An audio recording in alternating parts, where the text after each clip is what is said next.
ABC Sport. We begin this broadcast by acknowledging the traditional custodians of the land on which this match will be played today and pay our respects to their elders past, present and emerging. We extend that respect to Aboriginal and Torres Strait Islander peoples listening.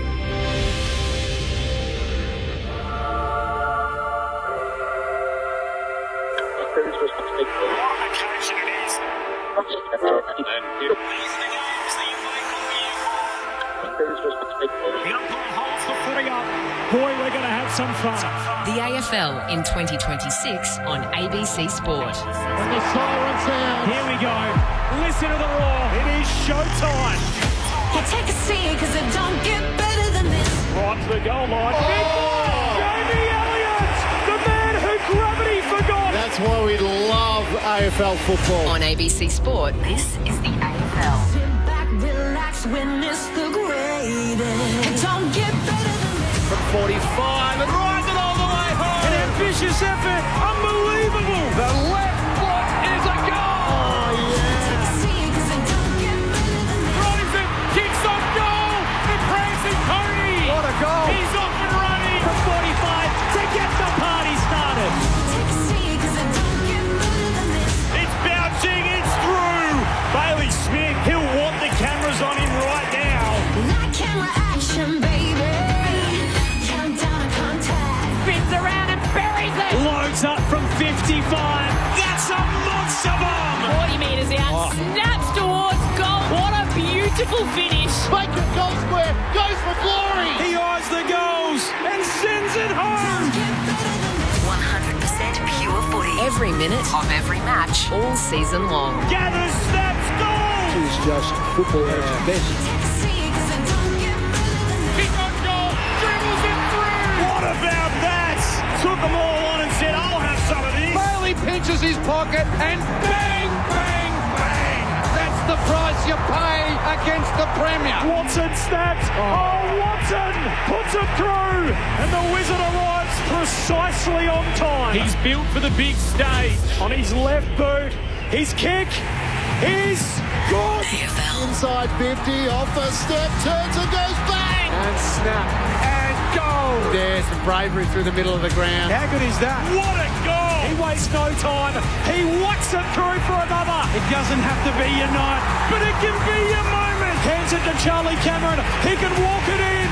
Show him your tail lights, Charlie. Welcome to ABC Sports coverage of the 2026 AFL Premiership season. Runs the 50 out. What a way to finish. Take a seat because it don't get better than this. On radio ABC Sport Digital Radio. and ABC Listen. You take a seat because it don't get better than this. Melbourne are set to embrace their biggest challenge yet in 2026, hosting the top of the table Gold Coast Suns on a beautiful Easter Sunday here at the MCG.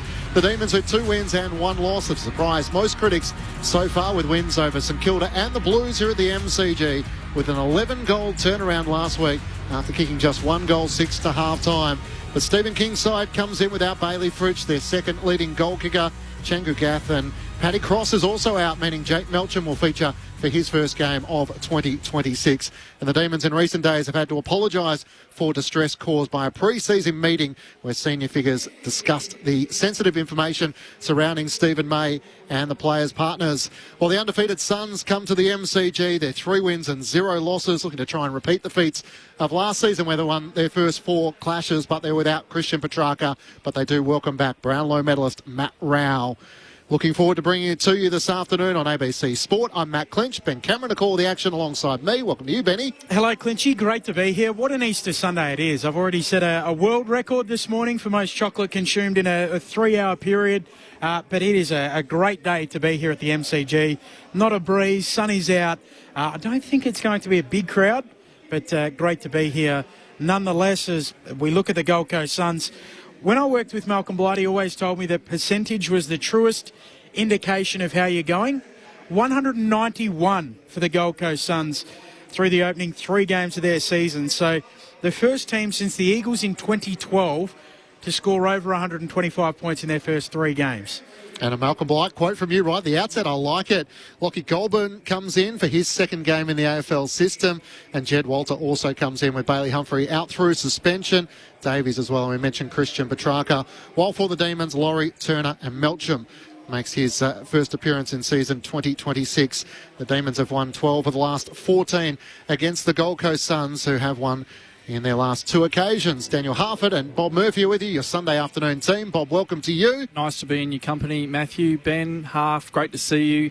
Love this team. Really enjoy being in your company. Easter Sunday. I, on the other hand, Benny, I've abstained from chocolate because when I worked with Malcolm Blight, he said if you're ever working ABC on Easter Sunday, you shouldn't have chocolate beforehand. So Malcolm, his wisdom is far-reaching. Just goes to show. His favourite lesson to me was actually, he shows me his pencil and he says, you know why they put a rubber on the end of it? Because you make mistakes. So then he would wipe out his mistake. He loved his pencils, never used pens. Malcolm? Yeah, Malcolm also said to me, he said, if you've got 10 hours to cut down a tree, you spend 9 hours sharpening the axe. So, again, not that I'm trying to one-up Ben with any reference to Malcolm Blight at all. Daniel Harford. Do you know Malcolm Blight? Have you Good met him, afternoon, Harf? all. Yes, nice to be with you. Happy Easter to everyone. Well, when I worked with Blighty, he used to say to me, measure twice, cut once. There you go, yes. That was his favourite for me. But he did also say about Easter, it's interesting you bring that up, Bob, about the abstaining from chocolate. He always reminded himself that Easter was a lot like David Pittman. It was pathetic. and chocolate on Easter was even worse. It was pathetic to have chocolate on Easter. Pitiful. So I didn't bother with the 17th egg today, but the first 16 went through, which is a bit of a setback for Melbourne fans. Benny, I say this with great amount of affection. Have you ever met Malcolm Blight?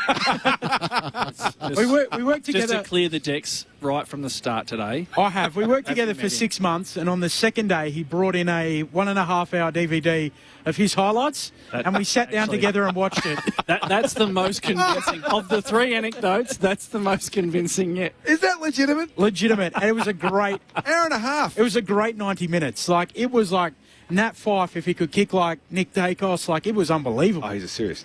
But one of the greats. Bloody hell. He also kept asking me when he's... 90 minutes. Still going. More Blighty. Hello. Keep going. No, go. We're all in now. He was at the Gold Coast Suns for a period of time, wasn't he? He was. He kept asking me when the thick season record would arrive. He was saying to me, when's that coming, Ben? When's that coming? And eventually it arrived. And he grabbed it, held it up and pointed to it and said on the front, Blight a legend, because he'd been elevated to legend status. Got it on the half volley when it arrived. He knew what was coming. Fantastic. Speaking of the Gold Coast Suns and leadership, Damien Hardwick's walking along the boundary line at the moment. He's got the very trendy white wheels on. Yeah. That's very trendy from the coach, with the red shirt, the red polo and the black slack and the white cool shoes. I feel like it's the end of an era with the coaching groups, and particularly the assistant coaches. They used to have the slip-on dress shoes, which is not conducive to good pre-game kicking. No. Now there's a lot of sort of quasi sort of formal sneakers. We see you. We know what you're doing. We see there's been a change, mate. Well, there's changes of clothes going on. Yes. Which never happened back in the old days. No. They kick in their suits. That's right. The tie's still on. Well, when you think of the coaches in the 90s, like Blighty, like any of the others... My mate Kenny Judge. Kenny Judge, they always had their jacket on and their tie, didn't they? Nowadays, shirts untucked, very casual black slacks. They're not dress slacks. But you say that, white though. Sneakers. The chino. But... Yeah. Why for so long were we rocking with the polo with the slacks? That combo never... Yeah. That's having a bit each way. That's not what we're about in footy. We're all in. So if it's polo, then it should be something more akin to what we're seeing. I think after a long journey, I think we've arrived possibly at the right place. Or if you go formal, go formal. Well, the D's rolled up in their casual attire again today. So they did. I was just about to ask you. They caused a stir last week when they rolled up in the casual civilian clothes rather than their team clobber with the polo and the slacks or the shorts. There was one player, I don't even know who it was, who had an Easter Bunny head on as well and was carrying chocolates. So that was Jake Lever. He was happy to embrace the idea that he could wear the Easter Bunny head and have a bit of fun with the long weekend. said we'd take the guardrails down in the opener, and we've certainly embraced that. AFL Sunday footy coming to you from the MCG. Matt Clinch alongside Ben Cameron to call the action. Poppy Penny on the boundary. Bob Murphy and Daniel Harfaday, your experts. Feels like this afternoon the Suns come to the MCG trying to continue their promising good form, and without Christian Petrarca, which would have been a big narrative for the media facing off against his old side for the first time, it's more been how convincing the Suns have been, and everyone feels like this might be their year where they emerge from the pack and be a top 4 threat. Is that how we see the foundations of what might be this afternoon? I think so, and when Malcolm Blight was talking about that percentage, you look at it and you can think, wow, this is a serious team. We saw what they did in the back end of last year, and obviously winning that final was a huge moment for their footy club in terms of belief and just knowing that you can. I'm a massive one, Bob, for you've got to live it to learn it. And they lived it and they learned it last year. It didn't obviously work out in the second week, but they came up against a pretty serious team as well in that regard. But I think, they've had a softer start, I think, if I'm honest, in terms of the fixture compared to some quality teams. So no surprise to see them do what they've done to them so far. But the big bonus for them is this venue. The fact that now they've played twice here in 4 weeks. They haven't played this twice in a year since 2016. So it's 10 years since they've played at the MCG twice. If they want to be a serious team and they want to do things that people think they can do in September, they're going to need to be able to understand this venue. So I think it's a really positive thing for them, let alone the fact that they are a seriously energetic footy team, and I can't wait to see them live in action. They've actually won their last 3 games here at the MCG as well. So they've got a pretty good record here. Excuse me, Half, but... emotional. Yeah, it is. I'm just pumped for the way the Suns are going about it. It was a deeply sentimental statistic. I felt it. We all felt it. Jeez, this has been a hot start. I feel like I'm under the pump here. The way they're playing at the moment as well, they're the number 1 metres gained from handball team. It feels like that's very much the modern game at the moment, particularly with the stand rule, your ability to have the man on the mark planted and be able to gain territory with running, carry and handball. Is that a fair assessment? I think it's spot on, Benny, in all seriousness, that I think what you touched on there, Half, that last year there was a bit of, I wonder if this is legitimate, the Gold Coast. And then they made the finals and they gave such a really solid showing of themselves. You thought, the belief from afar was like, I think this might be more significant. And then watching them this year, it has been hasn't been the toughest draw so far. I think the doubt for most of us, certainly for me, is almost diminished. They seem like they're contenders, and the timing of their development over the last 3 or 4 years, and obviously Damien Hardwick being a big part of that, but the list that they had and what they've been able to bring into it, it does lend itself to this style that we're seeing predominantly with the run and carry and fast ball movement, and the Suns being physically and stylistically prepared for it. So we'll see if they can do it again today with a side that wants to do the same. We've seen Melbourne, the 4 of us, we've seen them quite a bit already this year. They do want to run and gun and take the game on as well, but they're a few years behind in their development, you'd think. And Ben King leads the race for the Coleman with 16 goals, 1 from his 3 games. So, wins over Geelong, West Coast Eagles and Richmond in their first 3 games. But they bring in a Brownlow medalist in Matt Rowell. So while there's no Christian Petrarca this afternoon, Matt Rowell looking to try and pick up where he finished last season and be a damaging player in that Gold Coast Suns midfield. And how hungry will he be after missing out, playing since the state game, watching his teammates go out there and win so convincingly in the first 3 weeks, and loves playing Melbourne. I think last year he had 5 of the 6 Brownlow votes against Melbourne, so he loves playing this opposition. Now there's been a bit of change in the opposition's midfield, and there is the ground that he'll play in today, but he'll have great confidence coming into this. If his body's right, his mind will be spot on. Was out there earlier in his bare feet, grounding himself, walking around like he does. He's a spiritual footy animal. Was Blighty there? No, Blighty was an apology. He's not an earthing type, Blighty, I don't think. I must admit, I don't know about that. He's a hover man. Maybe this is levitate. He is. Maybe this is just me, but I think when you get your feet dirty and then put on clean socks, there's few worse feelings in the world. So I'm not sure about this whole thing. Do you just refer to the MCG as dirty? No. Have a look at that. That is... It's like a cathedral of football. A green carpet out there. Yeah. Gee whiz. Surely he would have washed his feet if there's any sort of Residue. remnants. And, Yeah, possibly. But Just a little courtesy wash. can I just pick up on a little bit about the Gold Coast Suns as well? It feels like Damien Hardwick is a master of capturing the hearts of his teams. He did it at Richmond with their Triple H stories in their premiership year, hero, hardship and highlight, and he gives a gift to the team before every game to embody a theme. I mean, it feels right in your wheelhouse, Bob. Storytelling is to how we understand the world and how we understand football. And then I guess to you as well, Half, as a former coach, were you someone who did much of it, and how important is it? It still plays a massive part in it. I think each coach is different. There's a balance to it. So the best coach I ever had in footy was Luke Beveridge, and the main reason for that, probably the stage of life and career I was at, but he was able to balance the tactical and the emotional, the storytelling, whatever, and the symbolism. They were in harmony together. So it was about belief in yourself, and it was about what we did and damn the rest of the world. But the strategy and the magnets all aligned with that, which is, you know, that's the art to it, that not one overplays the other, and the very best ones are able to do that. Yeah, I was a bit of a storyteller. I like storytelling because it brings people to the common theme, and everyone gets to understand how that relates. And it's important, and that's a really good point from Bob, to be able to put that back to your planning and your structure and what you want to see out of those moments or the game or whatever you've done in the build-up. But storytelling is critical because everyone can relate to a story. If whatever, depends how you tell it, of course. You've got Sticks in your memory too, doesn't it? You've got a theme you can stick with it. It's not about X's and O's. It's not about, kicking to the fat side or whatever it might be, or winning contested footy. There's a theme that can run through the whole day. You can keep coming back to, and everyone understands. Yeah. And Damien Hardwick's been doing that for a long, long time. Bevo obviously does it. A lot of good coaches try and find a theme that'll stick with and resonate with your group in the lead up to what you're trying to do and go out there and achieve. Yeah, I didn't bring the gift because it was too expensive. Yeah, I mean, there's a line. Too much. Yeah, there's a line also with total play payments, all those.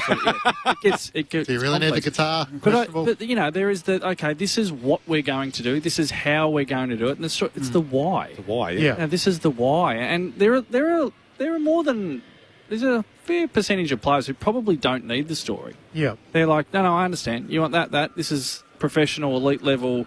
This is a big deal. But the players that need the story, and I was one of those, they really need it. Yeah. They really want that to sort of fill in the gaps of, okay, I understand that. The why I need to stand there, right. It's not just because that's the right thing to do. It's because if I stand there, that means that half isn't left one out in the goal square on his own, vulnerable. Okay, that motivates me to, right now, I won't let you down now.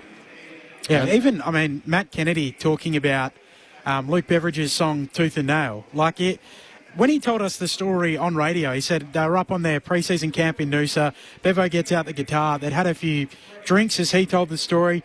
And I just, the way it came out of him was this is really weird, but it's our weird, and it belongs to us. And we're all in it together, and they all have that sense of belonging, which, to bring it back to Damien Hardwick, I think is what he does really well also with his group. And for a side like the Suns who are trying to write their current history, having not had on-field success, it's an important part about trying to instill that belief. Matt Clinch, Ben Cameron, Poppy Penny, Bob Murphy and Daniel Harford, your call team from the MCG. It's Melbourne taking on the Gold Coast Suns. The Demons, 2 wins and 1 loss. They've had to deal with the off-field controversy around a Zoom meeting which involved some of the senior figures of the club and trying to inform the partners of the players as to what was happening with Stephen May. Stephen King, the Melbourne coach, joined AFL Saturday yesterday with Corby, Mick and Bawley, and he spoke about the team meeting. Oh, look, I'm not really here to speak about the trust element. I think for me, I just want the people to know that it was one of genuine intent. We had some players approach us thinking it'd be a good idea to provide an update to wives, partners, reassuring them pretty much of the club's commitment to supporting our playing group and their families. And our intent was just to show the support and care, and we certainly apologise if it was caused any distress, but it certainly came from a good place. And myself, Paul Guerra and Alan Richardson, that's all we were thinking about, was how we could provide care and support for our players and their families. And if that came across in any other way, we apologise for that. Stephen King, the Melbourne coach, on AFL Saturday yesterday. You can catch us catch it on the ABC AFL Daily podcast stream and listen back to that full interview. It's obviously challenging when not all the full information known and various parts has been publicly reported, but it sort of feels like Melbourne had the best of intentions but have somehow managed to make a meal of it. Now they try and focus on the on-field, and they've gone their separate ways with Stephen May. Yeah, and we were discussing it earlier, and Bob sort of said you can't really win in this situation. You're damned if you do and you're damned if you don't, because you're trying to include everyone in what's happening at your club, and that's the modern way of sharing and keeping everyone up to date with the happenings. But you're probably not as fully informed as you need to be to do that, and then you're doing an online forum, which possibly isn't the best scenario either. So, I think listening to Stephen King there, I didn't hear that yesterday, talking about the plate where it came from. I don't think there's any doubt it came from the right place. It's just the execution, sort of how it was all put together, perhaps, has been the challenge here and has found them in a place they probably prefer not to be. Yeah, and again, without knowing the detail, we don't know if there's been a stepping over the line of someone's legal rights. Now, if that's happened, how can you can't dodge that fact. But I do find myself leaning towards when your instinct and what you hear there, and not just what you hear there, but just the whole scenario, the way it's set up of this is a club trying to look after the players and the families. I believe that. I just think I do find myself leaning towards not being too hard on a club in that situation of if the sentiment behind it is one to look after people, okay, they may not have got it perfect. Gee, we can be pretty hard on people these days in a pretty tough situation. The recent example of looking after families probably poorly was the Petrarca situation last year, where the club didn't speak to the parents, didn't have any contact for a long period of time following that incident here at the MCG, where Christian found himself in a real bother of trouble. Yeah, and that really strained relationships. So they probably think they're correcting. They're trying to correct that and have this new culture, and Stephen King's come in, and obviously new leadership in the front office as well. They're trying to create this new world, this new dynamic of inclusion and ownership and accountability, and they might have just got it a bit wrong in a challenging scenario. Sorry, Half. You both would have lived it. I mean, Bob, when you were captain of a club and no more than maybe the other players, and Half, when you were coaching at AFLW level, like how do you balance how much you tell a playing group and a cohort that you want them to be informed, but also respecting privacies and sensitivities that do exist? Well, from a coaching perspective, in my time at the Blues in particular, we tried to keep a fair bit of information away from the players. There's enough going on. And because the group was so relatively small, like 30 in the playing group, compared to 45 or whatever they got these days in the boys. The group was relatively small. They sort of all knew all the information anyway, the nuts and bolts of what they needed to know anyway. We didn't need to go over the top of anything to explain everything or why we did everything, despite the fact that the players wanted to know lots of stuff. They don't need to know everything. They need to know what they need to do and what's happening around them that's going to affect them. And if it doesn't really fit that criteria, then I try and avoid giving them too much information. Maybe that's why I'm sitting here in the box and not coaching anymore. But it is difficult, because football clubs, as we move forward, there's the language is around inclusive, family. They're all wonderful things, but they're actually difficult to navigate. We've just gotten through the Easter break. People are sitting there now, they've just had 3 days with their family. Not easy. It's not me. I had a great time with my family, but it can actually be difficult to navigate. But the older I got in footy, the more time I spent in footy, I remember being more and more kind of surprised and thinking, wow, the amount of time and energy clubs put into player partners, players' parents, just the support networks. These are like rings in a gum tree when you cut it down. They're just circles within circles of how many it affects. So footy clubs, I won't get it perfect, but I think in my time in footy, there's no way the club would have ever called a partners meeting.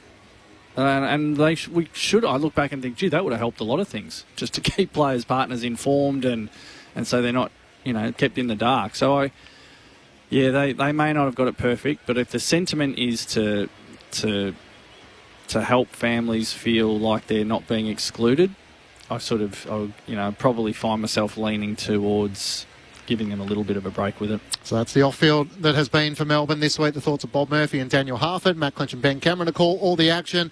Poppy Penny is the final member of our team. A chance to head inside the Demons camp and get an insight as to the match this afternoon. And Poppy is downstairs with Jared Rivers. Downstairs with Jared Rivers, the Melbourne backline coach. Jared, last week was two seemingly very different halves of football. How do you analyse something like that across the week? Yeah, it was. You're right. It was two different halves for sure. But pleasing to see we got our game going in the second half clearly. So, and I thought our pressure really to come forward and defend and lock the ball in the front half was just the game we want to try and play. So, lucky enough to get that in the front half, and the boys are fantastic. So, hopefully we can start a bit better today. Against Freo and against the Blues slow starts, is it something that you are addressing as a group, and if so, how? Yeah, it's a good question. We spoke to the leaders about that during the week just to see if we, try something different pre-game or down the rooms, just a different stimulus to spark the boys up. But no, they were pretty happy with how the pre-game was working. So it's just probably more of a mindset against a really good team like Gold Coast. You can't be going too far behind early, so our start's going to be really important today. Jake Lever, if we're talking about the backline, 10 marks last week. He's kind of really getting into his form. Injury interrupted 2025. How pleased are you to see him getting back to that kind of form? Yeah, he saved us a few times last week, that's for sure. So, he's one of our senior leaders down back, and we've got a bit of a younger group down there this year, so he's leading the way really well, and his ability to defend not only just his direct opponent, but also to come off and help his other teammates has been fantastic for the first 3 weeks. So, their big force today is going to give us a challenge down back, clearly. But, he's in good form, so hopefully we can put some pressure on the ball going inside a D50 and hopefully we can halve a lot of these contests.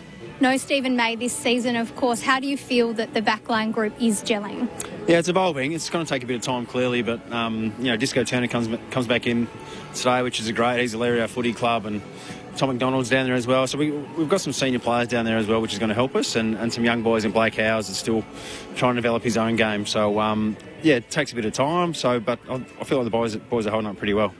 Overall, new coach, you're 3 games in. How do you guys feel that Melbourne football is looking? Is it looking the way that you want it to?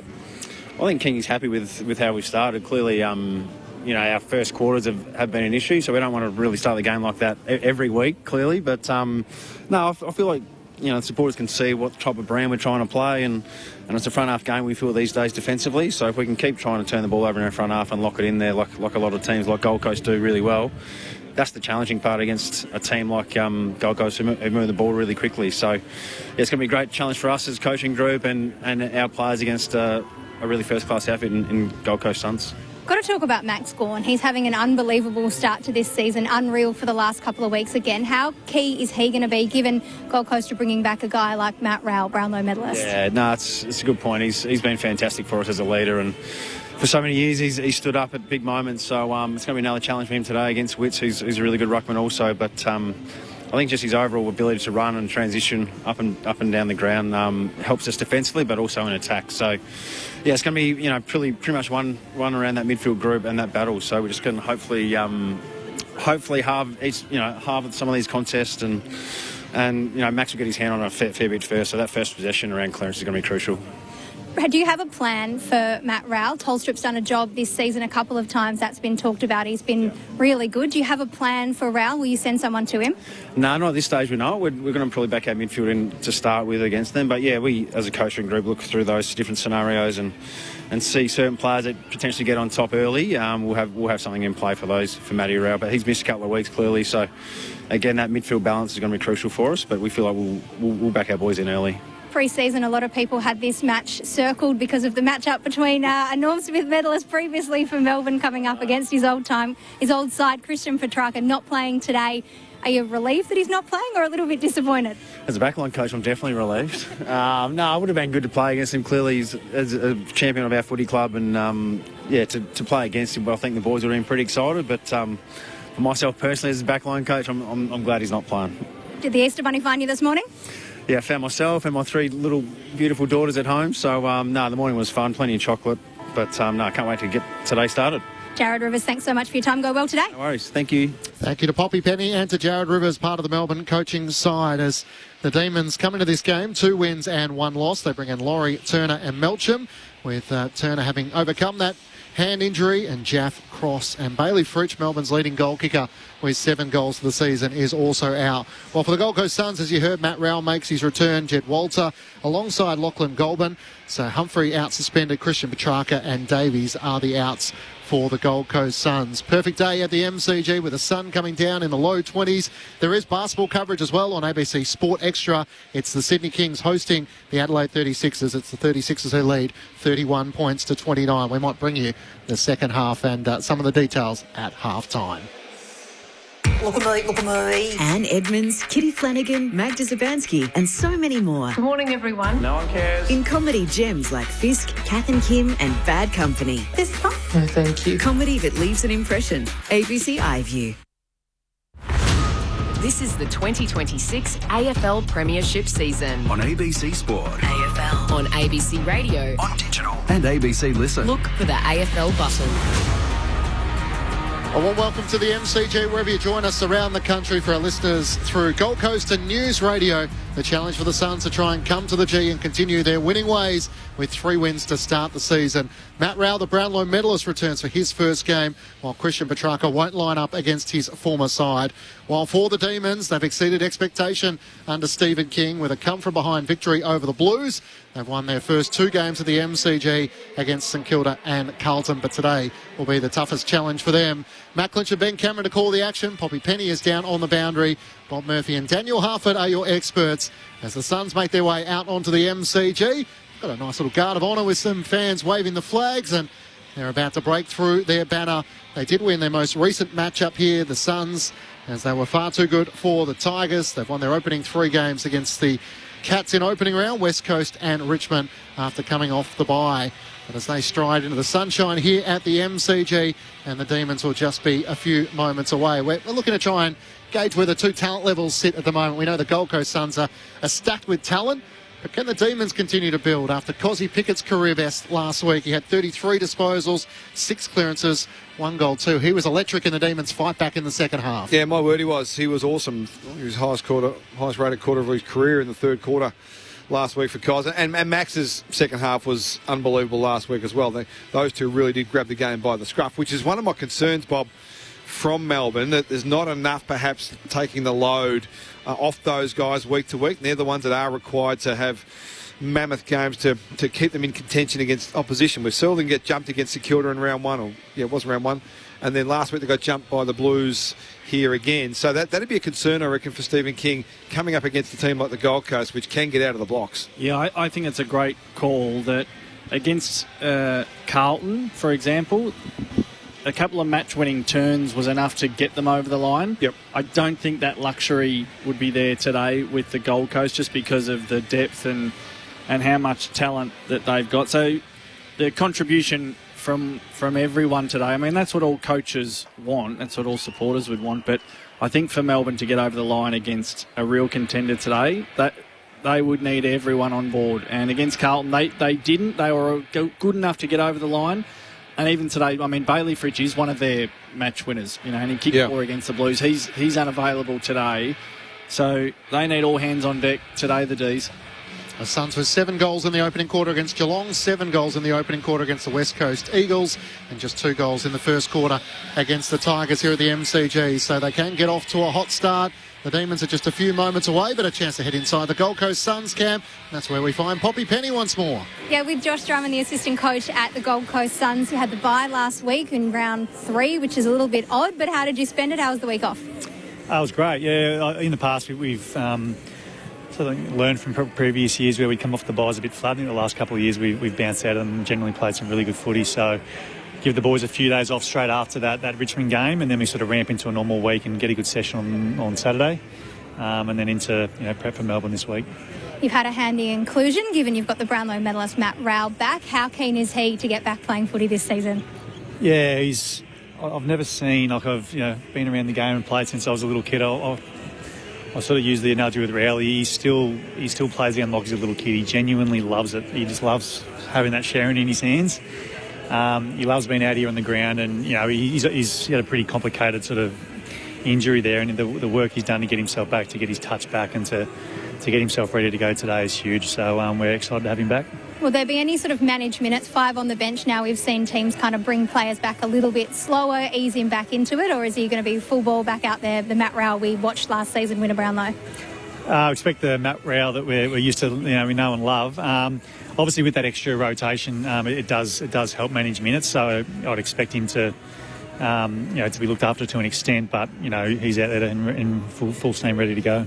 No Christian Petrarca on the field this week, and I know Melbourne have got a different coaching setup than they did when he was inside their 4 walls, but has he been able to give you any intel this week to play the D's? Yeah, it's good having past players and players that come to the club from other clubs the last couple of years. They do give you insight even on individuals and tendencies and strengths and things like that. So, he's a very personal guy. He loves his footy. He loves talking about footy. So he's definitely given some insights, but. Yeah, we understand the way they want to play in a Kingy, and it is a very different way, and it's an exciting brand of footy to watch, and we've got to be on our best today. Speaking of a different King, Ben King's had an unbelievable season, leading the goal kicking so far this year. What have you seen in his game that's brought on this kind of form? I think it's 2 things. One, he had a really strong pre-season. From my memory, it's the best pre-season he's had in terms of just being able to get continuity in his body. And there's no surprise that he's hit the ground running and he looks, the best version of himself. So I think he's, with all that training, he's been able to work on his craft, and he's not a young player anymore. But those key forwards, particularly the 200 centimetre pluses, they take their time and they're continually improving. And he's held up his end of the bargain with that. And I think the way we're playing, the way we're moving the football, obviously makes his job a lot easier as well. So combination of those 2 things has got Kingy playing really well. Played here at the MCG a couple of weeks ago. This is your final game at the MCG for the home and away season. How important is it to get games under your belt? It's round 4. You don't play again here till September, potentially, should you make it that far. How important is it to get a little bit of experience out here on this massive stage? Oh, it's huge. It's, we want to play more footy here.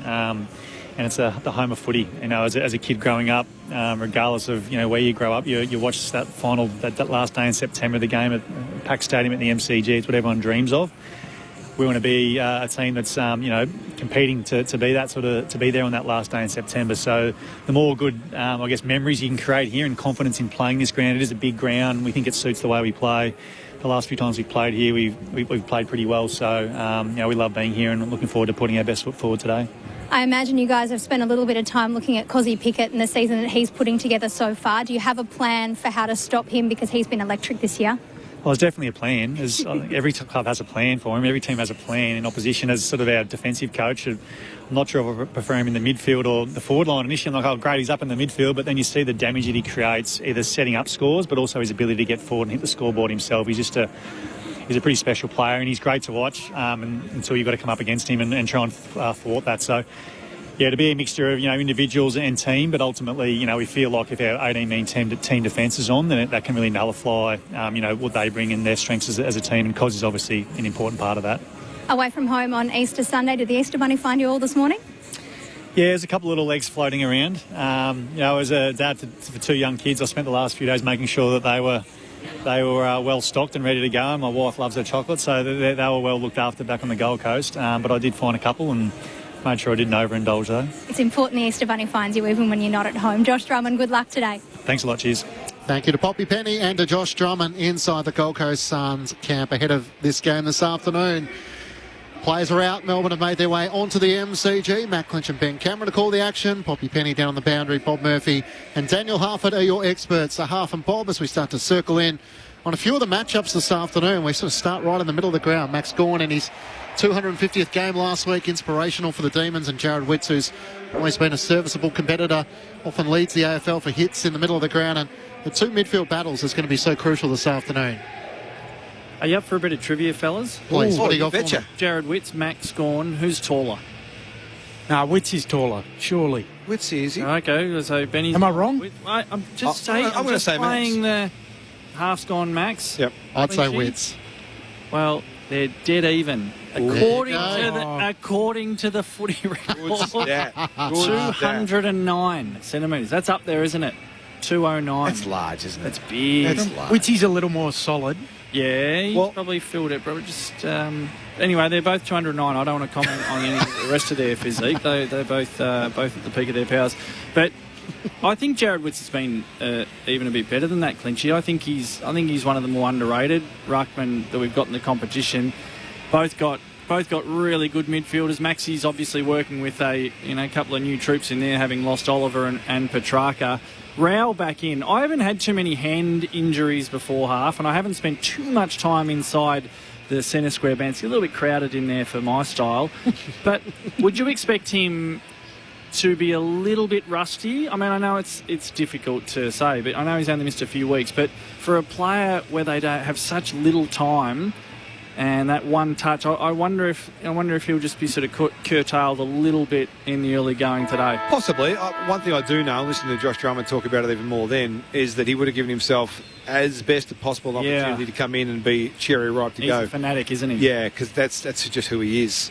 Possibly, because you know what it's like. There's nothing that can replicate that moment in the game. Doesn't matter how many drills you do with training or touch sessions or body sessions, doesn't matter what you do. Until you're out there in the middle of it all, there's nothing that can replace it. So we'll see. He does have a splint on, I'm led to believe, on that finger and wearing a glove as well. So a little bit of protection. It's seemingly not 100% right, but good enough to cross the white line. You would think that one motorcycle glove with the fingers cut out. Yeah, the fingerless gloves. Correct. The Balboas. You wear those in winter.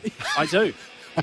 I like to have the best of both worlds. I get cold mitts, but I also like to have the tactile, like to... Your fingertips are important. Yeah. It looks like playing? Do you know I was walking past AFL House one day? I know the game's about to start. I was walking past AFL House. I had a duffel coat on and I had my fingertipless gloves. And out walked Gil McLaughlin and Mike Fitzpatrick. And Mike Fitzpatrick, without a word of a lie, he reached into his pocket. He knew it was me. We'd said hello, and he grabbed a few coins and put it in my hand. As if I'd fallen on hard That's time. great. It's pretty good from Mike. That's pretty solid from Mike. Like the character out of Home Alone. Yeah, that's what I think of too. So I feel like we're always going to digress a little bit sometimes on a Sunday, but we'll get back to where we need to be. There's no chance today is going to be a stodgy, stoic affair. Yeah, this seems like a Gold Coast Suns team that is so confident in their own ability, and they like to use all of the field. They like to take teams on, run and carry, handball receive. And Melbourne have shown early this year under Stephen King that's what they would like to do. Whether they can maintain it, we'll wait and see. They couldn't get out of the blocks last week against Carlton, but you would think that this will be very much a game typical of 2026, where we'll see a fair bit of run and carry and flair. Having said that, if I'm Melbourne, if I'm Stephen King, I'm trying to avoid that, because I think that's a recipe for disaster in terms of scoreline. It could be 40 goals to 20 if that gets to that point. And do Melbourne have that firepower? No. Van Ryan kicked 6 goals in his first game, but he's struggled really since then. And we mentioned Bailey Fritsch being out, and Brody Myercheck's been the other one. 5 goals, 4 so far to start the season, the former Pie. What's going on with the Gold Coast Suns here? They're at centre-half back line, or centre-half forward line, the front line of the square, all facing the punt road end, in a line. Took Miller's about 3 metres back. Yeah, he's on a handicap start too. But they've been standing there for about 2 minutes. I thought it was a bit of visualisation, but maybe this is the stall gift of the MCG. And now they're doing a little bit of a run through. But they were standing there for at least 2 minutes. It did look like they were doing some breath work. Yeah, both things could be true. Bit of visualisation into a bit of a sprint start. So the Suns, just as a reference point in terms of what you were saying, Bob, that they're the worst team in the AFL at scoring on slow play from D50. Now, I don't imagine the sample size is too big just the way they play, because they wouldn't have many references to go to. But I think there's a bit of a blueprint for Melbourne if they want to try and limit the effectiveness of their ball movement, which is, as we know, it can be electric. They've got to find a way to keep them slow in their defensive mid-area. So behind centre full stop, but behind centre and outside the defensive 50 arc. In that area there, that's where I think you've got to congest and make Gold Coast kick long over that area of the ground and give you a chance to defend them, rather than allow them the space to just keep running through there. I'm interested in the Cozzy Pickett matchup too, just thinking about it, because went through this before. Like, Noble's, he's an attacking defender. Riola is an attacking defender. Andrew's not going to play. Get him. Ewan probably doesn't. Collins certainly won't. Ballard won't.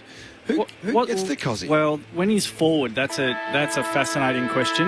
Whether it is a Noble changes his game to morph into that role that needs to be a shutdown defender. We've seen Cozzy spend big chunks of time in the midfield. They wouldn't send someone to him in there, would they? Would they? No, I don't think so. I don't think so. Listening to one of the coaches earlier in the afternoon saying that, no, we'll go head-to-head and just worry about ourselves there. So I don't think so. Maybe it is Ulan. Maybe it's Buddy Ulan who takes him when he's down there in the forward half, because there's not too many, clearly in the competition, but let alone for the Gold Coast, that can match up in that area of the ground. We'll keep a close eye on whether Ben's favourite player, Colton Folstrup, has a job this afternoon. The players heading out of position. Poppy Penny's down on the boundary. Poppy, the temperature, conditions, the crowd, it's slowly building as we lead up to this afternoon's game. It is absolutely beautiful down here. Barely a breath of breeze. It's 25 degrees. I actually don't think there's anywhere else in Melbourne that you would rather be. It is filling up, but there's still quite a few empty seats. Noah Anderson won the toss for the Gold Coast and they're kicking toward the punt road end. But yeah, probably, I don't understand where everyone is. We've already done the chocolate and hot cross buns, so get yourself to the MCG because it is so beautiful down here. Matt Rowley's starting on the bench, by the way, and he is wearing a glove, as Ben said.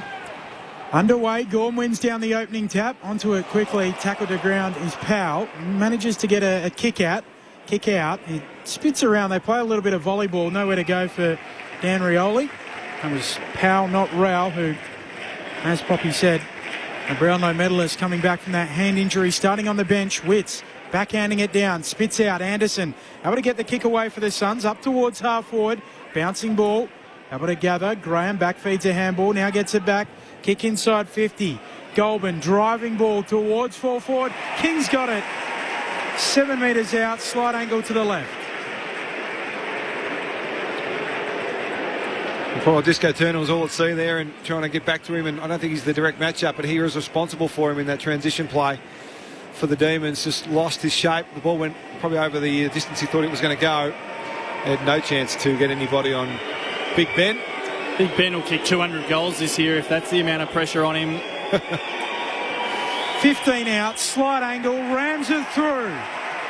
The Suns with the first goal of the game. And Ben King's kicking efficiency continues. 19 kicks on the season, 17 goals, 1 behind. So far this year, the Suns 1 straight 6.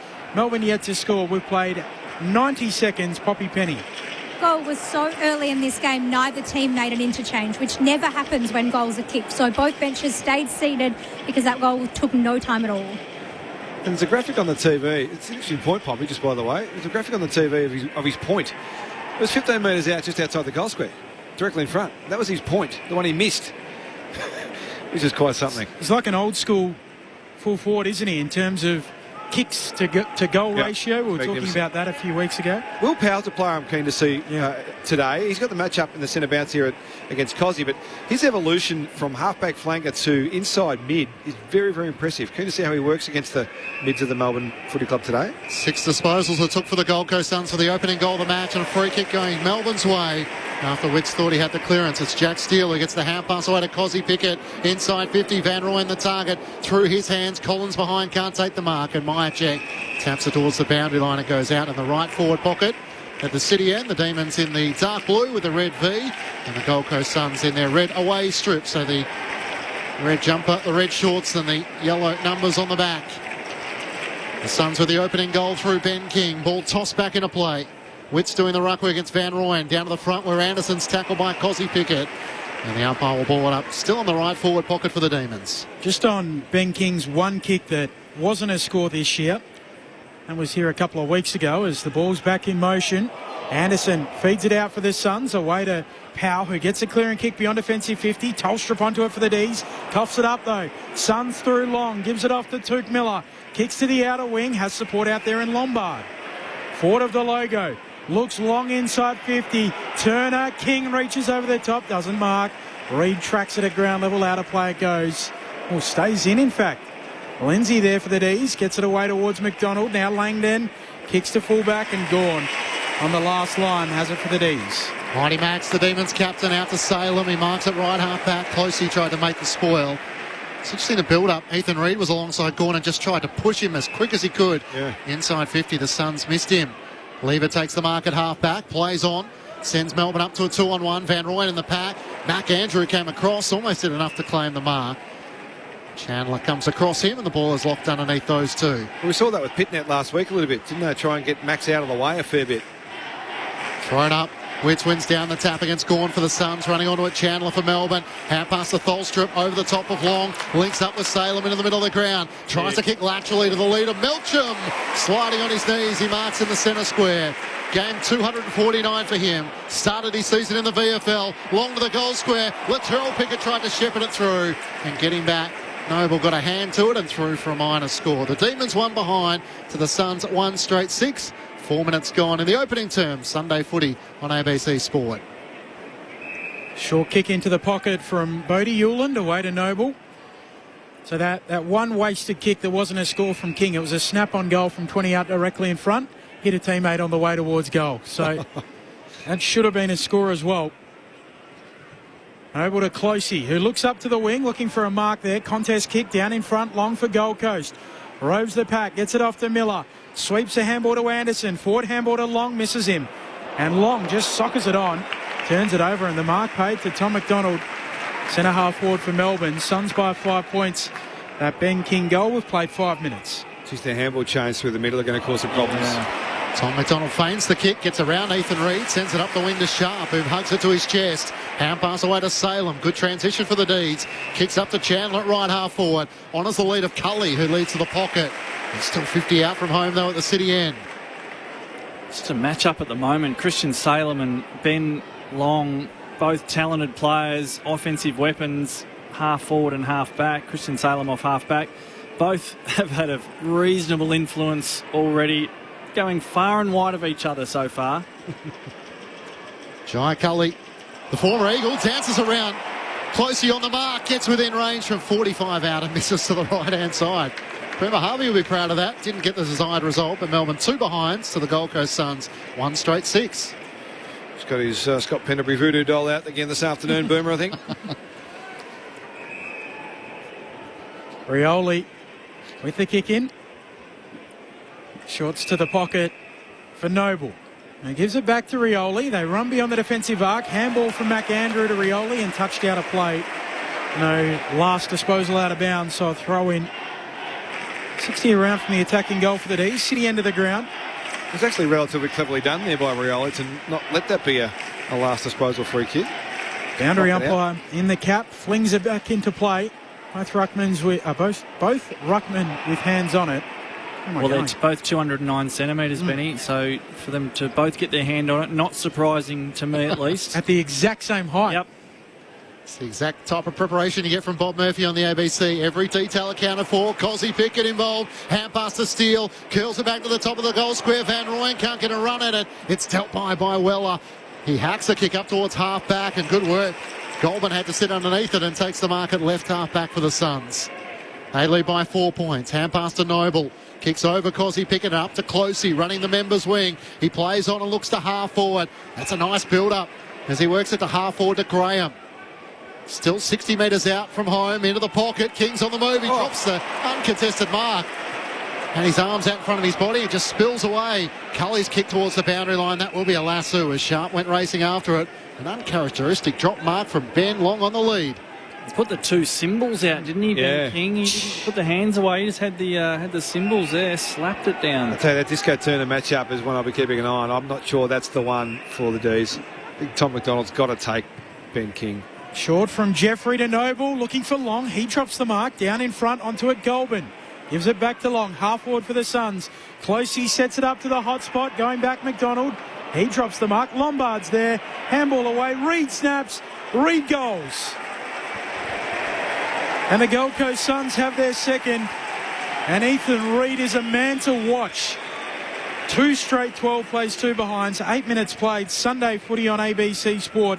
Poppy Penny before Bob Murphy and Daniel Harford. Yeah, just quickly, Matt Rowell has just gone on for his first run of the 2026 season and he was almost involved in a contest. He's pretty keen to be out there, I think, heading toward the middle. It's only early, but just the disposal efficiency. The Gold Coast are at 82%. Melbourne, not shabby at 73%, but this is a very, very slick Gold Coast footy side that's come into today. And just on the early sample size, they look ready to play, and the quality that they've got, if Melbourne continue to let the game go like this, where there's space in the middle of the ground and they let Gold Coast players run past them, could be a long afternoon for the D's. Bob Murphy with you on ABC Sport. So McDonald alongside Reid, Turner alongside Ben King. Back in the middle. Wits one down the tap, but Steele shafts it for Melbourne. Kicks down the pipe, and the mark is taken by Myercheck, lunging forward. McAndrew was happy to give him a couple of metres, and Myercheck made it to the drop of the ball. Well, those opportunities out of centre bounce are going to be absolutely invaluable for Melbourne this afternoon. If they can maximise Big Max's talents in that area of the ground and just get it in to even numbers, there'll be a chance to score at least. The Demons looking for Brodie Myercheck's composure. The 5-time leading goal kicker for the Pies from 50 goes bang for the Demons' first goal of the match. It comes 9.5 minutes in. Given it took till the second quarter for their first goal last week against the Blues, it's a welcome sign for Melbourne fans. The Suns 2 straight 12 to Melbourne 1-8. Brodie Myercheck with his 6th goal for the season.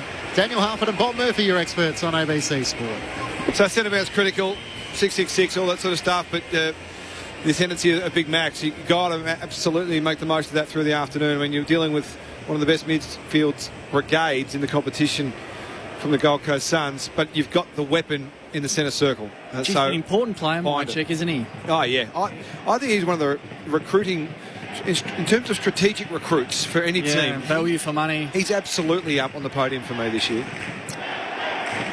Got that backed up by Brayden Maynard saying he was surprised he was let go by Collingwood. The affirmation. You don't hear that all too often, do you? As Wits takes it out of the ruck, rushes a kick. Free kick picked out, going to Jake Rogers. Gee, they're slow to get back, Melbourne. Well, yeah. He kicks it into the man on the mark. Howes tips it away. He'll get it back from Chandler. D's through the middle. Sparrow sweeping handball. Sharp on the logo. Kicks out wide. Bouncing ball for Melksham. Right there with him, Ballard. Ballard wraps him up and Melksham coughs it up. Suns back the other way. Rogers to Zeke Hewland. To Bodie Hewland. Full 720. Swings away the handball. Should have been a free kick. Cosy Pickett laid the tackle, taken back by Howes of Melbourne. Hand pass to Salem, quick hand pass to Langdon, back to Howes, and here's Cosy involved again. Chips it up to Van Rooyen, Rowell back the other way.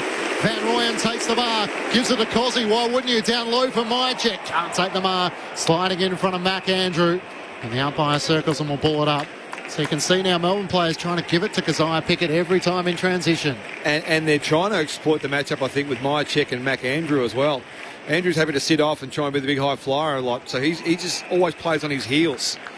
Whereas Myercheck's that lead-up player, so he's going to get a couple of metres. The second stoppage just inside 50 for the Demons.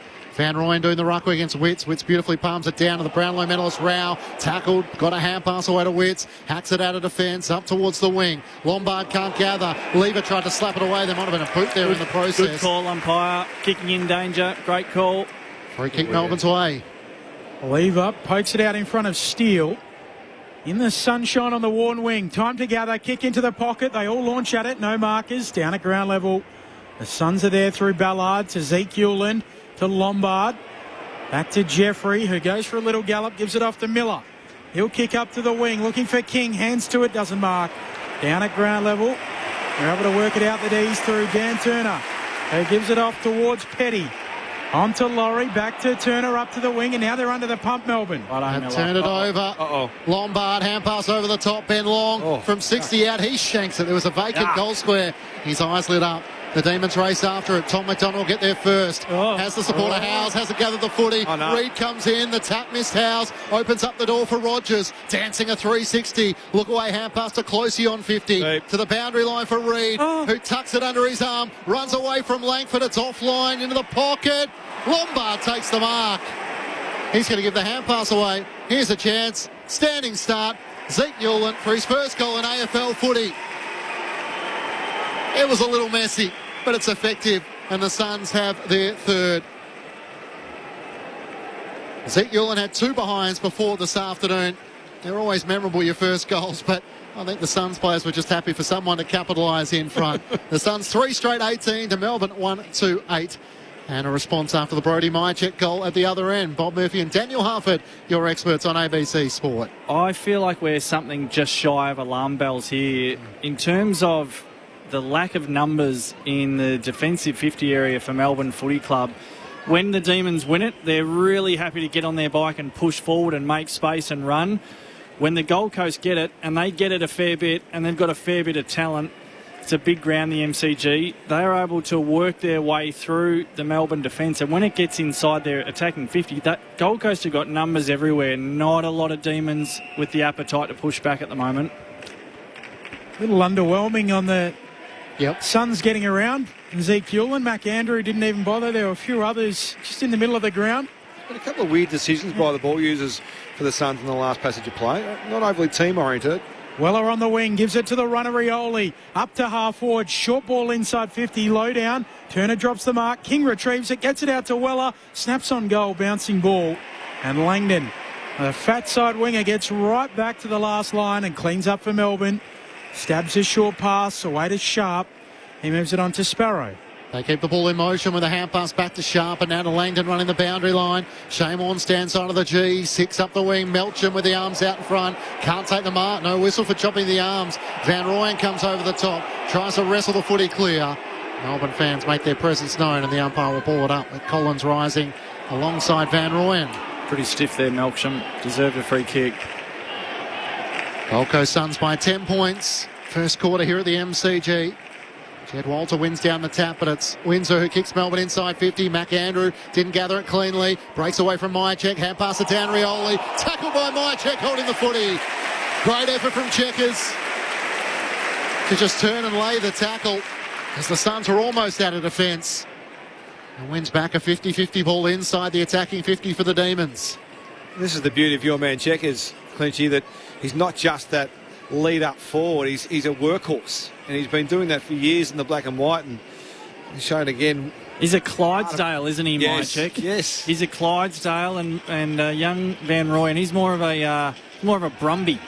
Yes. He's 45 metres out. Myercheck for his second. He misses to the right-hand side. The Demons fans liked it off the boot. He had a Tassie beanie on yesterday, going out to watch them feature in the VFL. Suns by 9 points. By the way, they were flying in the VFL. Tassie, just by the way. And on Instagram. Yes. Tassie. Strong Very game. Good. Strong. Suns quickly down the members' wing. Bodie Hewlin with a kick up to a contest. Punched away by Lever. Ball on the ground. Langford wrapped up by Weller. Eventually taken down. So ball up, neutral territory. Members' side of the ground. 24 degrees Celsius and sunny. Gawn punches it to the outside. Laurie takes it. Driving ball for the D's. Inside 50. Bouncing ball. Cully can't gather it. Worried out of it by Zeke Hewlin. Suns inside the defensive arc. Handball to Miller. Miller's kick exits and finds Rowell. His first involvement since coming back. Short to Jeffrey. Melbourne fans didn't think that was 15 as Max Gawn stands on the mark below our commentary spot on the members' wing. Suns by 9 points. Off a step, sends it up towards Jed Walter. He'll fly against 2. Turner help bring it down.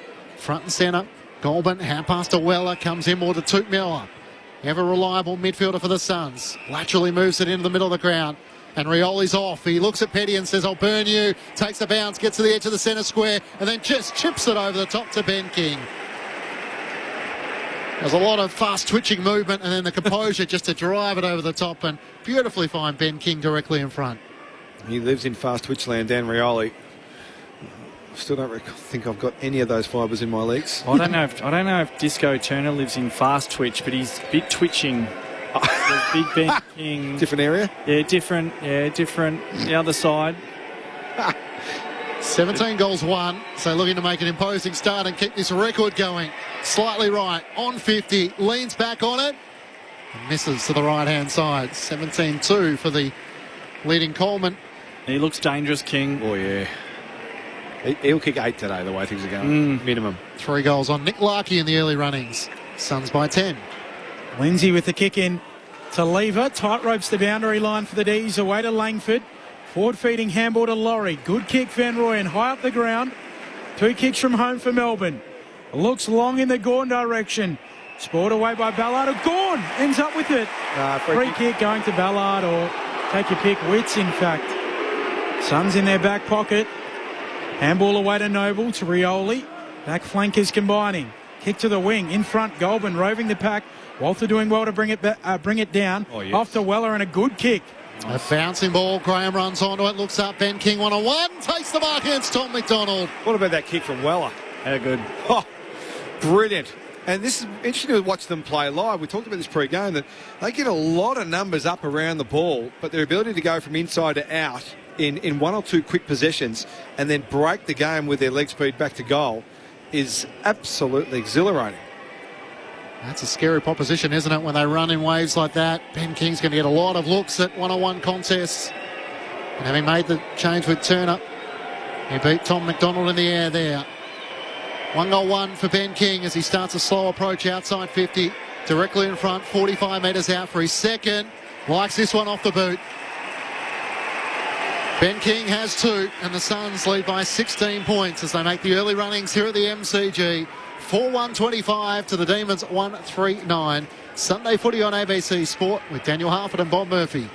Yeah, that's 2 for Ben King, and there may be more in it today for Ben King if the Gold Coast are allowed to run out of stoppages, shoulders out like that, and just with that through ball. That's we talk about kick to advantage often with that entry inside 50, but from half back, whilst you're still in the arcs, to kick it into space and put your teammate onto the ball without breaking stride, that makes it awfully difficult for Demons defenders. Correct me if I'm wrong, that goes down as an ineffective kick. There should be a provision for that to be effective. Is that ineffective? I think because it didn't hit him on the full. Even though it was over 30 metres, isn't over 30 a different interpretation? Yeah, I hope so. I think there is, because that was a brilliant kick. Yeah. It was over to advantage. Perfect. Beautiful kick in the end, the way it worked out. We'll get clarity on that and find out as Windsor kicks up towards half forward. Sport away there from Langford at ground level. Rogers wins it back for the Suns. 1-2 with Goulburn running through the logo. Bit off more than he could shoot. Caught holding the ball. Great tackle. Windsor got him, and it was a good tackle. Stuck it. Free kick to the Demons. Suns by 16 points, 4-1 in this opening term. So in the bubble, they're actually going okay, Melbourne. Once it gets outside, they're in all sorts. They just manage that little 10-15 metre circumference around the ball. They're going okay. 10 to 9 inside 50s in their favour, so they're able to get the ball in the area. They can transition against the Gold Coast defence. Daniel Harford with you on ABC Sport. Tom McDonald up to half forward. Melcham was the flyer in the pack, can't take the mark. Langford, hand pass away to Lindsay, and now to Latrell Pickett. Inside 50, Cully! Just protected the drop zone and marks in front. Had the match up on Zeke Ewell, it just always looked like he was a threat in the right forward pocket. That's the matchup you try and exploit, I reckon, going forward if you're the D's. We saw Ollie Dempsey do it for Geelong late in the last quarter against Ezekiel in the opening round game. He's a young fella learning his craft. You could push him forward and make him defend. Looks to open up the angle, snaps on his left, and you can hear from the Bronx cheers. This is to the right-hand side. Should have done better. 2 shots on goal for Cully, and the Gold Coast Suns lead by 15 points. Got bundled over as well. Jai Cully as Bodie Hewlin takes the kick in onto Collins, who gives him the handball back under pressure. Melcham's there. Handball to Jeffrey. He's tackled. Laurie's got him. Good pressure from Melbourne. More of this stuff. More of that stuff from the D's. Lock them in. Forward 50 stoppage for the D's. Tap down there by Myercheck. Latrell Pickett from the boundary. Healy conjuring some magic. Couldn't quite through for a minor score. Suns lead by 14, 22 and a half played. Opening term Sunday footy on ABC Sport. There hasn't been any kick mark transitions from Gold Coast, Bob, in the back half, has it? It's all handball run. So if you can get them in a kick mark like this. Well, they did then by accident. That was an absolute mongrel punt off the boot. But the D's are in a better defensive spot here to slow them down. We'll see if the Gold Coast can navigate their way through. Bodie Hewlin's kick found Graham, but it wasn't pretty off the boot. It goes short. And Jeffrey has it. This gives them a chance. Centre wing on the member side, inboard to Powell. Featured in the State of Origin game where he rises, and that's a great swinging kick to the Shane Warne stand side. Ballard, hand pass forward to Zeke Ewell, can give it to Dan Rioli. He's just at the top of the 50, tries to chip it over the top. No one there for the Suns. Tom McDonald deals with an awkward half volley. Hand pass to Lindsay. They still haven't cleared it. Tries to tap it clear through the legs of Rao onto it. Langdon almost lost his footing. Hand pass away to Salem. Melbourne out of defence to a 1-on-2. Melcham went for the boot, missed it against Ballard. Collins looks to clean it up for the Suns. Goes short to Rioli, very wide out between wing and half forward, Warne wing side of the ground. Short kick to his captain Anderson. 7 metres. Yeah. Top deck closed on the worn side of the ground. Anderson just kicks a high ball towards the pocket. Walter hands to it. Howes stays down. The men in red and blue back with it. Whacks a kick out of there. Cosy Pickett, one-handed mark. Probably could have gone with two, just needed one. Moves it on to Melksham. D's on the wing, comes infield for Cully. Cully 2 kicks from home. Has Petty deep. Looks further out wide, and Langdon juggling mark as he goes to ground. Really good 45 patience. out, 5 metres in from the boundary line. Really good patience there from the Melbourne Footy Club. Could have had a rush of blood and played on. There was numbers back. It was only Harrison Petty who'd pushed forward. And it wasn't the worst option, but they chose just to go lateral, go sideways. And then it was Ed Langdon, who's such a powerful runner. He was able to break into forward 50 and give an option. It was just really good composure where this time last week the Demons might have blazed away. Langdon trots in, drop punt. He is narrow. Misses to the near side. 1-6 now, Melbourne. Gold Coast 4-1. They lead by 13 points, the visitors. 25 minutes into their first term. So they should have kicked 4 goals this quarter. Yeah. Bodie Ullin brings the Suns back into play. Into the back pocket for Dan Rioli. Hand pass to Noble. Melcham's lunging effort as the kick goes up the wing. Clears in the end Closey, but he did get a shove in the back against Cosy Pickett.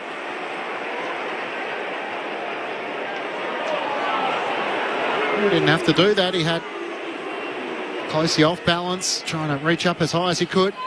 Free kick going the way of the Suns at right half back. Suns leading by 13 points. Closey as long as he can. Gawn's positioned himself in front of Witts. Walter can't get a hand to it, and Max is there once more. Taking a big, strong contested mark for the Demons across half back. I can't work out why teams kick it long to Max. Doesn't make any sense to me.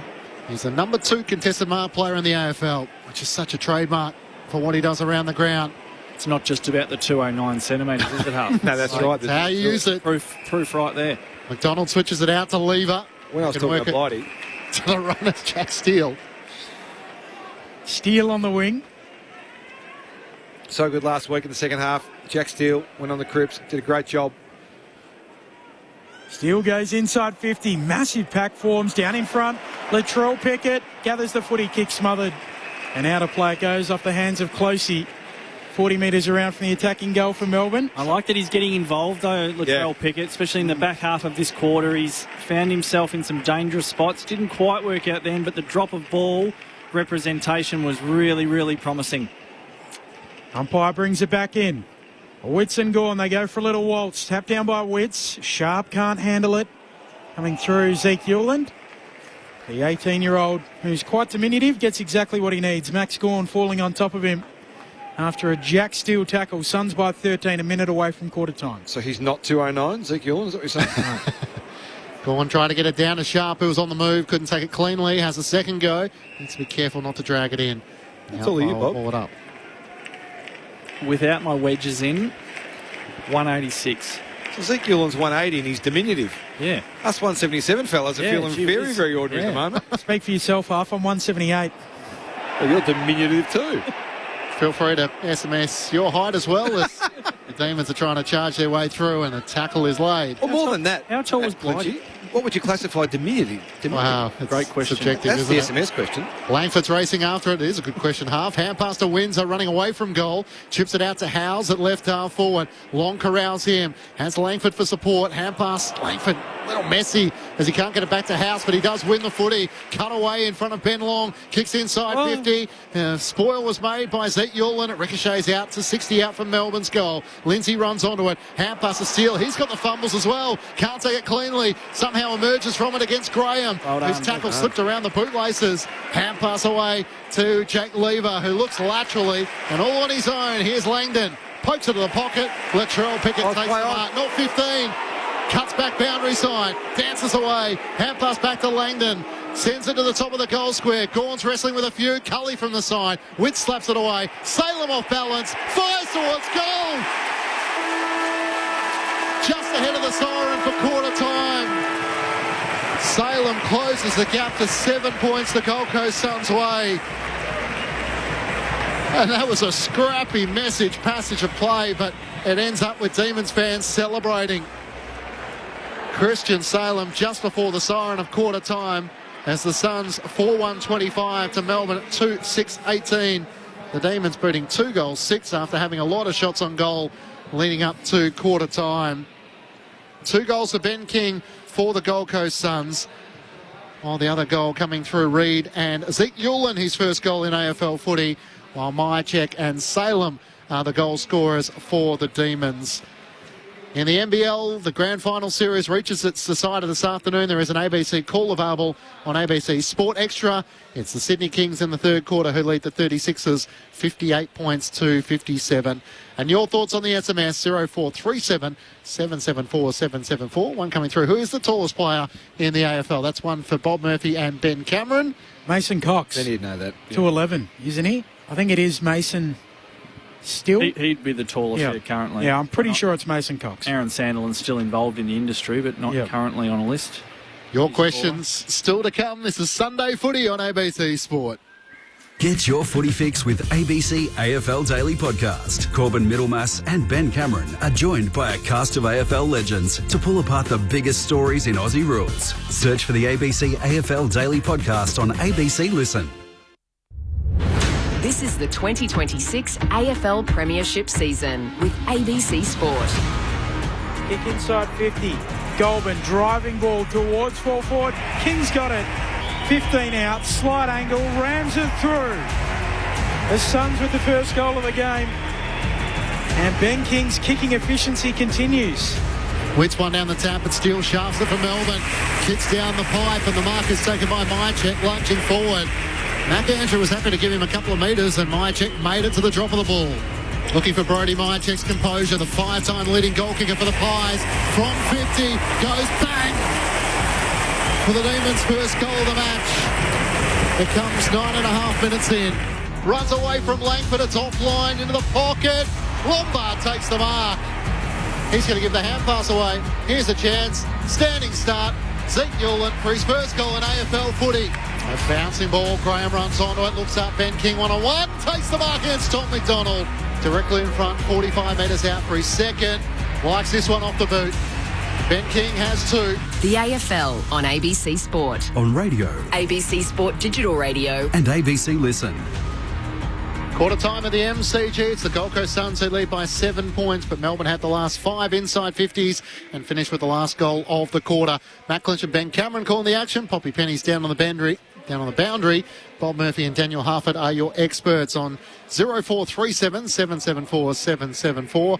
Richard Motion Grove, I forgot what is in centimetres, but I'm a diminutive 5'6.5 inches. Very proud of note that this is the same height as Don Bradman. Ah, yes, the diminutive. I'm glad that he went with that, because I say 178, the same height as Michael Clark and Ricky Ponting. So it's interesting that Richie Ocean Grove uses a batting legend as well, yeah. Well, I think, if you're sort of sitting in that realm, you're trying to find the best you can, and not too many better than DGB. No. DG Bradman. Jules Hayes lets us know Mason Cox and Ned Reeves are both 211 centimetres as the tallest players in the AFL. So they're the same. A bit like Max and Jared. Yeah, I mean... 209. Few people know it, but Max and Jared both 209. I'll tell you what I know here, Bob, is I know that Melbourne are in this game. Yeah. And if I'm Damien Harbour, you talked about the alarm bells early in the first half of that quarter from a defensive perspective from the Ds, and I couldn't agree with you more, but I think that's flipped. I think there's been a bit of millionaire stuff going on from the Gold Coast Suns, who might have thought it was just going to be all little Collins today, all one way, and they're not too keen on going back the other way when Melbourne have the footy. The key numbers for the quarter, they're +5. This is Melbourne, +5 contested. They're +4 clearance. They're +1 mark inside 50. They're +4 inside 50s. +2 intercept marks. The only place they're not really in front is the scoreboard, and they had their chances with 8 shots to 5. They hang in there, Melbourne. I know it's only early in the year. They've dropped one against the Dockers, but they keep going. They don't get wobbly. They hang in there, the Ds. So I think you're right, Half.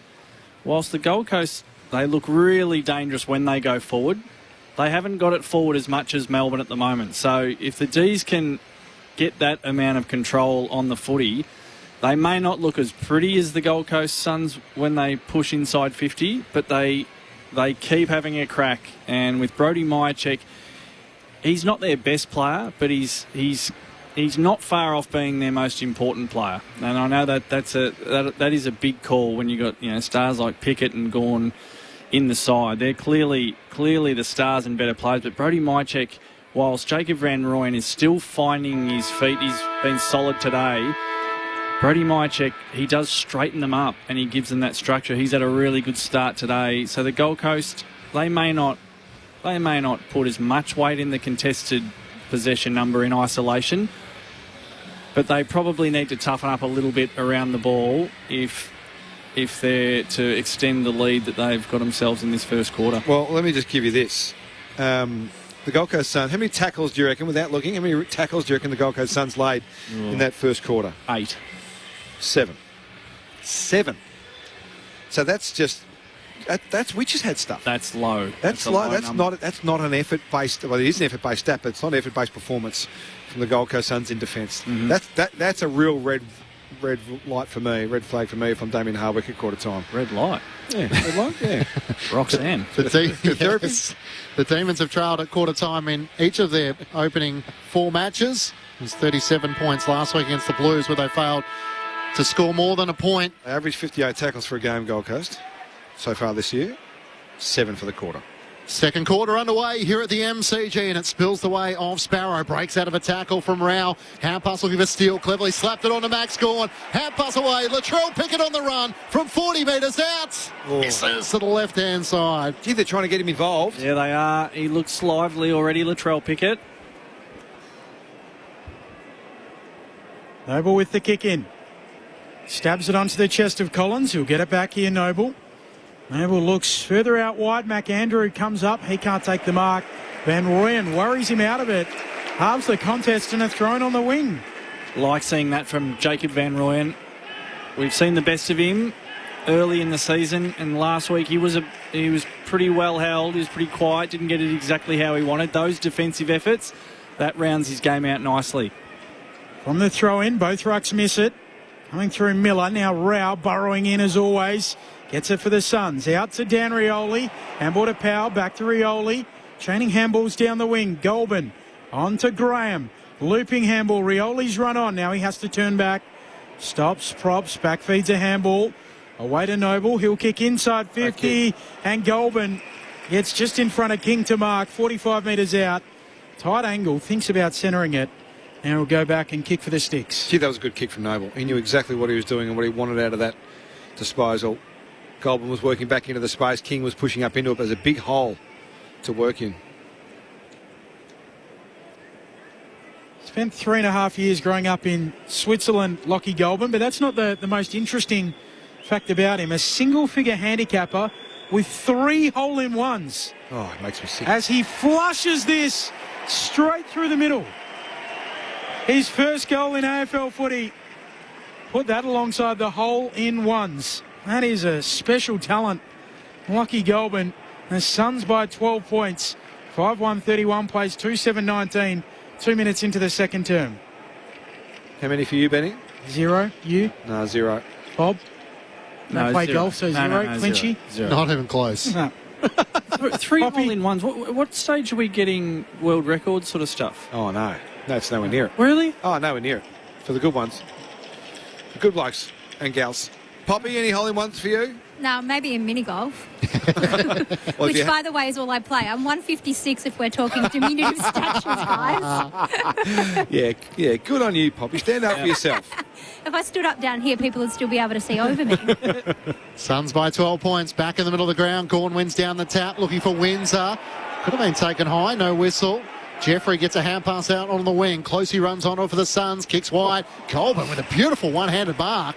He moves like Bailey Humphrey. He does. He kind of looks like it, doesn't he? Yeah. He's a really good-looking athlete. Possession number 10 coming up for the second game, son. Melbourne fans don't think that's 15 to Closey. They're probably right. So he turns on his right-hand side, kicks up towards the 50. In front, Tom McDonald can't take the mark. Off the hands of Reid. Witt's clever to Miller. Hand pass looking for Long. Taps it onto the advantage of Ben King. Tried to give it back to Long. Came undone. Knocking it away is Howes. And then it's Max Gawn who gathers a loose hand pass. Looking for Salem against the boundary line. And it goes out of play. Stan on the SMS, 0437 774 774. Tasmanian-born Peter Street, ex-Cat and Western Bulldogs. 78 AFL games, also 211 centimetres tall. We saw him at the VFL yesterday half. Assistant coach at Werribee. Free kick picked out, and Cully wants to take the advantage. Melbourne away with it. Through centre-half back, he kicks to space on the wing. Sits up for Laurie, takes a bounce. Now he thinks about a handball. Elects to kick, floats it inside 50 for the D's. Collins can't take it on the half volley. Spits out to Melksham. Handball to Cully, tackled by Miller. And the Suns fold back to defend well. And a ball up 40 metres out from the attacking goal for Melbourne. Suns by 12 points. 4 travelled second term. Thrown up. Van Rooyen out of the ruck. His kick is partially smothered though, and Steele is tackled by Powell. 40 metres out from the Demons' goal. Melksham goes to the goal square against Ballard. Thrown aloft. Van Rooyen gets the front position against Witts. Offhand, Sparrows tackled by Rao. And the umpire will do it once more. Laurie actually thought through that pretty well. It's just the execution that cost him in the end, that last entry for the D's. Witts wins down this tap. Steals onto it for Melbourne. Hand past the Tholstrup. Tackled by Powell as he gets a kick to the goal square. Mychek surrounded by Collins and McAndrew. Takes the mark. He had no right to come down with that wedged in between two Suns. It's a great mark. I like him with McAndrew. I like this matchup for Melbourne. Now, he should have had some better support from Sam Collins there to come in and crunch that ball, which he didn't do, but he's just a great competitor, this bloke. NVD, most valuable Demon. He opens up the angle and kicks around his body despite only being about 20 metres out, slightly left of centre, and Mychek has his second. The Suns leaders cut back to 6 points, a goal apiece so far in this second quarter. The Suns 5-1-31 to Melbourne at 3-7-25. Sunday footy on ABC Sport. The thoughts of Bob Murphy and Daniel Harford. They had the structure almost in reverse there, Gold Coast. They had McAndrew, who's sort of wrestling with Mychek deep, and it's Collins who's the third one in. You would want it the reverse half. You would want Collins to be the close checking bumper to bumper with the bigger Mychek, and McAndrew to be jumping third up, and that's not what the Gold Coast were able to orchestrate. And Mychek, he just keeps showing up. We, remarked earlier, he's a Clydesdale, he's a workhorse. He just keeps showing up, he keeps working, and he's testing the Suns out at the moment. Big Max taking it out of the ruck, almost handballs it to himself. That was a throw, so free kick to Gold Coast in the middle of the ground. Glad you mentioned about Goulburn 2-half looking like Bailey Humphrey. Early on, I thought it was Humphrey, and I thought he's not playing, and then realised it was Goulburn as McAndrew drives the ball inside 50, holding free kick, Reid. Oh, boy.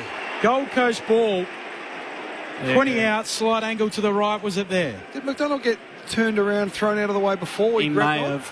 It could have gone either way.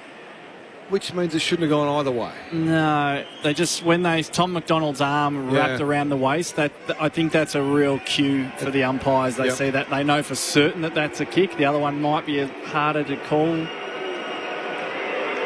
5 goals, 3 this season. This man has the world at his feet as he puts through another for the Gold Coast Suns.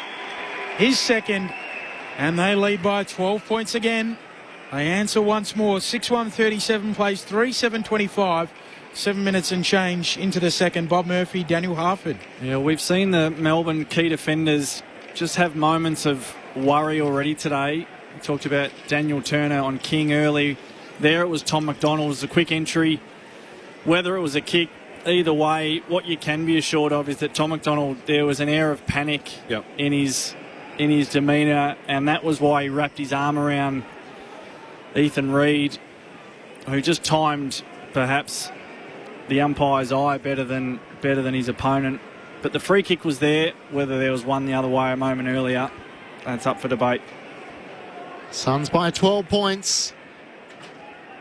Back in the middle, Witts wins down the tap against Gawn, swooping onto it. Here goes Crosby Pickett, 2 bounces, gets to 55, shanks the kick, but it's going to work. Melksham in front.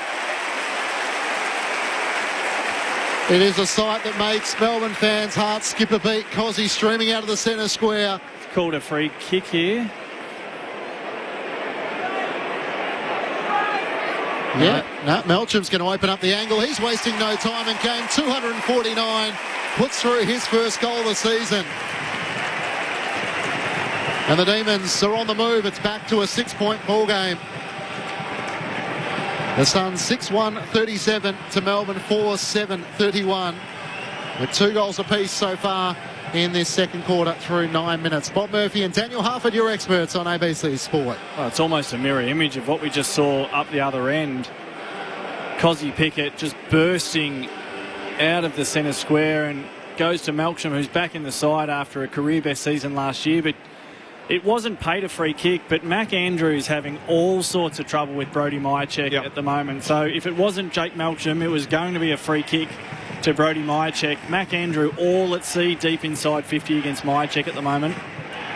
Second goal from centre bounce. It's a real opportunity for the D's, I reckon, with Max in there and Cozzy doing his thing. Another free kick too. 15 out directly in front. The set snap. How do we feel about it? Windsor kicks inside 50. Mac Andrew juggles the mark. Not paid.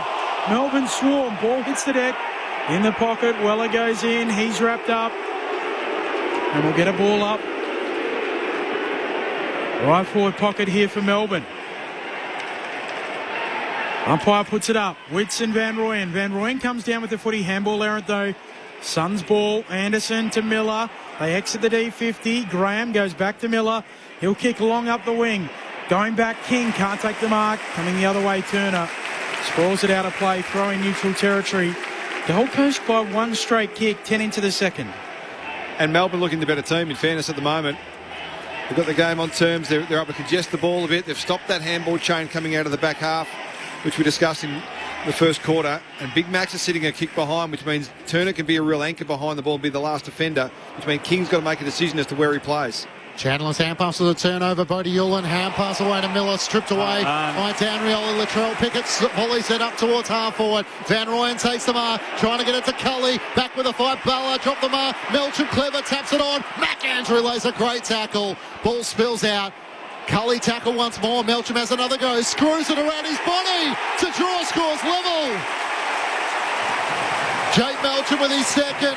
Having started the season in the VFL after a career best season in front of goal last season. And making them count on the MCG. Melbourne come to life with 3 goals to 2 so far in this second quarter. 11 minutes gone. 5-7-37 apiece. 5-7-37 Melbourne. The Suns are 6-1-37, I should say.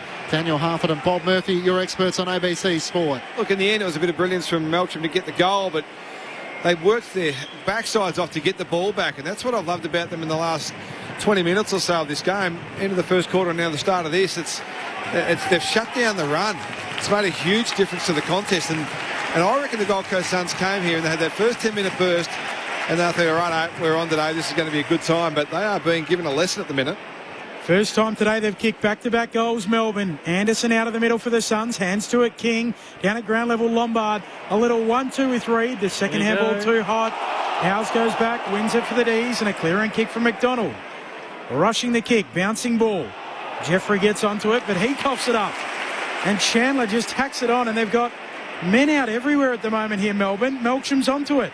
Takes a bounce, decides against Van Rooyen, takes a second, now gives the hand pass away. Off balance, Sharp's kick, inside 50, Latrell Pickett's dealt with. And Closey takes the mark for the Suns. Turns and works it out to half back where Goulburn's running hard. Kicked a goal in this second quarter. That kick won't get to Jed Walter. Intercepting mark taken by Jake Lever of Melbourne. Because they're so aggressive with their runners from behind the ball, if you can get the turnover through the middle of the ground and get going back the other way quickly. Vulnerable, Yeah, they are in a hole. Melbourne fans have come to life. Lever kicks into the pocket. It's a nice pass. And leading up, Langford takes the mark in the left forward pocket. Gee, there's a lot of heavy discussion going on between the Gold Coast defenders. Now, Goulburn was trying to go around Langford going back for the shot on goal. The Melbourne fans in the Olympic stand were making the argument he's within the protected zone. Umpire gave him the benefit of the doubt. Strong and direct feedback from the fans too as he ran off. Robust stuff. The Demons are on a roll downhill at the moment. Langford looking to seize the lead from 45 metres out. It's a beautiful kick off the boot. He turns to the Melbourne faithful and says we're on a ride at the moment. The last 3 goals of the match coming in the space of 4 minutes, and the Demons are in front for the first time. 6-7-43 to the Suns, 6-1-37. This is the type of momentum they seized in the final quarter against the Blues. Daniel Harford and Bob Murphy, your experts on ABC Sport. A lot of discussion between Sam Closey and Mac Andrew in defence at the moment. Closey coming from the wing. Mac Andrew deep in discussion. It's almost like they couldn't quite work out, and it seemed to be around responsibility for opponents. For the life of me, I actually can't find a really good reason why Mac Andrew would be the matchup for Brody Myercheck, who's set himself fairly deep. Brody Myercheck looks like the most dangerous man on the ground at the moment. In the middle, tapped down by Walter. Out of the middle go the Suns. Kicks up towards King, but stolen away from him by Dan Turner, who kicks out towards the wing. Bouncing ball, Bodie Hewlan's there. Gets a handball out towards Noble, who's nearly decapitated. And a free kick. So Melbourne with the last 3 goals of the game. First lead change in this match, as Clinchy mentioned, at the quarter-hour mark of the second. Noble veers out to his right. Driving ball up to half-forward. Walter goes up. Punched away from him by Petty. Out of play and a throw-in, 55 around from the Suns' goal. City end of the ground. Just having a look at some of those Suns defensive matchups. So Mac Andrew is now taking Myercheck. Collins is alongside Van Rooyen. Ballard has got Melchin, but interestingly, that animated conversation between Mac Andrew and Closey, clearly not quite on the same page. Petty does the ruck work against Walter, gets it down to the front, spills out away of Bodie Hewlan. Hand pass to Brothers Eat, tackle dispossessed. Myercheck laid the tackle, spills out, still a chance for the Suns. Hewlan with a hand pass forward. Rao was he held with 9 possession. Jack Steele slides in. They compete for the footy. 2 tough nuts. Laurie over his head, trying to create something. Turns it over. Bodie Hewlan tackled as he got a kick forward. Dribbles towards half forward. Sharp gets back for the Demons. Hand pass to Cosy Pickett. Looks into the middle of the ground. Kicks for Salem. He dropped the mark in the end. Now Rogers lays the tackle. It's up to the turf. Umpire waits a few moments. Ball spills clear. Walter, tackle, dispossessed. Rogers has another go. Free kick for a hold. It's going the Suns' way. Geez, I reckon Salem had a case for a dangerous tackle. Oh, yeah. Did his head hit the turf? Oh, he got straight back up. Seeing it on the replay. Yeah, head definitely hit the turf. Yeah, really did. Jeffrey kicks inside 50, getting back. McDonald, a good defensive mark in the back pocket. That's the first strong, decisive intercept we've seen from a defender for a little while. One of 11 players to have played 250 games for Melbourne. Kicks to Langford. What a mark that is. And I love this young player. He's a real likely type for Melbourne. What are those? He's got a bit in him, as they used to say. Yes. Using his knee to move closely. Goes short to Lever. Lever a high kick around the wing. Van Rooyen will launch at it. Walter in front. Chandler rows the pack. Gets it down and a quick kick up to Myercheck. 3 in the square. He's got Langdon on. It was touched, so he has to play on. Does well to chip it on. Sharp marks. And he will stop and go back and kick for goal. 20 out. 45-degree angle. He'll run around and hook it through. Kisses the armband and points to the sky. And the Demons. Yes, the Demons lead by 12 points. 7-7-49 plays 6-1-37. They booted the last 4 goals in the game. Daniel Harford and Bob Murphy. In 8 minutes. And you talked about that matchup before, and it's the matchup we've been talking about all day, Bob. Mac Andrew and Brody Myercheck. Myercheck's having his way with the talented young Gold Coaster, but he absolutely causing havoc. And it's the pressure of the Demons as well to get the ball back. I love teams that want to get the ball back. And you said before that they always keep coming, the D's. They always keep competing. And they're hanging in, and they've done that all this quarter, and they're better than that. They're more than just hanging in. They're feeling the adrenaline of actually knowing they're on top of this game and getting really hard forward as well, put pressure on the Gold Coast defence, because at the moment they don't seem to want to do it. 5 goals to 2, Melbourne's way in this second quarter. Gawn wins down the tap. Pickett take it high. Colsey will get the free kick in the middle of the MCG. We speculated before the game got underway, if this was a shootout, could the Suns, absolutely obliterate Melbourne? Well, the D's are up for it. The kick inside 50 by Pickett, chopped off, and the mark is taken by Zeke Hewlan. Sends it up the wing. Lombard takes the mark. Can get the hand pass away to Dan Rioli. He runs the Shane Warne stand side. Can work it over the top. Down low, the mark is taken by Graham. Got it just before it hit the turf. Some of the stoppages, he went to Cosy Pickett in a direct matchup. Graham now, inside 50 for the Suns. Ben King the target, off the hands of Turner. Lindsay taps it towards the goal mouth, gathers it for Melbourne. Oh, this is a kick and hope, straight out towards the boundary line. Racing after it, Jeffrey. The Demons are probably happy if it goes out. We'll give up a lasso. Yep. It's like conceded 50. Like a good kick for touch in rugby union. Yep, that's the perfect play from that scenario. Jeffrey for the Suns comes infield away to McAndrew. Now further infield to Bodie Hewland. Nearly attacking point of the square. Shorts it to Noble. Not 15. Play on. Melbourne pressure him. Goes back to Anderson. The captain sets it up to full forward. King in from the side. Got it. Sticky mitts. He clunks it at the highest point of his reach. 20 out directly in front. And King will go back to try and kick a settling goal for the Suns. What about Max Gawn standing there with hands on hips? Yeah. So many times he's just stood in front of Ben King and said, you're going to take a mark, you're going to do so over me. Well, you just can't let him run a jump like that. Disco was too far off him there. Ben King, slow approach, puts his laces through it and misses. Sneaks it through. Deary me, very nearly. Missed from a favourable spot and angle. But he sneaks it through and the Gold Coast Suns close. 7-1-43. They trail Melbourne 7-7-49. King with 3. 20 minutes into the second. It's nearly off the instep, wasn't it? Yeah. Yeah, which is, often you'll get that in-swinger. When you get the instep, you'll get the in-swinger if you've got enough distance to get it back to straight or back to the line of where you want it to go. It'll come back and you still get the result you need, which is what happened there for Big Ben. Far from convincing, though, and they are far from convincing at the minute. Melbourne have stopped that handball flow from the back half. They've forced them to kick, and that's created a whole new dynamic in this game. And because they're able to get the ball to ground, defending, and then go back inside their forward half with real venom. Demons had kicked the previous 4 goals of the match. An important steadier for the Suns. Rowell out of the middle, tackle dispossessed. Volleyed out of the congestion by Noah Anderson out onto the members' wing. Cully tackle brought down by Weller onto a Goulburn. Hand pass pinched away by Lindsay. Spills back to Goulburn. Now Toot Miller breaks the tackle from Salem. Hand pass to the Brownlow medalist. Row inside 50. Walter comes charging out.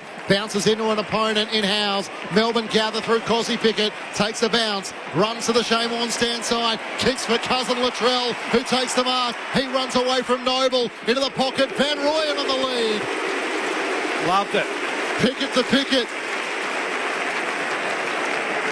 And then Latrell called Van Rooyen back to him. He was going back to goal with Hewland on his tail, and he called him. He signalled for him to come back to the leg. Really good stuff from the young player. The Cousins are going to have some fun, and opposition are going to have some nightmares trying to chase them. And now Van Rooyen with a chance to try and finish after Latrell, in his 4th game, said, lead up at me, son. Van Rooyen, right forward pocket after 6 in the first game. Gets his first of the afternoon. Demons respond after the Ben King goal at the other end. Back to a 12-point margin. The Demons 8-7-55 to the Suns 7-1-43. Melbourne with 6 goals to 3 in this second quarter. Bob Murphy and Daniel Harford, your experts. Sunday Footy on ABC Sport. I tell you what, just in the first month or so of this season, just being able to watch multiple games of the Melbourne Footy Club and Jacob Van Rooyen, we saw him very early in the year kick a big bag, kick 6 goals where everything was on a plate. It was just one of those days where it all clicked. The universe was like, Jacob, today's going to be your day. You do with it what you want. And he said, yeah, okay, well, I'll kick 6. Last week against the Carlton Footy Club, he plays a fair bit of footy on Jacob Wiedering and really got a lesson in that next level. And the ball wasn't presented as nicely, had to work pretty hard, didn't kind of click. Today he's been able to learn those lessons and put them into practice. Kicked one there, but he's done a lot of defensive work and rounded his game out really well today. Suns out of the middle through Anderson. Lindsay in there for the D's, shoveling out a handball. Now Steele over the footy. Has it wrapped into him by the Gold Coast Suns, and Weller, and a ball up. 6 goals won from 46 possessions this quarter, the D's. That's incredible efficiency. Gawn slaps it down to Steele, who gets it away to Laurie. Back to Steele. Rao worries him out of it, and Jeffrey wins it back for the Gold Coast Suns. Steps the man, kicks up to half forward. Up they go, Reed. Hands to it, free kick. I think Lever will get it. Right on the defensive arc, so Melbourne leading by 12 points, 24 played, second term. Turns back inside 50. A kick to Xavier Lindsay, who swings it across half back. The mark is taken by Dan Turner. Returns after that hand injury, sends it up the wing. Howes takes the mark against Rogers. The Demons just getting more fluency in their ball movement now than they could previously. Corns in the middle of the ground, directing traffic. Howes decides to send it as long as he can to half forward. Van Rooyen's in the pack. Off hands, front and centre, Rowell. Tackle dispossessed. Van Rooyen got a hand pass forward, inside 50. Penny couldn't gather. Zeke Ulan, hand pass back to Dan Rioli, almost run down. Mac Andrew gathers, hand pass back to Zeke Ulan. Takes a bounce as he runs away from Van Rooyen. Kicks out wide. Walter can't take the mark. And Turner spoils it out of play. They're desperate. They're just more desperate. Looks like it's been a free kick given to the Gold Coast Suns here. Late whistle. And the chopping of the arms or high contact there. Jed Walter, who's already had a win on Grand Final day at the MCG, won the Grand Final sprint last year. Contest kick up to half forward in front, Gawn. Too big, too strong. Well, big enough. Big enough, yeah. Equal height, too strong. Did he just push Joe Witts to the ground, just stand over him? He stood over him, yeah. It's a little mini Iverson, was it? I quite like that. Big Max kicking back towards the wing. Pack forms, hands on it. Walter juggles down the mark and paid it. So back where we started. Melbourne by 12 points. 25 played. Second term Sunday footy on ABC Sport. Yep, that was a mark. The replay showed that was a mark. Jed Walter trying to take on the player on the mark. You can't do that as Petty lays the tackle. Somehow got a hand pass away. Noble tries to square it up. Bodie Ulan takes the mark. This game's gone up in tempo. Ulan looks inboard. Noah Anderson, the captain, can mark. He tries to show some composure and just chips it over the top. And Powell is just outside 50. Which on the run, you'd think he'd half a chance here. He ignores the leader, Ben Long, and now will go back for the set shot. He's given it the Babe Ruth. Yeah. Kick him inside the square. Set play, do you think, half? Do you think you're top of the square? No, I reckon he's going to have a shot. You think you believe the call? His reputation increased by playing in the State of Origin for WA. Featured there throughout the middle of the ground.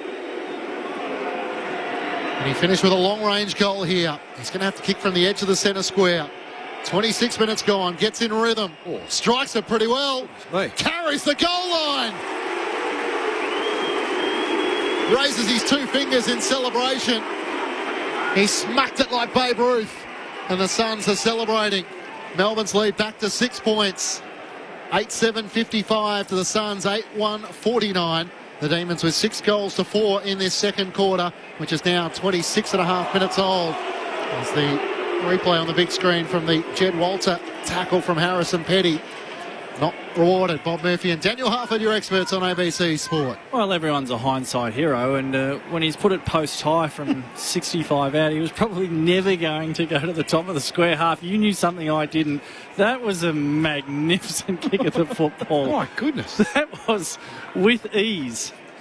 Mike, from inside the square. Yeah, I think he was pointing to the back of the old Ponsford stand. That's where I'm about to put it. Pointing to the cheer squad. Yeah, get ready. Yeah, there's no one up in the top tier. You might want to rethink that, AFL. Melbourne out of the middle. Here's Chandler away to Sparrow for the quick reply. It's out to the right. Running shot from 48. Just not quite. Melbourne by 7. 3.5 minutes away from half time. It's been a good contest. Suns started early. Got on top, led by 7 points. At quarter time, kicked 3 of the first 4 goals of the match, and then Melbourne have wrestled their way back 6 goals to 4 in this second quarter. Noble called a play on, took a long time. Latrell Pickett came at him. Your problem to deal with Bodie Ulan. Hand pass back. Long up the wing. Ben King flies on the back of Max Gawn. Can't take the mark, and now it's Hunt to the chest of Ben Long from Howes, and the umpire will ball it up. We knew Powell was a good player in his first year. We're working with Brendan Goddard, who's not the most positive at all times, BJ, as Sparrow gets a kick inside 50 for the D's, and Ballard intercept mark, and he said, I really like Powell. I think he's a good player. Jeez. He could have knocked us over with a feather. Old pretzels Goddard. Oh, these pretzels are making me thirsty. Short kick for Ballard. Away to Mac Andrew. He sends it out towards the wing. And Weller's there for the Suns. They're flowing in the breeze as he goes for a little gallop. Sweeps a handball away to Anderson. Turns, handball from Miller. Miller a little pirouette, kicks up to half forward. Right on the edge of the centre square, Rioli. He's off. Got to go. Kicks inside 50 and Gawn's there. Touch ball, play on. Now they're under the pump. Handball back to Tolstrup. He's in their back pocket. Salem clears. Sends it up towards Van Rooyen, who's worked underneath it by Ballard. Takes the intercepting mark. Squares it up to Noah Anderson. That's the one he needs to work on, Jacob Van Rooyen. Yeah. He doesn't have to mark everything. But that was a classic example of he just needed to stop, hold his space, take a bit of punishment and get the ball to ground, or even better, get it out of bounds. At the moment, it's a little bit, I'll either mark it or they will. And as his game develops, that's what he'll add to it, which is what Brodie Myercheck does, and he's got a good one to learn from there. Noah Anderson, the Gold Coast Suns captain, All-Australian and goal of the year last year. This will take his best from outside 50 as well. Veers out to the right, gives it a ride and misses to the right-hand side. It's a 6-point lead Melbourne's way. Poppy Penny on the boundary. As you can imagine, Melbourne fans very reasonable about some of these umpiring decisions. No booing, everyone's just accepting them, no problems. Well, have a look at the free kick count. It's a conversation. It's 8 apiece. Not necessarily a true reflection of what might have happened out there through the afternoon so far. Lindsay kicks up the middle for Melbourne, but pinched by Wetz off to Anderson. Short kick inside 50, low down. Lombard. The other umpire said no, it was a bump ball, so they're going to ball it up. They've got to ball it up. This has got to be in the earpiece, because neither of them teamwork, can see that from that angle. We could learn a bit from the umps in here. A bit more teamwork. We eat our own in here. You've got to protect yourself at all times. Dog in here. Yeah. Van Rooyen gathering the footy at centre half back. Gets the handball away to Sparrow. Then Chandler. Now Van Rooyen again. Left foot snap up towards the wing. Bouncing ball. Pitches on its point. Melksham. Oh, no. There's a push. Montreal Pickett on Closey. Sun's ball on the wing. He certainly did have his hands in his back, but Closey just fell over. That's not a free kick. Insufficient force to constitute a free kick. Melbourne by 6 points. Closey drives it inside 50. Gawn in front, can't take the mark. Graham through traffic. Hand pass to Lombard into the pocket. Has a fumble. Almost tackled by Tholstrup. This time he is holding the ball. Melbourne fans finally something to cheer about. It's fair to say they've got a bit of the midweek basketball vibes about them. They feel like the umps are against them. I wonder if Lombard fumbled his Easter eggs as much as he's fumbled the footy this morning. Tholstrup long out of defence, up towards Petty. McAndrew from behind makes the spoil. Powell's hand pass, chopped off by Windsor. Kicks back up the wing. Bodie Ulan sliding in. Takes the mark. Well, if it's the Humpty Dumpty Easter egg, you're actually beneficial because the Smarties come out. It's never been dropped. The Humpty. Bodie Ulan into the pocket. Punched away by the Melbourne defence and out of play in the right forward pocket. Used to be my favourite, the Humpty. Oh, the rattle. Yeah. You hear the rattle. Yeah. It's a powerful noise. Melbourne by 6 points. Closing in on half-time. 4:50 stoppage for the Suns. Whitson Gawn. Gawn slaps it down. Coming through Cully. Tackled to ground by Closey. Umpire crosses himself. Ball up coming. I quite like this from Max, trying to get the ball outside the immediate area of the stoppage. Just take away the brutality of the Gold Coast Suns mids. He turns tackler right as the first half expires. Melbourne by 6 points. You heard that right. Melbourne over the undefeated Gold Coast Suns, who have nearly doubled their opponents' points through the opening 3 rounds of their season. Their opening 3 games, you know what I mean, with this hodgepodge start to the season. 8-8-56 the D's lead the Suns. 8-2-50 the goal kickers for the Gold Coast Suns. King with 3, 2 to Reid, singles to Will Powell, who whacked it from inside the centre square over the fence at the city end of the ground. Zeke Hewland and Lockie Goulburn, while for Melbourne, 2 to Melksham, 2 to Myercheck, and then it is singles to Sharp, to Salem, Van Rooyen and Langford. So that's how you find it at the half. Melbourne by 6. You know what? We're going to do a little bit of live sport. The NBL final game is taking place. The Adelaide 36ers and the Sydney Kings. Clint Weldon and Alan Black are calling on ABC Sport Extra. Here's the last few seconds. He's in the right spot, and he finally looked at the basket and took a wide open shot. The Kings, they're going to have another chance here. They're going to have the ball from the baseline with 17.3 seconds left. Adelaide lead by 2, 95-93. Davis brings it into the front court.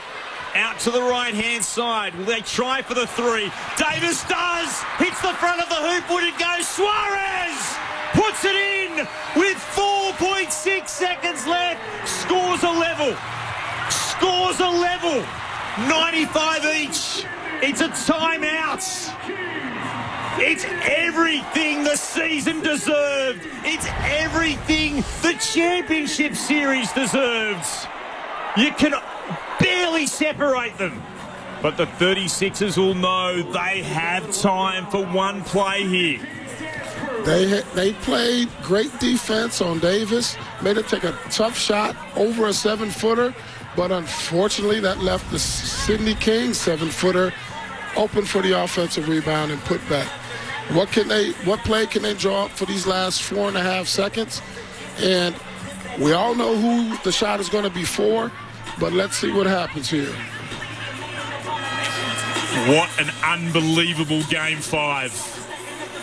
95 points apiece as we welcome our listeners around the nation on ABC Local Radio, Sport Digital and ABC Listen. There's 4.6 seconds left in the grand final, the championship series of NBL 2026. Bryce Cotton has done what Bryce Cotton does.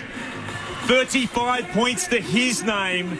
He has been spectacular for the 36ers, while Kendrick Davis has 28 points for the Kings. What do the 36ers have up their sleeve here? They've got the ball from the side with 4.6 seconds in the game. Inbound pass to Cheatham, to Cotton. Cotton goes himself, tries to spin it in off the glass. It won't go. We're into overtime. We're into overtime. It has been a simply sensational Game 5. It's just what the league deserved. 95 points apiece at the end of regulation time. And they're going to have to go again to decide the champions, Rob Feaster. Look, what a look they got in 4.6 seconds.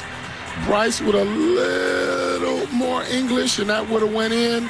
But we're looking forward to another great 5 minutes of basketball now. What a game. Oh, goodness me. Everyone at the Kingdome here at Sydney Olympic Park, all 18,000+, thought for a second the championship was going to be snatched away by Bryce Cotton, the NBL MVP. It wasn't to be. He'd done so much, but he just, through traffic, couldn't get the last shot to drop. Here's how the game has played out. The 36ers led 31-26 at quarter time. The Kings led by 1 at the half. And then Adelaide were able to get out to a 7-point lead, a game high 7-point lead at three-quarter time. They led 76-69. But the Kings, on their home court, simply would not go away. They fought through desperation and they found a way back. And we've got scores locked at 95 points apiece at the end of regulation time. Overtime beckons. Goodness gracious. Bryce Cotton with 35 points. Let's have a look at the scorers for the 36ers. Cotton with 35. Good support from Isaac Humphries with 14. John Jenkins, 13. Rakocevic with 11. Vasilovic with 7, Cheatham with 9, Cameron with 6. A reminder, if you've just joined us, we've already had Flynn Cameron fouled out with 5 personal fouls, and also fouled out for the Sydney Kings, Matthew Dellavedova, who put on 11 points and had defended stoutly before that. Kendrick Davis with 28 points for the Kings, Suarez with 18, Galloway with... And we're going to leave our commentary team there. Just a reminder, it's available on ABC Sport Extra. Heading to overtime, locked at 95 apiece. Here at the MCG, it's Melbourne who lead by 6 points over the Gold Coast Suns. 8-8-56 to the Suns, 8-50. The Demons with 6 goals to 4 in that second quarter. Let's bring you the latest from the ABC newsroom.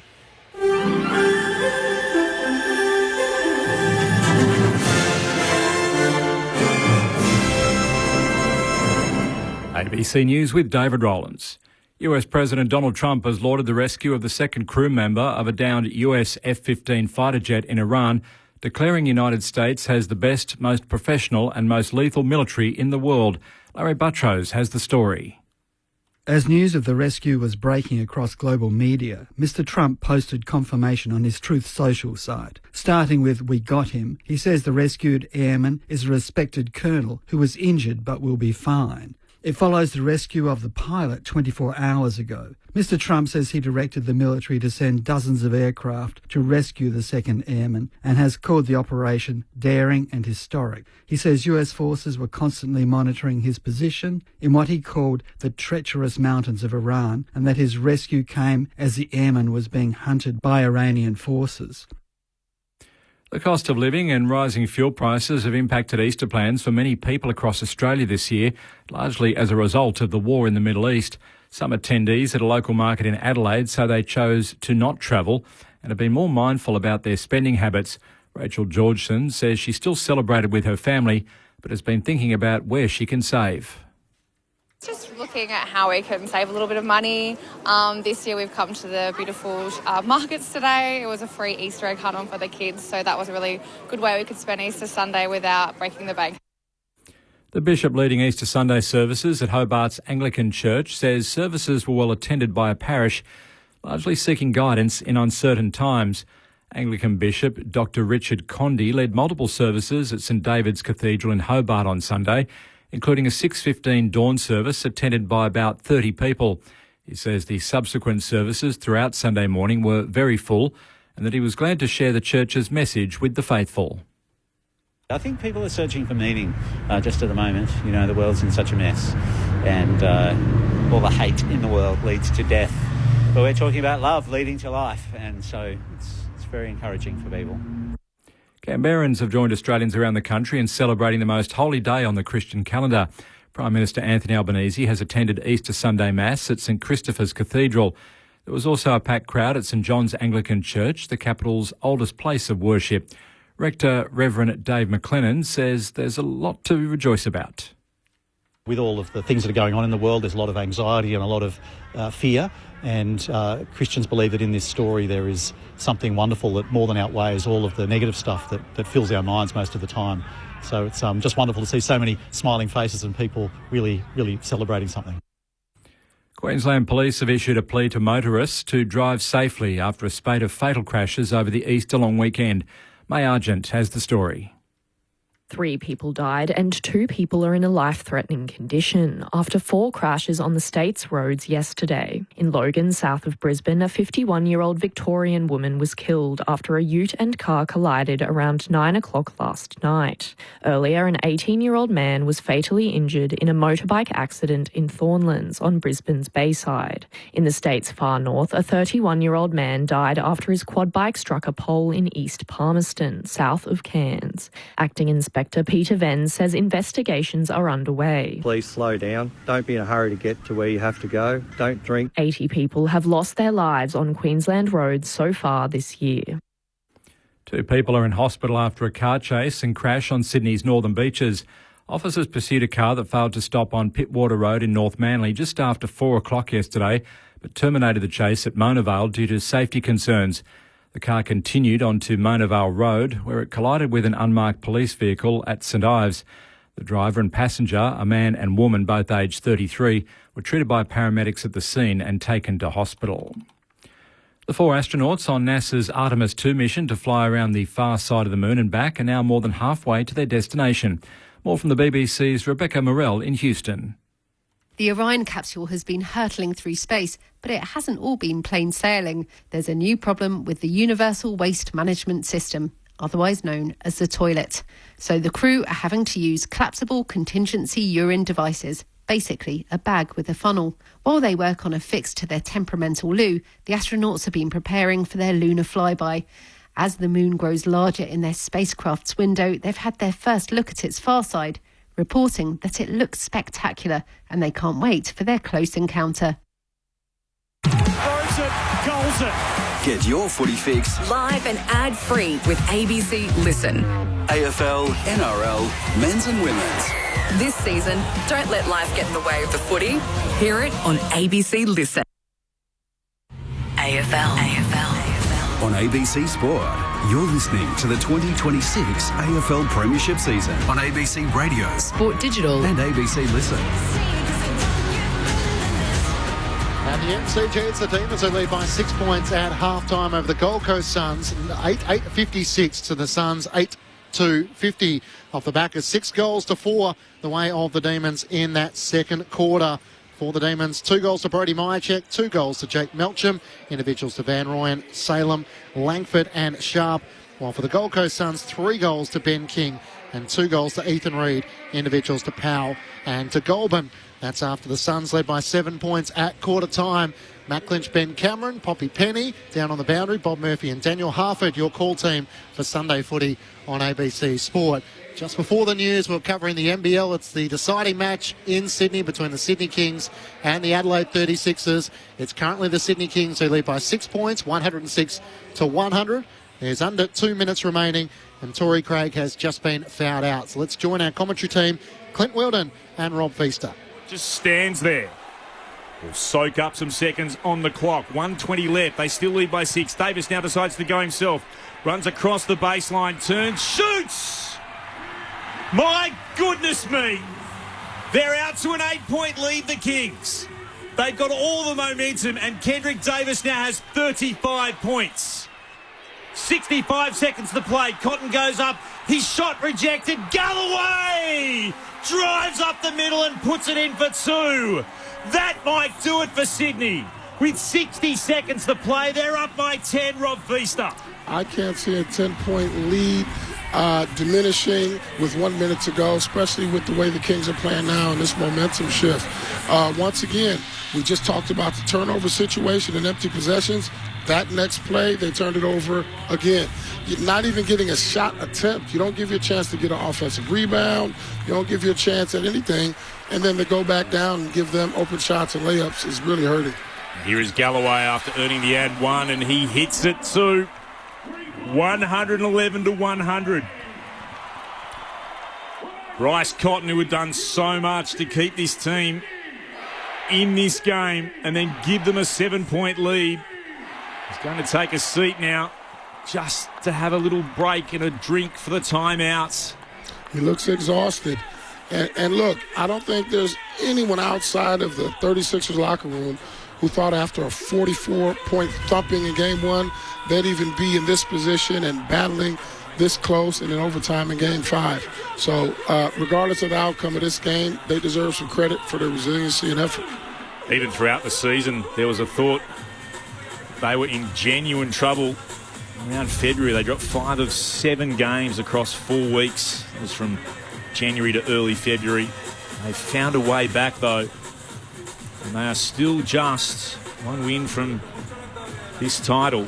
But right now, with 60 seconds to play, they find themselves trailing by 11 points. Davis and Cotton, what a battle that they have had all year. They've got in each other's face at times. They've had plenty to say. They both have 35 points to their name, and Davis has 14 assists to Cotton's 9. It's still up for grabs. And during that lull that Adelaide had in January, February, on the flip side, Sydney Kings had just started to turn things around and go on a winning streak because they started out the season struggling quite a bit. Dare I say it at Easter, it would take an Easter miracle here for the 36ers, but don't rule them out. Silovic with the inbound pass to restart. Now it's to Cotton. Oh, Cotton tried to pass it away, stolen by the Kings. Going all the way to slam it in. Maluach. Bang! And that might be the win for Sydney. 113 to 100. Shot from Jenkins misses. Dare I say Bryce might have ran out of gas. He's probably the best conditioned athlete in the league. You previously mentioned he played the most minutes of any player, but with no rest and the intensity of this game and how hard he has to work on the offensive side, it'd be hard to believe if his legs aren't feeling a little bit heavy right now. My catch, Maluach, just underlining the Kings' credentials with that slam dunk. Shooting from the free throw line for three here is Cheatham with 45 seconds left. He misses the first. That might just about do it here. Sydney lead by 13. They've made a change here to put Maluach, who's a taller player, in close for the rebound when it does come. He's able to get the second. 113 to 101. Inbound pass comes from Bruce, who's been given some time on the court by the Kings, who just need to run the clock down now. The Sydney Kings looking for another NBL title. Davis shoots for three. It misses. Spat out the side. Humphries is there. His pass goes straight back to Suarez. To Bruce. Looking to hand it off again to Davis, who knows it's done. Punches his chest in joy. He said he wanted to win something they couldn't vote on. Brian Goorjian is yet again an NBL champion. The Kings, they reign supreme. The NBL championship is Sydney's. They're crowned as champions once more. They beat the Adelaide 36ers in an epic Game 5 in a brilliant championship series. And we'll leave our commentary team there, Clint Wilden and Rob Feaster, after the Sydney Kings. It went into overtime, locked at 95 apiece. The NBL champions in Game 5, 113 to 101. It's been a ripping grand final series, and a record crowd in it. Sydney have enjoyed a final series which went the whole journey to overtime. Matt Clinch and Ben Cameron calling the action. Poppy Penny down on the boundary. Bob Murphy and Daniel Harford are your experts. We've had an equally entertaining second quarter here at the G. It's the Demons who lead by 6 points. Bob and Half, we lost our way, but live sport available. That's what ABC Sport does. So cross to ABC Sport Extra and keep you across all the action of the NBL. Absolutely. But for the fans of the Demons and the Gold Coast Suns at halftime, just some quick thoughts as the players have made their way back on field. Oh, just quickly before we leave the NBL, I just think for the Adelaide 36ers, it's a horror story written by S. Kings. You know? Nice. Nice. Lynchy, you made me work. I was like, hurry up, mate. Come on. I'm sitting on the goal. That reminds me of the last line of commentary from last week's game that Benny Cameron launched. Yeah. Yeah, it's an homage to Benny. That was Grant Larson. He like stealing that line. Quite a poet. That's Benny Cameron is. We've got a cracking game of football on here. From what we've seen of the Melbourne Demons in 2026, they do not give up. They will hang in there. They will keep pushing. And if I could sum up the amateur psychology of how the Gold Coast Suns were feeling just before the siren went for halftime, is like, this is inconvenient. This is a bit inconvenient. We're a contender. We're a top team. This is a perfect day for football. We started so beautifully, and we may have just slightly underestimated the opponent we're up against today. And in appetite for defence and attack, the balance of the two parts of the game, Melbourne have shown the way, and Gold Coast, they're being challenged at the moment, and we'll see how they respond. Just at the bookends, both sides, they're two tall key forwards. All of them look dangerous. So we've got Reid and King have kicked 2 and 3 respectively. Mychek's got 2, Van Rooyen 1, but they all look like they could rip this game apart. We've got a good game of footy. Second half underway. Witts and Gawn crash into each other. Witts brings it down. Rao coughs it up. Cozzy Pickett arches the back. Runs to the attacking edge of the square. Kicks long inside 50. It's offline. The bounce is out of play. Throw in. That's an area of improvement for Cozzy, I reckon. He gets to that spot coming through the front of the stoppage. He often wants to just go long, pull the trigger and go long. There's got to be targets he can hit up rather than kick it from 60. It doesn't work. A couple of times he's done that today. Umpire brings it back in. Petty palming it down. Rao gathers. Quick little kick, and Ezekiel marks 40 out from his defensive goal. Gives it off to Touk Miller. Tries to kick up towards the wing. Reaching up, Ethan Reid takes the mark in front of Max Gawn. Waiting for players to stream past him. Nothing really presents, but now he hand passes out wide. Zeke trying to cut around Jai Cully, sends it up to half forward, and Goulburn's been impressive in game 2. Kicked a goal in the second quarter. Possession number 14 coming up for him. The number 39 on his back. It's a congested forward 50, so we'll try and put it to the teeth of goal. That's where Ben King will look to fly. Max Gawn sets himself in front. Off hands gathered by Miller. Hand pass too slick for Zeke Ewell, but cuts around a tackler in Lever. Steadies, composed, kicks his second. Oh, there's something about this kid. The Yulian brothers matching it with the Pickett cousins. And the MCG is just a playground for those who dreamed of doing it at the top level. Scores level. Melbourne 8-8-56 to the Gold Coast Suns 9-2-56. Daniel Harford and Bob Murphy with you on ABC Sport. Well, it was a nice piece of work to finish off. I'm a bit worried about the defensive effort here on Newland. It was Lever. Lever went to cover off the outside. That's where the support handball was going to be released to, but they had numbers there. They had that covered. So he opened up the back through the corridor, and Newland didn't take too many other looks. He knew he wanted to go back in there. That's a laser dart from the left foot from 45 from that angle. He's a talent, this boy. Inner belief there, isn't it? Yeah. Gets very excited when he kicks them too. Well, if you're going to kick those ones. It's almost like an involuntary sort of response, though, that takes over his body as Gawn follows up his own work to get the clearance. Justified any way you like. High kick up to half forward and it tumbles out. Lasso free kick will go the way of the Gold Coast Suns, and Sam Collins on a back flank. Scores level. Suns did lead by as much as 16 points as Collins kicks up towards the wing. Melbourne led at half-time, and now the Suns are coming. They work it down the Warden wing. Lombard sweeps onto the footy. 1-2 with Reid. Inside 50. Snaps it around the corner and sets up Graham. He takes the mark. 30 out. Slight angle right of centre. So they've upped their defensive intensity, or their contest work. The Gold Coast Suns, only very early, of course, in this third term, but seemingly that's the adjustment that they've made after half-time, and it's getting turnover opportunities, and then they get their game going on the back of that. The cameras did catch Damien Hardwick just at half-time in the coach's box. Looked fired up, looked really dissatisfied with the first half from the Suns. They have responded in the early going of this third quarter. Will Graham won the most professional at the Suns last year, and he puts this through the middle. The Suns snatch back the lead. Second lead change of this match.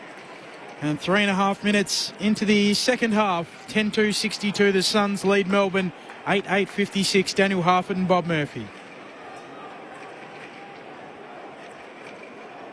Don't all go at once. Just looking at the... Bob was looking at something. I was looking at the replay there. We talked a lot about the 209 centimetre ruckman. Well, that sort of doesn't become much of an issue when they wrestle each other to the ground. What did cause a loose ball, though, and what we do know about the Gold Coast, when they can get the defensive side and the contested nature of their game sorted out, they do run in waves. They are athletic and they are exquisitely skilled. So the Demons are now the ones that have been challenged. Will Graham becomes the sixth individual goal kicker for the Gold Coast Suns. Gawn flicks it over the back in the middle of the ground. Rowed by Rowell, though. To Miller, who's tackled and brought down. Got a hand pass away to Anderson. The Suns out of the middle of the ground. Driving kick up towards Reid. Lever in from the side. Makes the spoil. Provide a good support. Lindsay races after it. Lombard will get there first. Gathers at the young son. Hand pass to Weller. Hand in. Smothered by Langdon. And goes out of play in the right forward pocket for the Gold Coast Suns. They now lead by 6 points, with Melbourne having taken control at the 13-minute mark of the second quarter. The Suns with the opening 2 goals of this third quarter. Just a slither of the ground that remains in sunshine. Gawn and Witts, neither decisive down at ground level. Rao, Steele right there with him, pinches it. Just gets a handball out, but onto it quickly. Graham for the Suns. At half forward, goes back to Weller. Off a step, kicks on goal across the face. And Tom McDonald's there to mark. That's 50. Yep. Didn't get back to the 9. Ethan Reid. So when you take a mark inside 9 metres from the goal line, player has to come back to that mark. 9 metres out, and he didn't do that there, Reid. So 50-metre penalty to McDonald and Melbourne. Players are doing much more automatically these days, but Ethan Reid had no idea they had to do that. Sends it out to Salem, who marks it left half back. Chips it over the top. Jack Steele for Melbourne. Now spots Langdon all on his own under the Shane Warne stand side. Trying to get around Lombard. Cops back on his right. Sends a high ball. Looking for Tholstrup. Not sure if he was exactly the intended target, but off the outside of the boot and hung in the air perfectly for him, and he marks in front of Dan Rioli. Brave mark in the end. Yeah. Had to sit in an uncomfortable spot for a fair while. There was pressure coming his way via Daniel Rioli, but he was good enough and tough enough to take it cleanly. Good grab. No chance in the world it was designed for him. No. It's a tight curl, isn't it, on top? It certainly is. Short sides, curls on display.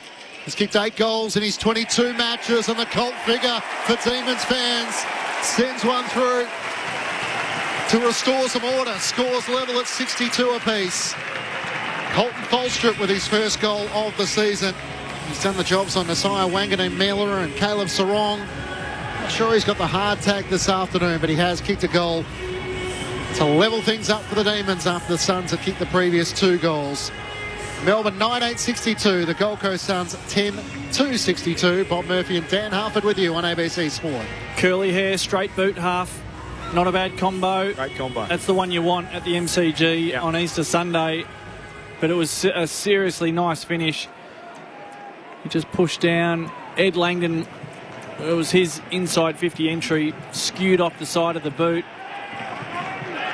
And he sat under it, was brave, and a beautiful finish. You haven't seen Colton Tholstrup.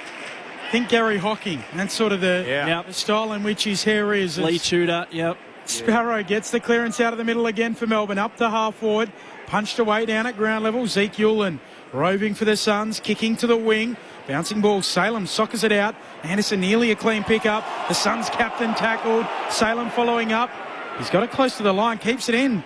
There's Salem. He's dacked in amongst all of that. Lost his trousers. Has to pull them back up. The D's just work it out with handballs. Clever little slap on from Latrell Pickett. Looks to come inboard. That's Marcus taken by Tholstrup. Didn't have to break stride. Kicks it in the back of Noble. Ricochets back to him. Rogers tries to lay the tackle. Down low. Tough ball to be won for Steele. He's dispossessed by Rogers. Here's a chance for the Suns. Hand pass comes out to Rao. Can work it up the wing. Graham takes the mark. Between wing and half forward on the members' side. Scores level at 62 apiece. Hand passes boundary side to Zeke Ulan. Chips it over the top. And here's Goulburn at left half forward. Big Max has plonked himself 20 metres out directly in front. Second game of AFL footy. A goal in the second quarter. King rises from behind. Can't take the mark. Steele front and centre. Got good support from Gawn and Turner. Hand pass to Tholstrup. Missed the target. Reid got a hand onto it. Gawn trying to get it back boundary side. Rogers tackled by Turner. Umpire will ball it up in the left forward pocket. In front of the Demons cheer squad at the punt road end. Scores level 62 apiece. I made a middle of that, the D's defenders trying to get that ball out now as ever diminishing circles, but we should have got that out there. They play volleyball or sort of keepy up over the boundary line, and we get a boundary throw in. Whitson Gawn, 209 centimetres apiece. Yep, exactly. Okay, heads up with this boundary throw in. Left forward pocket here for the Suns. Both rucks miss it. Bouncing ball. Salem trying to come through. Eventually does win it for the D's. Off to Windsor. Snaps into the middle. Bodie Ewan there alone. Drops the mark. Has time to recover for Gold Coast. Goes back to Ballard. Kicks laterally to the logo and Collins. Collins wants to play on. Swings out to the right around Petty. Tries it inside 50. Ben King in the pack. Can't juggle the mark. Graham hit it with speed. Was he taken high? No, as Gawn lays the tackle.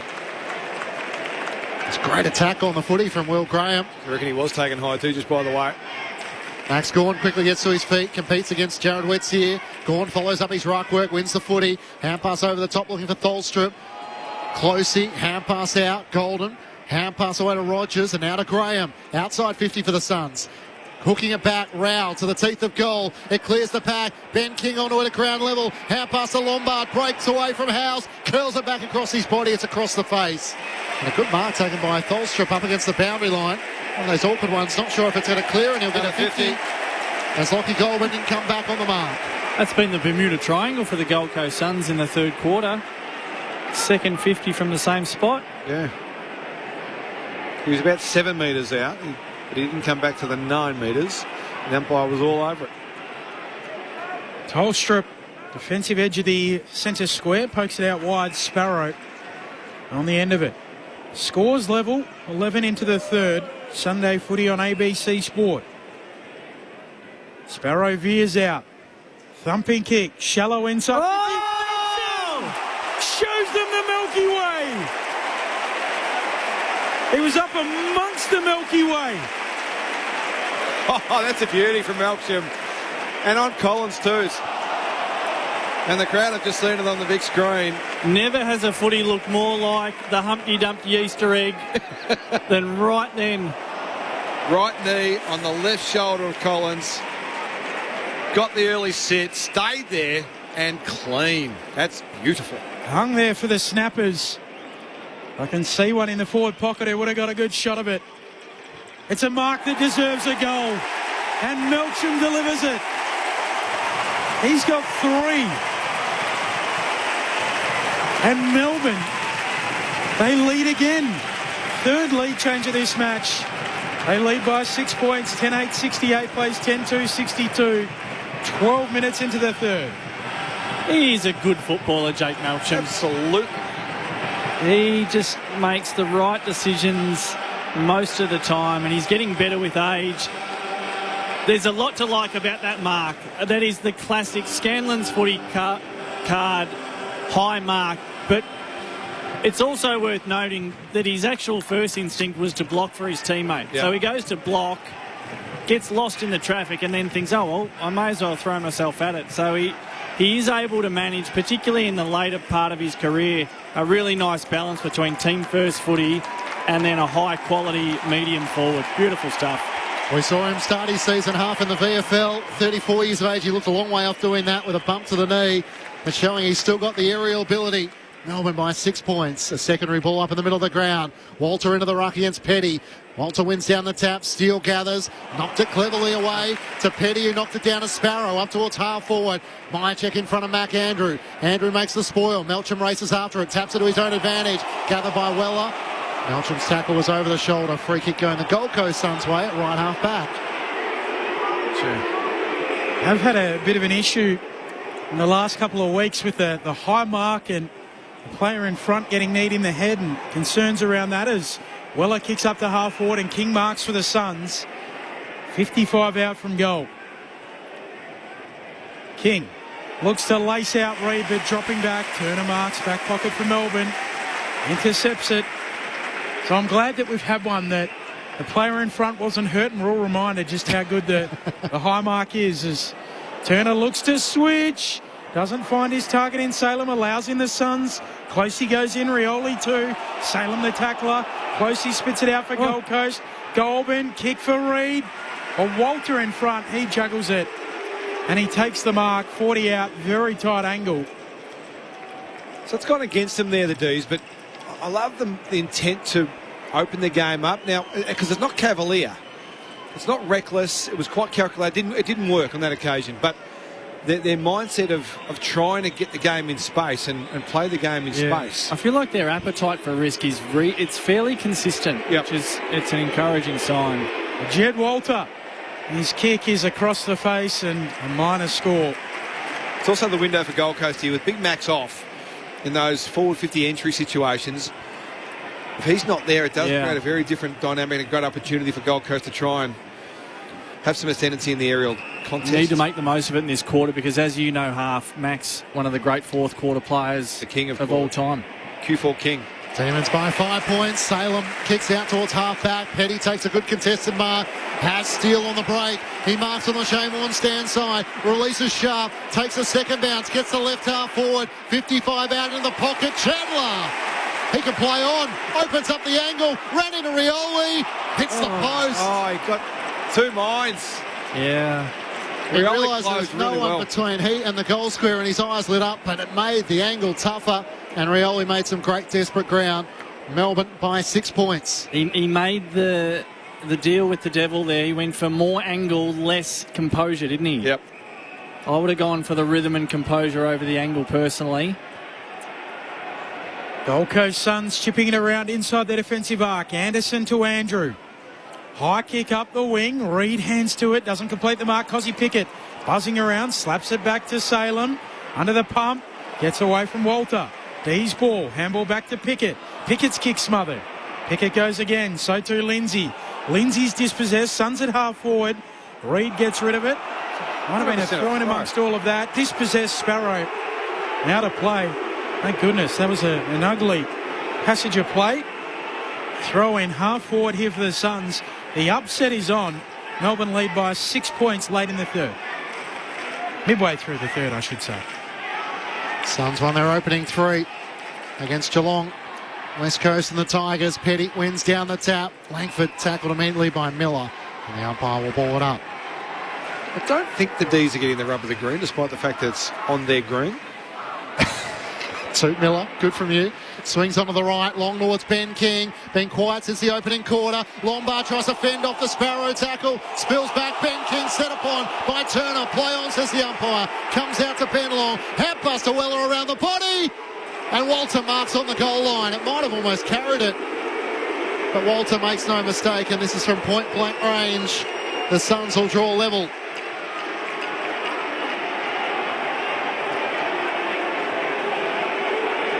Jed Walter with the Melbourne cheer squad in front of him at the punt road end. Lindsay stands on the goal line, scores a level at the MCG at the 17-minute mark of the third quarter. The Suns 11-3, 69 to Melbourne 10-9, 69. And Jed Walter becomes the 7th individual goal kicker for the Suns. Poppy Penny down the boundary. Half Melbourne fans would agree with you. They also don't feel like they're getting the rub of the green. They were pretty vocal on there was a throw here on the wing. Yeah, Melbourne fans are feeling a little bit hard done by. Well, I reckon Ben King had a prior opportunity when he got that ball at ground level. It's inside that 4A, inside forward 50. Stepped back in, got collared by Disco Turner, and it was allowed to play on. I think that was his prior. They should have been holding the ball. So they're entitled to feel aggrieved, I reckon, Pop. Give them a high five and tell them we still love them. Will do. Jed Walter, third season. First game, first goal of the year. In a battle to win his spot in this Gold Coast team. Free kick at the restart. Will go the way of the D's. And you can hear the Bronx cheers. Sparrow. Gawn streams forward. That's where the kick goes. Towards full forward. Pack goes up. Gawn comes down with it. Mighty Max stands in front of the pack, and this man just does it all for the D's. Well, you picked it like a dirty nose, Benny. That was beautiful. You knew exactly what Big Max was doing. Trying to stretch the opposition ruck, put himself in a dangerous position. And just all he got to do in that situation is kick it somewhere near him. This has been the problem. Oh, around the corner from 25 directly in front. Oh, boy. So no drop punt. He'll go the snap, and Gorm will hook it through. Go, Maxie. You don't have to draw pictures. Chalk it down as a major. And Melbourne lead by 6 points again. 11-3, 69 plays 11-9, 75. Melbourne in front, nearing time on third term. Bob Murphy, Daniel Harford. Oh, that'll bring a tear to Stevie Johnson's eye, the former Geelong great who started all of this around the body technique from set shots. But Max pushed forward. Jared Witts was nowhere in sight. And Max, as the game goes, he just gets bigger and better and stronger. He pushes forward. It was always his ball. Almost an uncontested mark in the end from Big Max. And snap truly.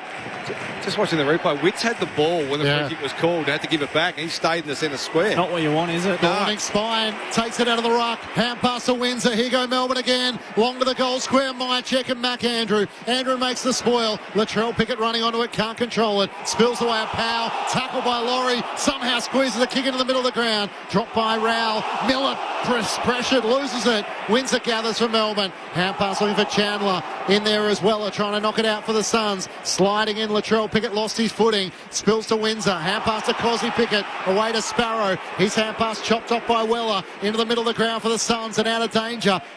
Jet Walter can't gather. A hold, a free kick going Melbourne's way. This game just went turbo. Just went turbo mode this game. Both sides having a massive crack. Huge pressure on the ball. It's pinballing around. We'll see who can rise to the occasion. That's Bob Murphy. Daniel Harford alongside him. Howes with the free kick. Looks for Gawn on a searching lead. Oh, he's going to run him right all the way through to the end of this game. Big Max, his opponents. It hasn't even reached the fourth quarter yet. Half. Wait till he really cranks up. Just warming up in the driveway with the throttle still not fully out. Go on. Chips it over the top for Lindsay. The choke's still halfway out. He's got 3 on the tree. Oh, 50. Jake Rogers was protesting that Lindsay bobbled it over the boundary line, and he was skipping around as he did it. And the umpire said, hey, you've got to have concrete boots. You've got to stand. Come with me. Yep. Not so jolly Rogers. Umpire Nathan Williamson marching him to... Well, this is interesting. So I think Rogers should still be on the mark, technically, should he not? But they've got Collins on the mark. They can swap the player on the mark. Yeah. Not with the new rule. Of course you can. Ray was speaking about this yesterday. Maybe for 50. 50 you can. Lindsay comes in and slots it. The Demons lead by 12 points. And the Gold Coast Suns are in a battle. 12-9-81 plays 11-3-69. 22 minutes into the third. My apologies, half. Absolutely for a 50. Yeah, for 50 you can. Yeah. You can't for a normal mark around the ground with the new rules. Stand down. That's good. Wrong again, Cameron. That's good support of your colleagues. We work together. We took a leaf out of the umpire's book, and I've been proud of our progress so far. But this game has gone up quite a few notches as Mac Andrew launches himself into the bench. Both sides know they're in a real tussle here. 12 points in it, but it feels like it's anyone's game. Little momentum swings. Jared Witts has got a big challenge ahead of him at this centre square bounce, and for the next quarter and 10 minutes against the great Max Gawn. I feel like the mountain to climb is much higher for Gold Coast than it is for Melbourne at the moment. Demons with 4 goals to 3 in this third quarter. Contact below the knees. Free kick going the Suns' way, just as Melbourne were breaking out of the middle of the ground. It's going to come back to Will Graham. Max looks taller than Jared Witts now, which is actually a numerical error. Here's a chance for Witts to go forward. He marks on the edge of the centre square. Had to get around Sparrow. Hand pass to Noble. Sold him into traffic. They lose possession. They're away. Melbourne take it back. Howes away to shove. Takes a bounce and now a second. Keep going. Keep running. And a third. Gets to 50. Vacant goal square. Goes for glory. Oh. Misses to the right-hand side. Bouncing end over end. He had no one between him and the finish line. He didn't do much wrong. Pin the ears back. Melbourne lead by 13 points. Pressure again, though, at half-back from the D's. They are absolutely up for the fight. They're insatiable. Oh, Powell shanks the kick in. Dropping the mark there, Rioli. Spills out to Latrell Pickett. Pokes it for Petty. Petty marks 35 out. 2 metres in from the boundary line. Very tight angle, but right forward pocket. Right side for a right footer. Left forward pocket. The right side for a right footer. It's in the forward pocket. Hold up my fingers. Yeah, and he's a right footer. Yep. It's at the MCG. Here comes Petty to make it a game-high lead for the Demons. Oh, just misses to the left-hand side. The goal umpire did not move much. I thought that was good for a lot of the journey. In fact, it just nicked the goalpost on the way through for a minor score. As the Suns try and run it out of defence, Noble got it from Powell, sends it up the wing through the hands of Lever. Bloke in the back. Jeffrey runs onto it, taps it to his own advantage. He's got Lombard running shotgun, doesn't need his support. Kicks it up to Reed. He marks it right half forward. Lombard's kept running the boundary. Reed with no one on the mark decides to take every metre, line up for goal and just finish like that. Ethan Reed showing 202 centimetres with athleticism on display to put through his third. And Melbourne's lead is cut back to 8 points. The Demons 12-11-83 to the Suns 12-3-75. 4 goals apiece so far in this third quarter through 25 minutes. Daniel Harford and Bob Murphy, your experts on ABC Sport. Well, you called it, Bob, that situation centre wing. Lever ended up pushing Tolstrup under the ball, and that's the one thing you cannot do against the Gold Coast Suns, let the ball get to the back. And what the Demons have done so well today, they've committed to bring the ball to the front or at least hold shape and let them have it in the front and make them work past you. But on that occasion, got out the back, and Ethan Reed was good enough to be able to end up with that slaughter from 50. That's a good finish from a big man. 202.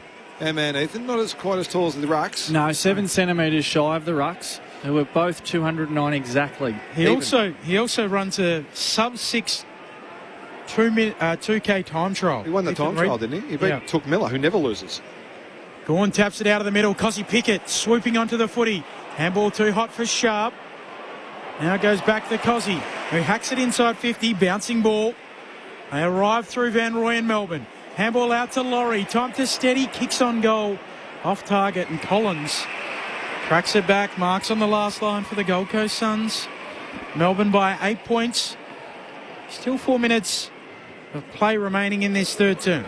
Collins out of defence. Van Rooyen in the pack. Flies against Bodie Ewans.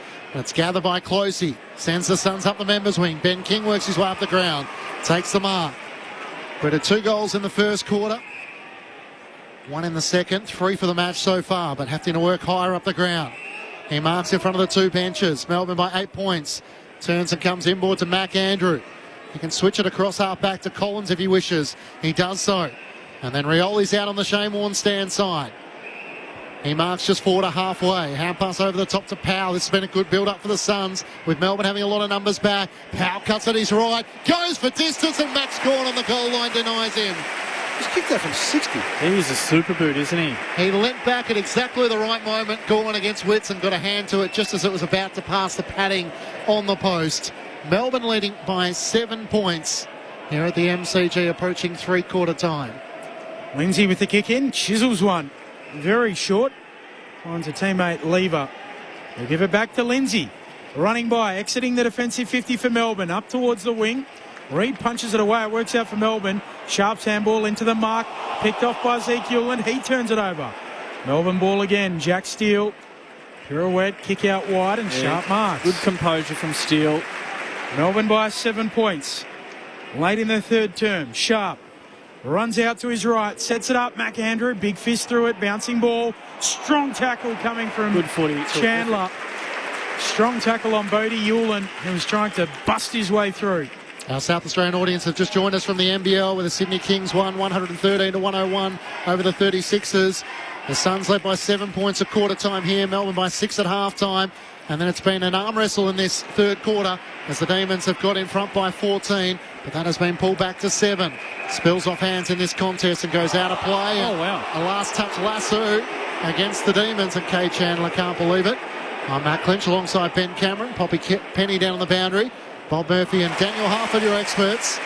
The kick from Noble, chopped off, and Jack Steele takes it from Melbourne. Bolstrup too slow almost as Rogers almost ran him down. He dribbles a kick to half forward. Rao goes after it. The Brownlow medalist put his head where many wouldn't go, but now he's tackled by Windsor. Umpire says no prior opportunity. 55 metres out from the Melbourne goal. You questioned the Gold Coast tackle intensity in the first quarter. They only had the 7. I'm not sure what the number is just yet, but their intensity and their appetite for tackling has certainly gone up. Here's the D's, gone down to Sharp, who gives it to Pickett, dribbles it inside 50, Melksham attacking it, back to Cozzy. What? Because he can! Another goal for the D's. An injection of class from Cozzy Pickett. And they lead by 13 points. That's a game high for Melbourne. 13-11-89 plays 12-4-76. 30 minutes into the third. Daniel Harford, Bob Murphy. Just makes good decisions, Jake Melksham. So he plays in front. So it's a tumbling ball that comes in. He's that medium forward. It's not an easy position to play. Fumbles the first one. Has a second go at the ball below his knees. As he's falling over, he's just able to see, he sees that, Pickett's pivot had gone. He's gone corridor, and he's just able to inside-out handball on the left hand, which is not what you teach players. But he just had enough composure to find his teammate in a really difficult spot. And Pickett, he just doesn't miss those. 8 disposals and a goal in this third quarter for Cozzy Pickett. Becomes the 10th individual goal kicker for Melbourne. Chandler at half forward, kicks looking for Melksham, can't get onto it as Bodie Ewans left it behind, and Sharp running through, almost socketed it through, and misses the wrong side of the left goalpost and a minor score. Melbourne by 14 points.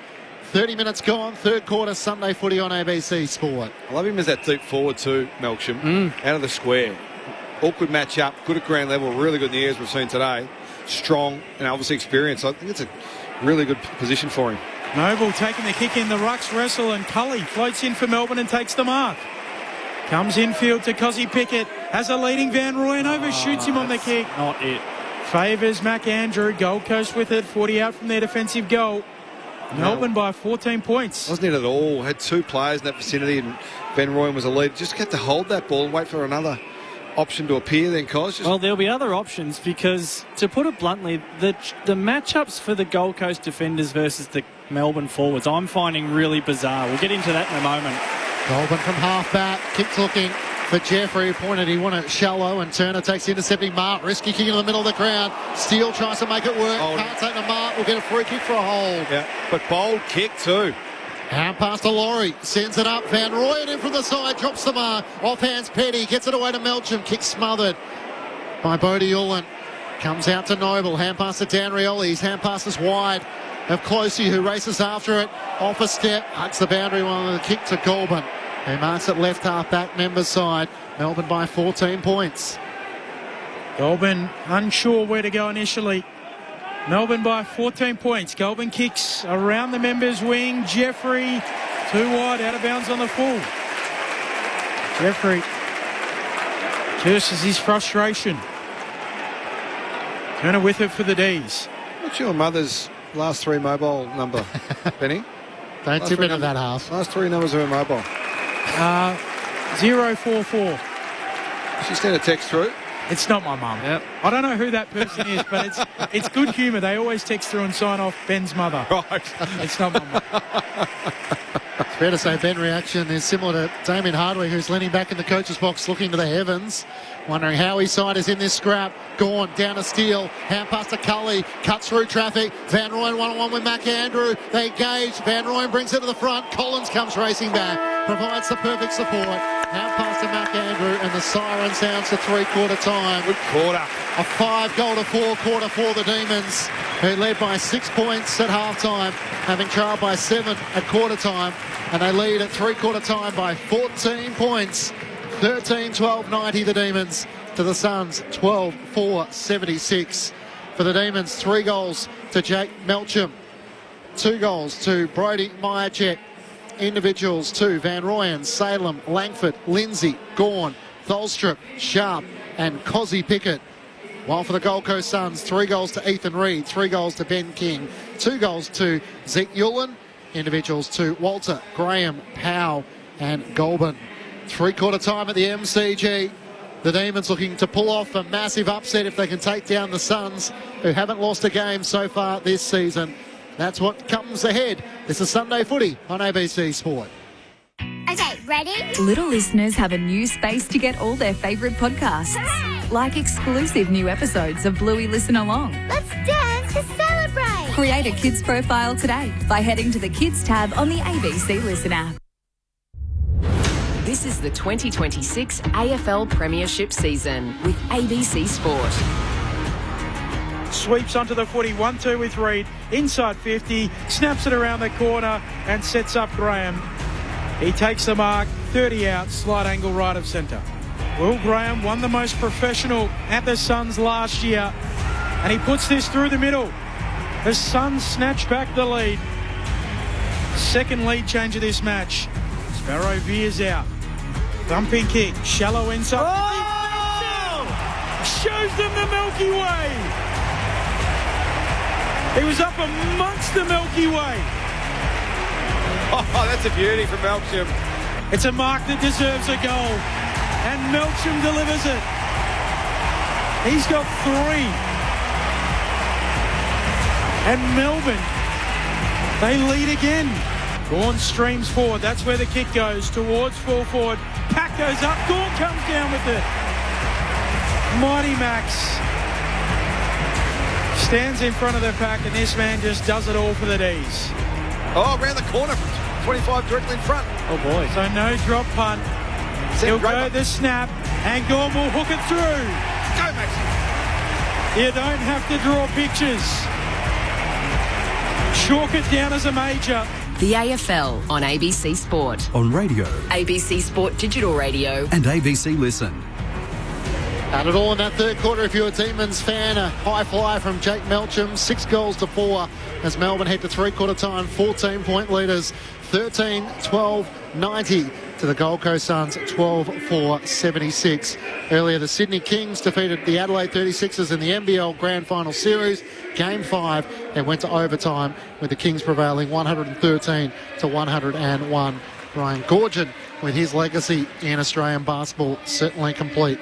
Matt Clinch and Ben Cameron, 7 titles half. 7 titles would be Goorjian, including coaching the national side, the Boomers. Ben Cameron, Matt Clinch calling the action. Poppy Penny down the boundary. Daniel Harford and Bob Murphy, your experts on ABC Sport. It's been a fantastic game. It looked early. In the first 10 minutes, you think, oh, this is going to be a rough day for the Demons. But once they found the way to find themselves around the contest, balance a bit better around the contest, stop the easy handball chain coming out from the Gold Coast Suns, it really has been all the Demons. I know that there's 25 scoring shots to 16. It's a good indication of what's happened in the game this afternoon. And even just in that quarter, you can start to see it break open a bit even more so in their favour. 17 insides to 10, 7-2 out of centre clearance. 7-2. So that's huge opportunity. So if you're Damien Hardwick now, you go straight to your mids. Who are your guns? Your captain's in there, your Brownlow medalist is in there, and your former captain Jared Witts in there. Like, this is on you blokes. This game is officially now on you guys. We know Max is the Q4 king. We've talked about that before. So they've got to nullify Max and get the game back on terms from contest, and particularly centre bounce when they get those opportunities. It's been really impressive. And we talked before the game, Bob, about having to be Max or Cozzy or bust a bit for the D's. That's not the case today. They've had the floor for the Demons in terms of performance, but more in regards to effort. They've had something from everyone today, the Demons. I'm not sure if we could say the same for the Gold Coast Suns. They've played in fits and spurts. Today, they've had really good performances from their stars, Melbourne, but it hasn't just been that. It's all over the field. They've redlined it for most of the day, and they've been rewarded accordingly. I just want to touch quickly, Half, on the matchups that the Demons have been able to get, and but also the matchups that the Gold Coast Suns not only seem happy to take, but they almost seem to be their preference, which I just need a little bit of help with, because I can't quite work out why they would do it. So Sam Collins, we know the type of player Sam Collins is. He hasn't gone near Brody Mychek, and so Brody Mychek, who we're used to seeing play up high on the ground and right up on the wings, he's played more closer to the goal square, and his opponent's been Mac Andrew for the most part of the day, and he's looked really dangerous, Brody Mychek, for big chunks of the day. So Sam Collins, for the most part, has taken Jacob Van Rooyen. Now, from afar, I would have thought you could easily flip those two matchups. Yep. Just to match the type of athletic profile. They haven't gone with that. And in that third quarter, Jake Melksham, he looked to be the most dangerous forward on the ground. And he kicked a couple for the Demons. His opponent for that quarter was John Noble. And John Noble's been really good. He's had 19 disposals and gone at 84%.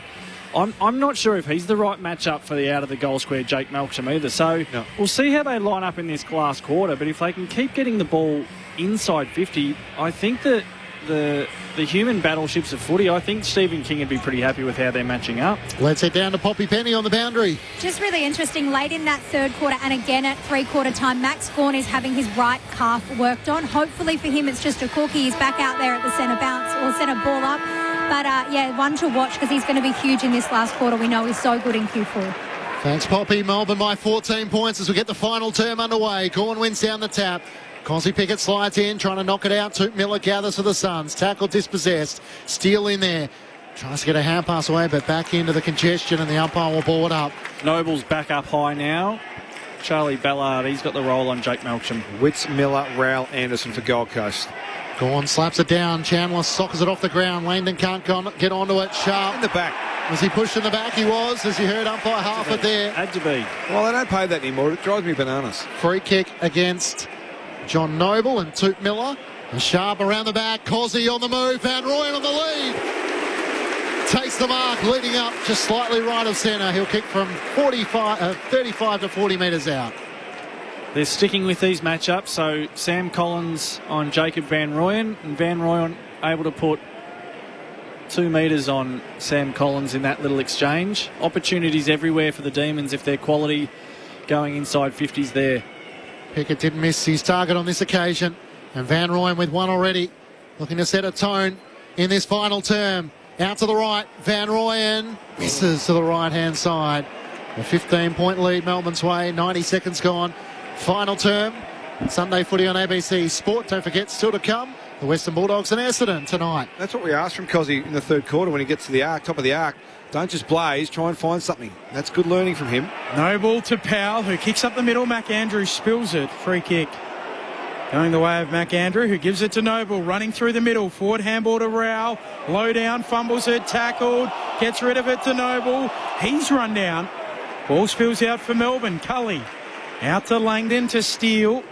Steele kicks out wide and finds Van Rooyen. On the logo. Very wide out, worn wing. Oh, yes. Chips it inside 50 and a great kick for Sharp. Around. Elcham on his own. He will turn around and kick a flower bag to him. It works out. Floats onto his chest.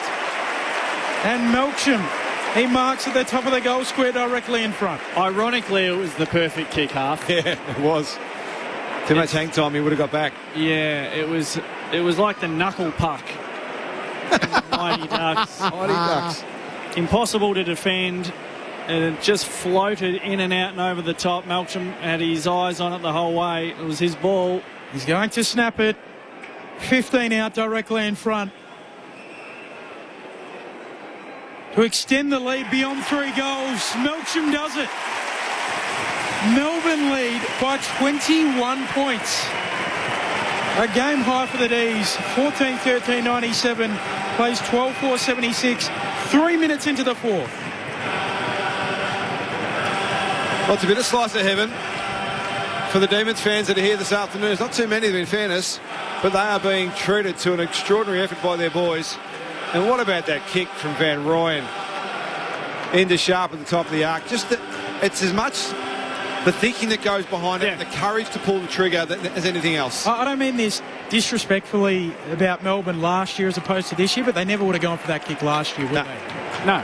Not in a million years. Spot on. It would have been, how can we set up behind this kick that goes to the 10 metres out from the point post? Yep.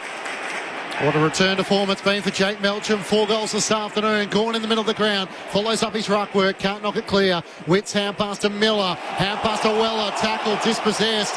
Not rewarded for the Sparrow tackle. And the players dive on top. And I reckon on the bottom of the pack. I reckon, Bob, it's a bit of an indictment on the modern game to a degree. If you're going to pop the modern game, that players aren't encouraged to do that. They're encouraged for the safety. And it takes away the talents that some of these guys have got they don't get to show. I applaud the change in footy from that regard. Anderson from the stoppage gets it forward. Lombard just bumped as he got his kick away. Awkward bouncing ball for Ben Long. Howes tries to get a hand pass out for Melbourne. Chandler runs onto it. Kicks up the members' wing. It's Sharp. Backpedaling takes the mark in front of Noble. Melbourne by 21 points. 4 minutes gone in the final term. Sunday footy on ABC Sport. Matt Clinch and Ben Cameron calling the action. Poppy Penny on the boundary.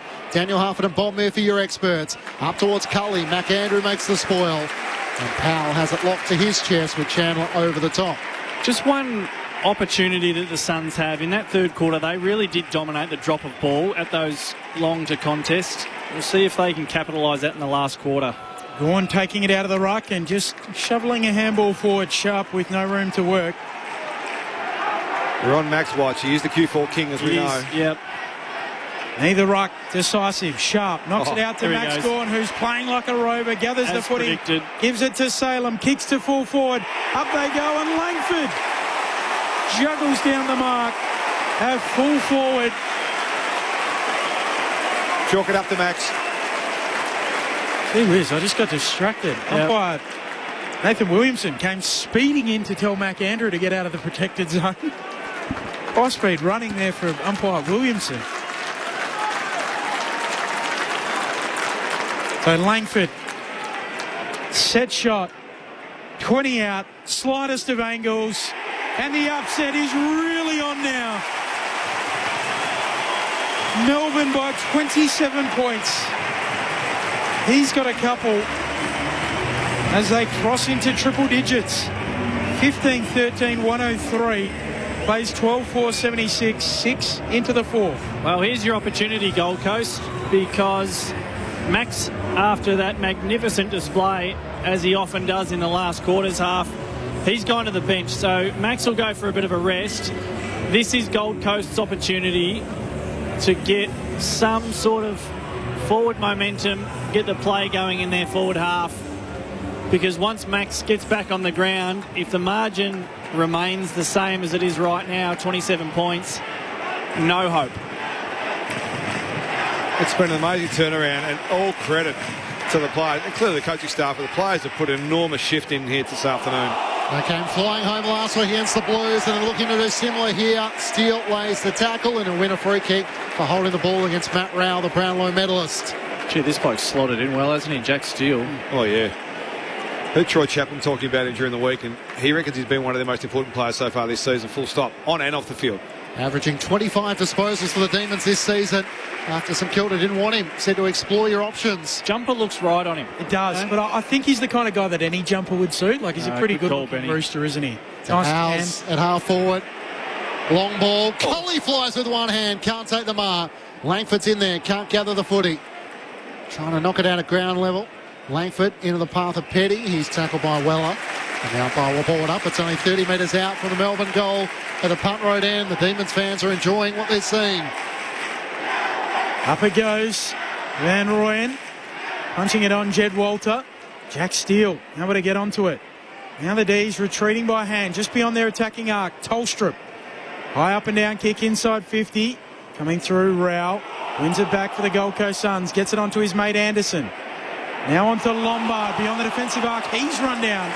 And the D's pressure again is telling. They're too hungry. They want it. They really want it, the Demons. The appetite is growing and they're all getting involved. Sparrow, the steal, short to Langdon. And right that's on the 50 out to the right. That's the point, matey. They're all getting involved. They're all having a part to play in this. And that's infectious. And Langdon's pointed to the sticks as well. Now, another player if he kicks going this half at Bob. What a year for Babe Ruth on 7-7-4. He's going to come inboard. He's been underutilised on 7-7-4. Yep. Tholstrup takes the mark. Everyone was back for the Suns. Sends it towards the teeth of goal. Walter's gone back and takes a good mark. Good mark. Problem is, I now need to run it from one end of the ground to the other as he has it 25 metres out from his defensive goal at the punt road end. And all the Suns players look to push back down the ground. Maybe they flip that magnet, Bob, and get Walter back and Andrew forward. Up towards half-back. In front, Jeffrey thought he was impeded. No whistle. Howes tackled by a big Jared Witts, and the umpire will ball it up in front of the Gold Coast Suns bench. I reckon I'd do that if I was Damien Harvick. Yeah. You've got to pull the trigger of something here. If you stay the same, you'll lose by more. You've got to give yourself a chance to win it, and it's not going to happen the way it's set up at the moment. Petty palming it down. Jack Steele again. Wins it at the coalface. Gets it out to Sparrow, to Lindsay. Kicks for Melcham. One hand to it, doesn't mark. Collins at ground level. Mops it up. Suns rebounding as he gives it to Weller. Kicks out to the wing. Rogers will wait for the bounce. He'll gather. Then poke it short for a leading long. 70 out from goal. Wants to go quickly. Plays on. Gets rid of it. To Rogers Great again. tackle. Just shoved off his kick. Oh, maybe a little push. Walter takes the advantage. And the umpire will bring it back. Oh, no, that's wrong. Yeah, that's a bit each way, isn't it? Nah, that's wrong. Can't have two bites of the cherry. He made a call. There was enough time to know what was happening. He chose to play on. All right, they've got away with murder there, the Gold Coast Suns. Yep. Little push in the back from Langdon as Jakey Rogers was getting his kick away. Yeah, that's like splitting aces there, half. You might be able to get away with it in Vegas. Not here at the MCG. Short kick inside 50 and Took Miller just bobs up 40 out, slight angle, and he will go back and kick for goal. Well, Big Max has just stepped back onto the field. So you want to make the most of this one too. And it's a strut too for Max. He knows. It's a big gladiator walk. Yeah, for Max. it is. Slow and deliberate. Miller on the drop punt. His kick is across the face. There was a really strong cheer and round of applause for Jack Steele as well. He's become a favourite here at Melbourne. 24 disposals, leading all comers on the ground. Red and blue steel this year. Yes, very good. Lindsay out of eight tackles for Jack. Lever, off hands, goes out of play. 7 score involvements. 10 clearances. He's had a mighty day. 92%. This reeks of votes influence from you, Harford. It's your turn today too. You're just laying it on a bit thick there. He's been good. I feel like you need to copyright a few of these, Murph, otherwise they might get runs elsewhere. Melbourne by 26 points. Most notably by people in this box. In the front row. The Demons have kicked 7 of the last 9 goals of the match. The Suns led by 16 points, was their biggest lead in the opening quarter. They led by 7 at quarter time, but the D's have taken control since the second quarter. Lombard, hand pass towards the boundary line. How will the umpire view this? Is a lasso? It is. Yep. Melbourne will take it at right half back, and Xavier Lindsay. They want to move it, so he swings out to the left, sends it long up the wing. Van Rooyen presents. Bodie Ulen makes the spoil. Van Rooyen back after it. Gathers close against the boundary line. Gains 15 metres with a hand pass looking for Sharp, and Powell takes him over the boundary line. I love that from Jacob Van Rooyen. That's what we talked about earlier. He held his space there, took the pressure, took the punishment from behind. He actually won the ball. That's when he can take it over the line. He handballs it back into play. We get rid of that part of his game. I love the first bit. Melbourne by 26. Thrown on the wing, over the head of both of the rucks. Windsor at the back. Coughs it up. Graham there for the Gold Coast Suns. Handball back to Rioli. Goes for a little run. Kicks up to half forward, and a lateral searching lead from Joel Jeffrey. He'll look towards full forward. Doubling back. Walter hands to it. Brings down the mark. Did well. Controlled it down with the left hand, and then clunked it with both. 20 out directly in front. That's a structural breakdown from the D's there. So Rioli was sitting off the back of that stoppage just behind centre wing for them, and they put their extra number as a result in between the next pair forward and the contest itself. So they just got absolutely overtaken, which meant one-on-ones inside forward 50. That's a breakdown. They should have dropped back. To breathe a little bit of life into this contest, Walter slams it through. A couple for him, and it's back to 20 points, Melbourne's lead. 15-13, 103, plays 13-5-83, 13 into the fourth. Daniel Harford and Bob Murphy. Got a tight curl as well, Jed Walter. Oh, no doubt. Yeah, real soul glow sort of stuff. Real tight curl. Straight leg as well. Seems to be a bit of a combination today, the tight curl into the straight boot. On the SMS, 0437 774 774. We've neglected some of your thoughts. Jeff from the Kimberley, this is not an upset. The Suns' best win this season was against Geelong in opening round. Other than that, they played bottom sides, West Coast and Richmond. Murph, Dogs will most likely be 4-0 in a few hours. How far can they go? From Anthony, who won the stall gift. Tell you tomorrow. The final is tomorrow. Women's is at 1:45, men's is at 2:20. Great call, Trev from Kahuna. Back in the middle of the ground. Gorman takes it out of the ruck against Witts. Hand pass forward. Clever from Laurie. Missed the target though. And Sparrow, who now becomes the tackler on Noble, and he'll ball it up just short of half forward for the Demons. People from Kahuna, they call it Cuna. Cuna, that's right. Yeah, let's just get that right. Do they? Yeah, K-Y-U-N-A. Yep. Cuna. Always learn something. Toot Miller up to half forward. Ben King works Turner underneath, gathers it, runs inside 50, wants to give off the hand pass back to Rogers. Could chip it back over the top to King. Good. Goes to the pocket, looking for Walter. He gets there in the right forward pocket. Oh, he made up a couple of metres really quickly there. He's hemmed in against the boundary, looking for back-to-back goals for him. And all of a sudden to bring the Suns to life at the 15-minute mark of the final term. Well, Damien Hardwick's made him earn his spot. He's kept him out of the team. He's made him fight it for a way here. This could be critical. The 20-year-old, pick three, curls it around his body. He's hit the fat part of the footy across the face of goal. Oh, mark is yes. dropped by Langdon. As I said, out on the full. I thought he dropped the mark. Yeah, it came off his boot, I think. Oh, it has, yeah. I reckon. I'm not sure if that's on the floor. No, I'm with you. I reckon that's. No, he definitely kicked it, but I think he kicked it straight into the ground. So he's tried to take a chest mark, missed it. Umpire said it came off his boot. We'll get a look at a replay. We're going to review this? Yeah, well, they are. Fair enough. That's not on the floor. Ben Long's tried to say, I'll just have the shot on goal Tom Atkins style, and the umpire said, hang on, we'll check this. Too much on the line. Well, this is collaboration again. Oh, we're going to. Okay, they've called it. Yeah. They've been told upstairs. Yep. I reckon. That I think it wasn't on the full. So I'll throw in forward pocket for the Suns. Gorn slaps it away. Out after a closey, getting their first lorry though. Ball bobbling around.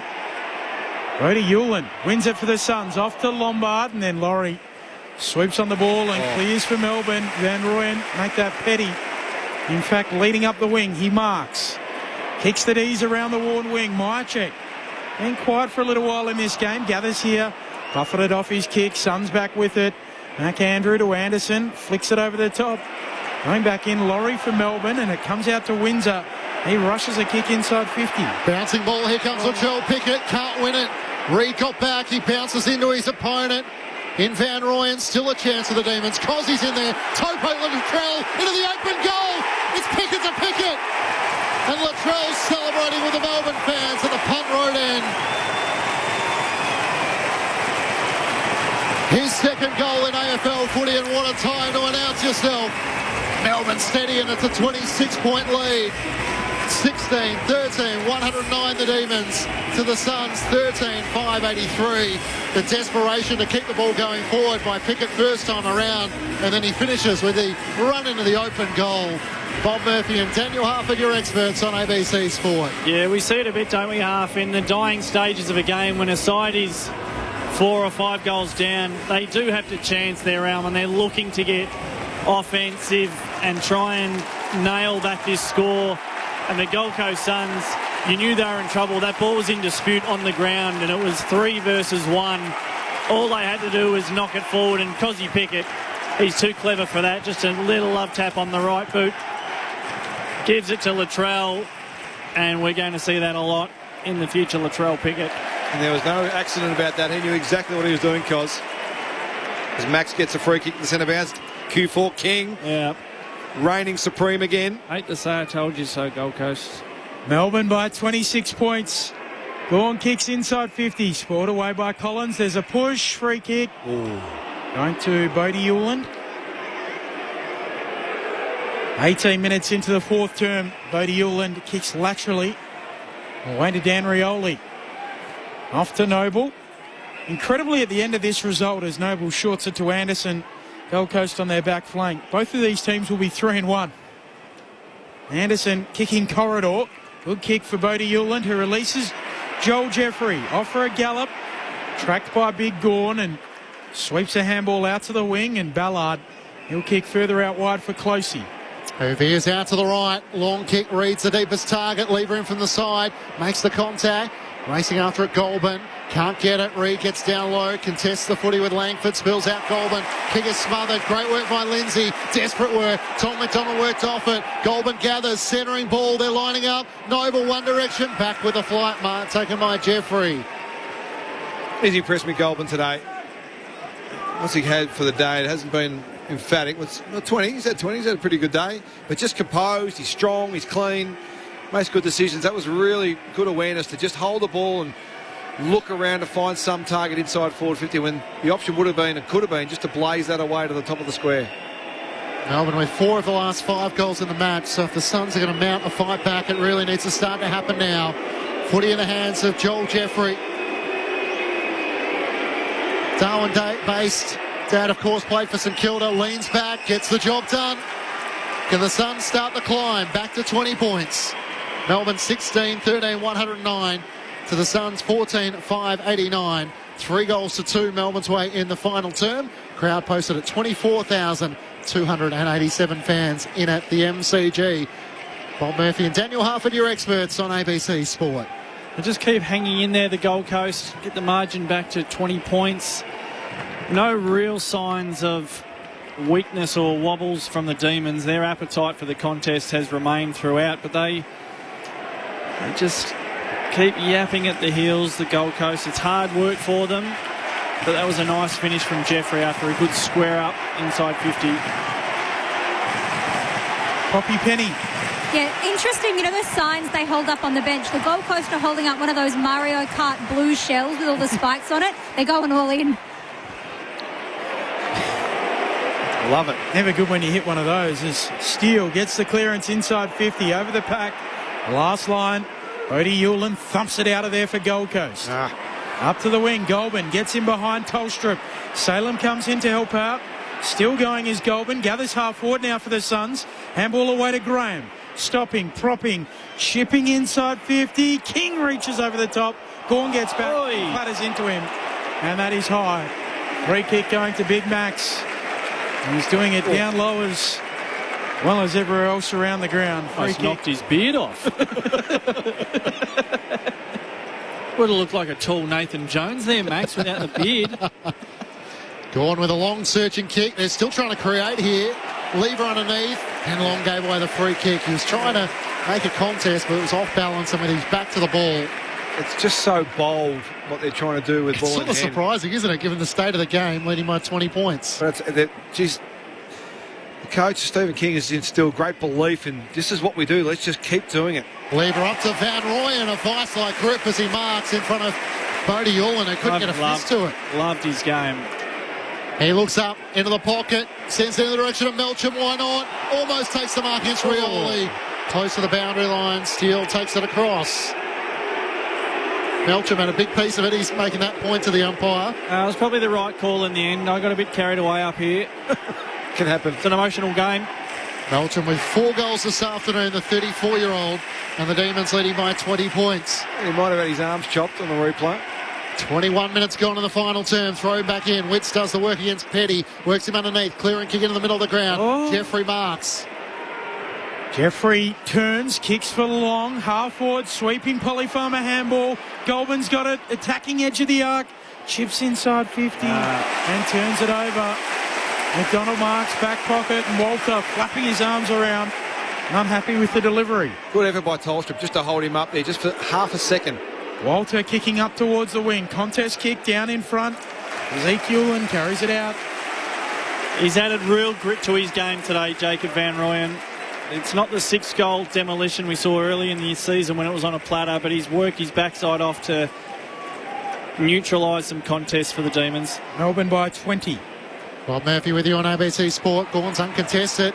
Just squeeze the kick forward, but only as far as Rioli for the Suns. To Noble, back to Rioli. Time to take risks. Hand pass to Miller. Loses it into the weight of numbers. Almost sock it out for Melbourne by Windsor. Gets it to Latrell Pickett. Hand pass to Cousin Cosy. To Howes at half back. Back to Pickett to Gawn. Back to Pickett. He's dancing in the phone booth. He kicks the half forward. Sharp one way. Ballard the other. Ballard take it high.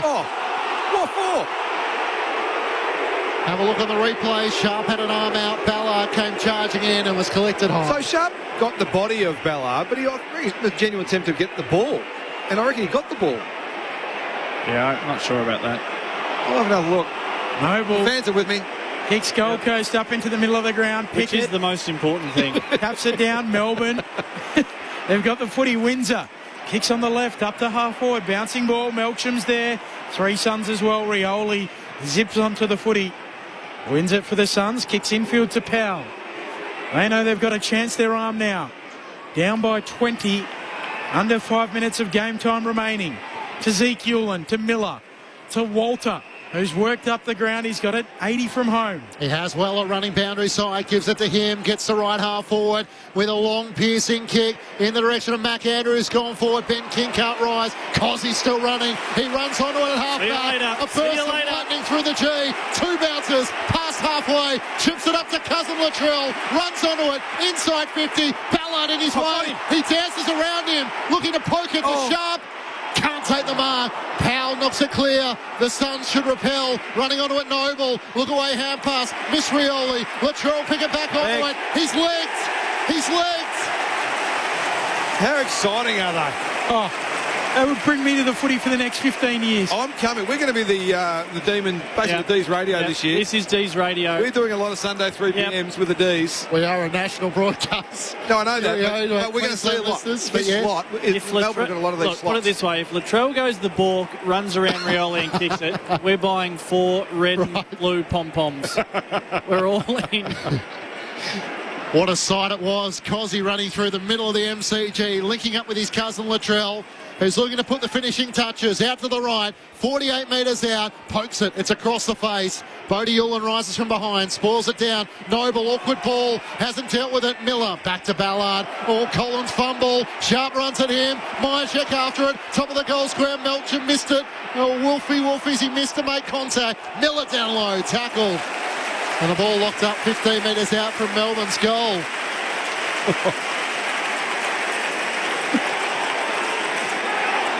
Ball up. Up it goes. McAndrew and Petty.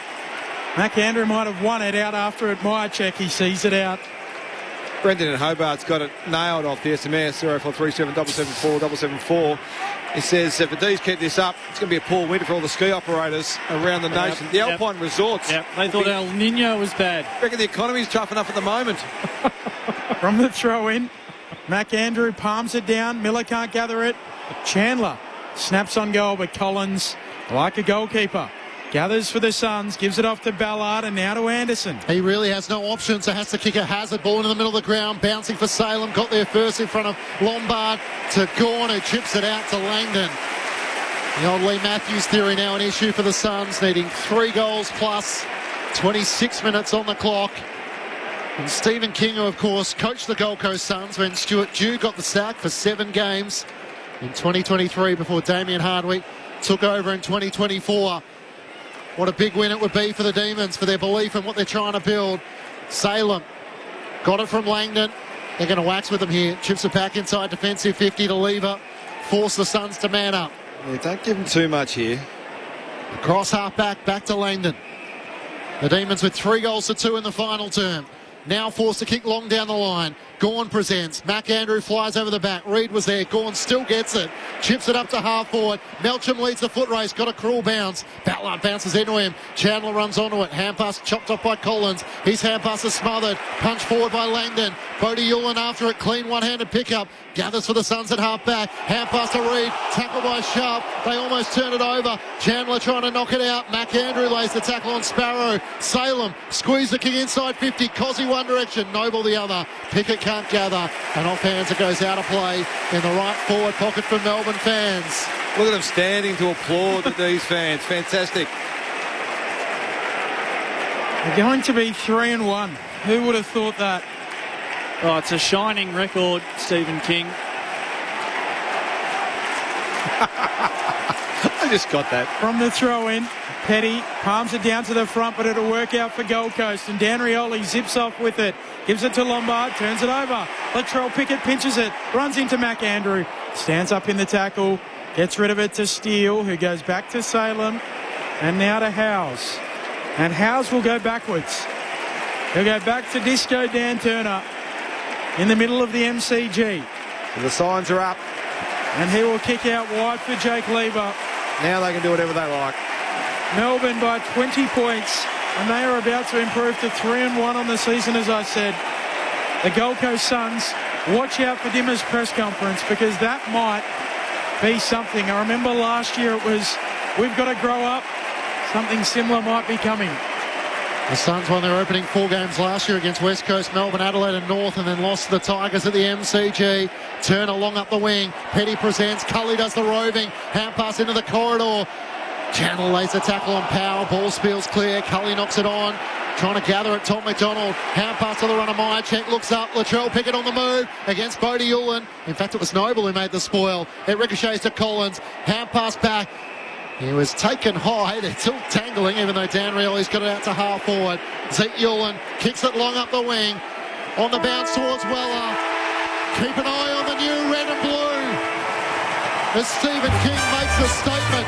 A 20-point victory over the Gold Coast Suns, their first loss in season 2026. It's a grand old flag. It's a high-flying flag. It's the emblem for me and for you.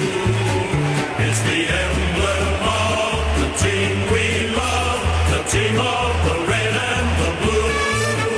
Every heart beats true for the red and the blue, and we sing this song to you. Should old acquaintance be forgot, keep your eye on the red and the blue. The Demons move to 3 wins and 1 loss. Melbourne 16-13, 109. Defeat the Gold Coast Suns 14-5, 89. The Suns led by 7 points at quarter time. Melbourne led by 6 at half time after 6 goals to 2 in the second quarter. The Suns took the lead back in the third quarter. While there was an arm wrestle as scores were level late in the third. But the Demons finished strongly with 3 goals to 2 in the final term to win by 20 points. It's a grand old flag, it's a high-flying flag, it's the emblem for me and for you. It's the emblem of the team we love, the team of the red and the blue. Every heart beats true for the red and the blue, and we sing this song to you. Should old acquaintance be forgot, keep your eye on the red and the blue. The Demons with 15 goals to 10 after quarter time, led by Jake Melcham, the 34-year-old with 4 goals in the absence of Bailey Fritsch. 2 goals to Langford, to Myercheck, while individuals to Van Rooyen, Salem, Lindsay, Gawn, Tholstrup, Sharp, Latrell Pickett and Keziah Pickett. While for the Gold Coast Suns, 3 goals to Ben King, he kicked 2 in the first quarter, 3 goals to Ethan Reid, 2 goals to Jed Walter, 2 goals to Zeke Yulin, individuals to Joel Jeffrey, Graham Powell and Goulburn. The Demons record a 3rd victory by 20 points here at the MCG. It's been a happy hunting ground for them. Wins against St Kilda, Carlton and now the Gold Coast Suns. Bob Murphy and Daniel Harford, what does that do for a new coach, Stephen King, as his side once more has finished strongly? Well, I'll tell you what it looks like from afar is it looks like that Stephen King has come in and provided a new vision and a new method for the Melbourne Demons players, and their horizons have lifted.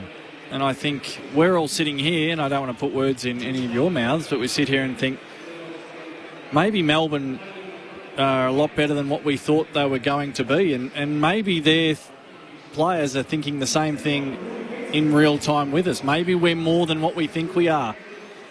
The Melbourne Footy Club today were absolutely sensational, bar the first 10 minutes, and they certainly didn't disgrace themselves, but Gold Coast looked like they just might have a bit too much quality and silk and run, and they made the running early, and then from about the 10-minute mark of the first quarter, the Demons not only got themselves back in it, they dominated really huge chunks of the game from then on. It's hard to find too many Gold Coast winners from that point on. They believe in themselves. Yep. They believe in the system. They believe they've got enough talent. And for all of the stats and half, I legitimately am looking forward to what numbers jumped off the page for you and what were the deciding factors in it. But for any coach coaching any footy team at any level, you can have all of the strategy, all of the planning, all of the technique, all that you want. If it is not built on a foundation of the word is effort, but another one is try. This Melbourne team at the moment, they try as hard as any team in the competition right now, whether it's with the ball or when the opposition have the ball. All of them. Today it was on show by the 23 of them out there. They all tried that. They didn't all have magnificent days by any stretch, but they all tried when it was their moment. They redlined it and they get the spoils, and I'm not sure if the Gold Coast could say the same. I think a few of them, maybe more than a few, thought today might have been a bit of a cruisy day, that they just might have a bit too much talent, and it turns out that a few of those old footy cliches, they rang true because Melbourne showed up, and I'm just not sure if all of the Gold Coast players were ready to get their hands as dirty as the Demons. I think it's a good summary, really good summary. Their handball game was what was breaking the game open early, Gold Coast, and the ability to adjust. And we've seen this a couple of times now with Stephen King with his teams. They had to adjust against St Kilda, they had to adjust last week against Carlton, and they had to adjust today against the Gold Coast Suns, and they were able to be taught and coached and listen and execute the new plan, or the adjustment, so not the new plan, just the adjustment to the plan. So they took away their handball run and spread from the back half of the ground, the back sort of the defensive mid area, which we talked about pre-game was going to be a problem for them if they would allow Gold Coast time and space in that area. And they absolutely looked like Olympians, every single one of them in the first quarter, that first 10 minutes of Gold Coast Suns. But once the adjustment was made and they were forced to earn everything, and you talked about these Demons that just keep showing up and want to be part of this new regime and commit to the cause. Once they were forced to earn everything, it became a very different dynamic in the game, and Melbourne fed off that because they started to see the rewards for the effort that they were putting in, for the pressure that they put on, and their attack was born out of their defence. It wasn't just the contest work, it was brought about getting the ball back on turnover or just through pressure, and that's when they caught the Gold Coast out of position because they run so hard. So there's so many waves in the Gold Coast attack that if you can get the ball back in a half-decent area in the ground, you will catch them off guard. And if you fight through them real quick and get to the front of it, then you're going to score and score heavily, which is what they did in the last 3 quarters. I am nothing but impressed with the whole package that Melbourne are putting on at the moment. We've seen them 3 out of the last 4 weeks, and they've continued to impress me every single week. Stephen King shows me that he's built a system, he's built a trust level with this playing group that they believe in, as you say, but more importantly, they can execute. and they're courageous enough to keep on trying to execute, even when the scoreboard's against them or the time's running out or the pressure is ramped up. They'll keep playing it, and that speaks volumes to me about what they're capable of in this year as well. And I'm with you. I didn't expect too much of them this year. I thought they'd be sort of hovering around sort of 10 to 14, and they may still end up there. Who knows? But they're a much more complete package than I they're much gave them better credit than I for. thought. They are much better than I thought. Some numbers in the last half. So plus 8 in the last half, centre clearance, 10 to 2. Our man, the king of the fourth quarter, got him 3-0 on the end in the last quarter. Plus 7 last half overall clearance. Plus 22 for contested possession for the game. Plus 13 inside 50s in the second half. And 19 marks to 14 inside forward 50. So they got their looks. And Gold Coast thought, I'm with you, I reckon Gold Coast, particularly after that first 10 minutes, thought that this was going to be a pretty strong performance and not so much a walk in the park, because no game's a walk in the park, but not far off it. Melbourne had other things to say, and all of a sudden we get a fantastic victory for this footy club. The Suns would have thought that Melbourne wouldn't have the artillery to match it with them. If it was a shootout, they would finish on top. And in the end, it's the Demons who prevail by 20 points. 16-13, 109 to the Suns, 14-5, 89. As Max Gawn high fives all the Melbourne fans leaning over the fence on the members' side as he makes his way to his team, who are gathered at the top of the dugout. Your thoughts on the SMS, always welcome. 0437 774 774. Melky, 4 goals, 6 score assists are coming through. Very good observation. They really do believe, even when they're down 10 goals. You beauty, love Melcham back in the side. That's from Alice. Tony says, love you guys calling the Mighty D's. These Demons make it hard to remain faithful. Sincerely, an Essendon fan about to have a cold shower. Well, there's some work to do for that fan tonight. Melbourne beat Carlton by 23 points last week. Just saying, Carlton fans looking for positives. Great day for the MCC members against a team whose players read like MCC members' first names. Andrew, Graham, Jeffrey, Walter and Humphrey. That's from Jono and Canberra. Righto, Jono. That's very good. Thanks for the call, says Fran. What it would be to be a Demons fan beating someone who many think will be the flag favourites. So there are your thoughts coming through on the SMS, 0437 774 774. As Max Gawn leads the Demons off the MCG.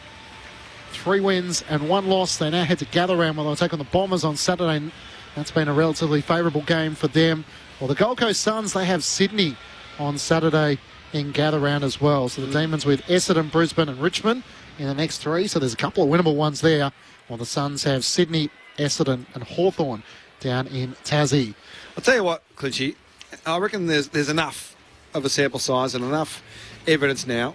This needs to be the last time that 24,000 people, Melbourne fans, turn up at the MCG to watch their team play. I know it's Easter Sunday. I know people have gone away. I get it. But that needs to be the last time that happens. Yep. Because there's a reason to come to the footy and watch this team. Do you know what? I just would add to that. The Easter Bunny, good AM. Good in the AM. Once it hits midday, not a heap from the Easter Bunny. Big build-up, get it. Strong in the AM hours. Yes. Get to the footy after that. Have your chockies in the morning. Let's head down to Poppy Penny in the Demons' rooms. Yeah, I don't think there's more kids in any set of rooms than there ever are in the Melbourne rooms. Max Gawn's got his son, Tom McDonald's got his kid with him. There are just kids joining the song pretty much everywhere. Stephen King got a massive cheer when he came into the rooms a couple of minutes ago. There's a massive contingent of Melbourne fans who are enjoying their Easter Sunday. There's a lot of kids. Here we go. They're about to sing the song. They're just circling up now. Fortunately, I'm standing behind some kids so I can see.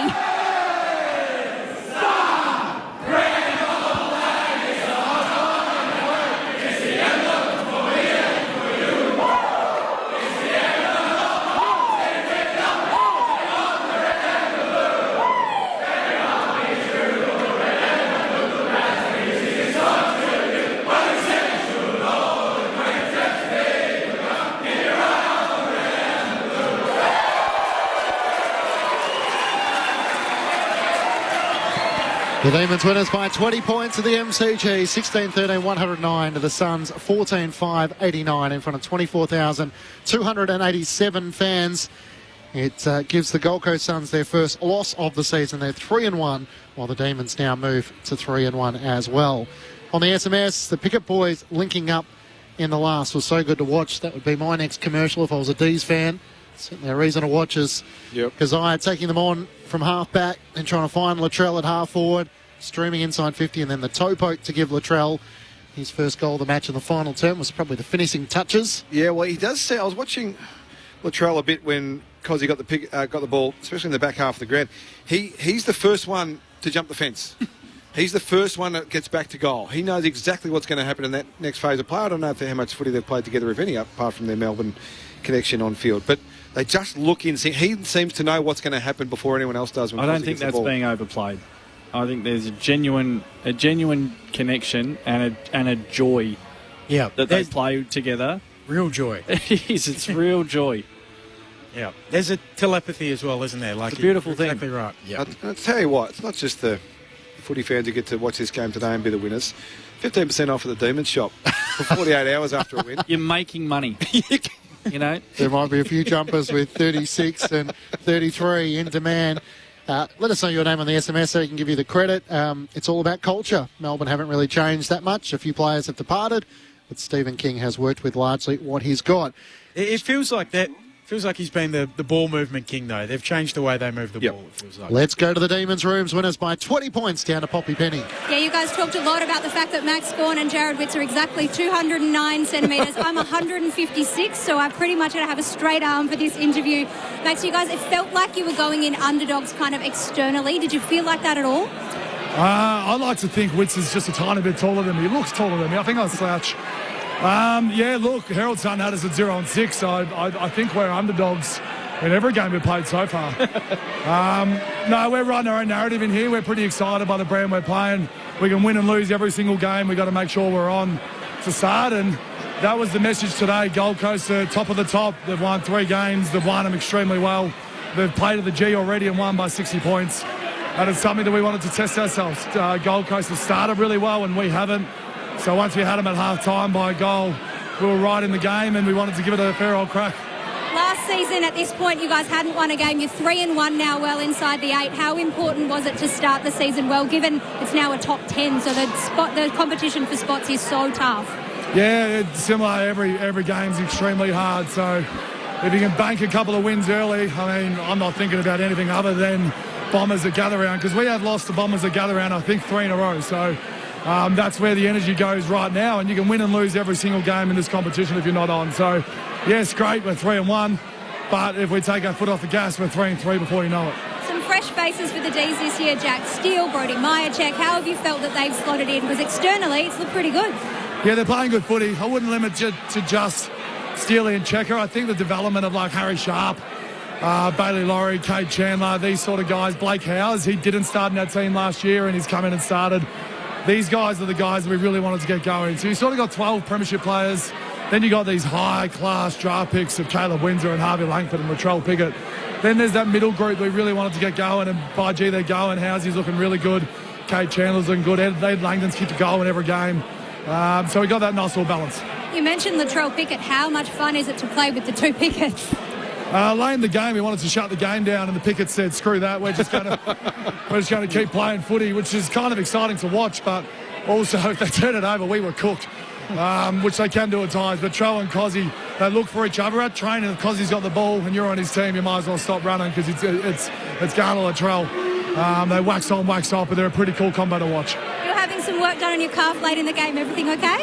I've had that for 4 weeks now. It's got to keep my left calf going. I know I'm 35, but I'm not 35. I don't know why I gave myself a year. I'm 34. I'm soon 35, but yeah, just make sure the old calves stay good for the whole year. Last one from me before I toss you upstairs to the guys. Where were you when Jake Melksham took that hanger? I was heading to the bench, and there was a pretty good walk to the bench. I know what Melky can do. It's 250 next week. I'm presuming he got through injury-free, which he did. He cramps every game he's ever played, so I think he cramps, but so that's exciting. He's been through the wars. He's been part of the saga. Obviously, 10 years ago, Bombers, 2 clubs, half his season in 2020, 2021 of an ACL.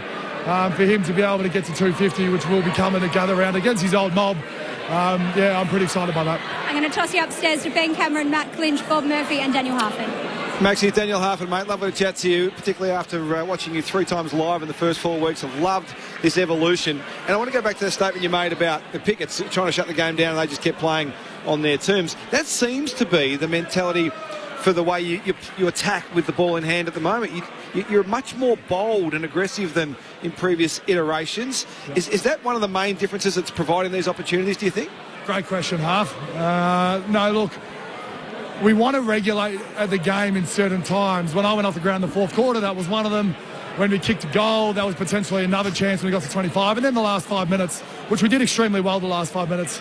But regulate can look so differently. If we're out, we're out.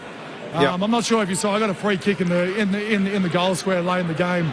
And I just kicked it out to Jake Lever, who was one-on-one with an undersized player. Oh, we saw. Don't worry, I'll be telling everyone that week as well. That's still regulate in our eyes. That's a kick to someone where the odds are in our favour. And there was an outnumber out there as well. So it doesn't have to be long down the line to Petty v Sam Collins and hope for the best. There's different ways to regulate. And to be fair, Cozzy and Latrell do a pretty cool version of regulate. My word, they do. I'm here for it. Don't worry about that. I'm interested in every game that I've seen you play, the St Kilda game, these games at the G you've won, St Kilda, Carlton and Gold Coast, you've had to adjust something structurally, I reckon, tactically, once the game sort of got out of hand. The first 10 minutes, things were ominous. They looked pretty slick. You gave them a lot of space through the back half of the ground. They ran right through you. How good is it to see the ability or the capacity to listen to instruction and adjust on the fly? Yeah, the big improvement there, Half, is the last, particularly St Kilda and Carlton and Freo. Freo, unfortunately, we never got it back, but in those games, we had to wait till quarter time. Yep. I think today, we sort of regulated the last 5 minutes. Oh, geez, that word, regulate. All right, I'll try and chuck it out. We sort of tried to fix it all in the last bit of that last quarter. So we were able to get the score looking pretty good for us at quarter time, albeit they could have sliced us open. So that's the improvement. The improvement is we're doing it in-game. We're not waiting for Kingy at quarter time. Max, Bob Murphy up here, mate. Congratulations on another fantastic win. In all sincerity, it's inspiring to watch you and your teammates at the moment. One thing that's jumped out to me in watching the Demons this year is there's not a lot of hesitation. In fact, there was none today. Whether you've got the ball or whether it's in the team defence, the clarity of thought and the lack of hesitation, is that something that you conscious of? Is that a Stephen King introduction, or is it just a clear message? What would you put it down to? Without making Kingy's game plan sound extremely easy, we basically have a licence with the ball. We've been coached a method that ideally we would like to play, but the power is in our hands. So it sort of answers the question a little bit that when we have the ball, no matter what I do, Kingy's not going to yell at me. Which is kind of a cool spot to be. Yeah. It means I can go down the line, which we can do and we've done. It means even Max Gawn can go for an inside 45 kick, and geez, I can chisel them sometimes. And then sometimes we can go for a switch, and sometimes we can get a handball received to Cozzy Pickett. So there's all these different things that we can do, which not only, it's funny, it makes the forwards seem, it's like predictable, but it's not predictable, if that makes sense. Yeah, no, it totally does, mate. And look, last week I felt like it was almost star power that got you over the line against the Blues and just that constant effort. Today it looked like a more even effort. It looked like you got something from every one of your 23 players out on the ground. Did you feel that out there? Yeah, and that was the message before the game. I mean, I like to think that all 3 games there hasn't really been a star. There's been a lot of great team efforts. We haven't been high in the disposal count. I think Cozzy's probably the only player that's got over 30 this year. Not sure if someone got there today, but the power in numbers is what we want. And alluded to the first question, you have all these guys outside of the 11 premiership players and then maybe the 5 high draft picks. You've got sort of 10 middle guys that we really want some development from. They're the guys we're seeing it from. So Cully, Salem, Chandler, Laurie, Sharp's unbelievable. Yeah. He's been a genuine find this year. Blake Howes. So they're the guys we're excited by. So yeah, you're right. There's no, I wouldn't say Jack Steele's got 3 votes every single game. I wouldn't say Cozzy has as well. So it's been sort of rotating around. And as we let you go, Max, we made the comment that we feel like physically you're looking for these last quarters to really push yourself. How's the body travelling? How are you tracking through at the moment? Yeah, I've had some great matchups of Wits in the last sort of decade. He's a great matchup for me because he's quite tall and he's fit and he's strong. Same height. And he's the exact same height as you guys alluded to. Although I like to think he's a tiny bit taller. So I wanted to try and work him around. And then in the end, he got pulled in that last little bit of the last quarter. So that's always a little win. Congratulations. You're a good watch tonight. Good luck against the Bombers next week. Thanks for joining us on ABC Sport. Thanks, Tim. Max Gawn, the Melbourne captain, with you inside the Demons rooms following a 20-point victory. He's a Warren G fan. Warren G. Regulate. You've heard that song? Yeah. No. No, you haven't heard that. Oh, come on, you would. You'd know that song. We were learning about So who's Boney got M yesterday in the studio from our panel op, Craig Davis.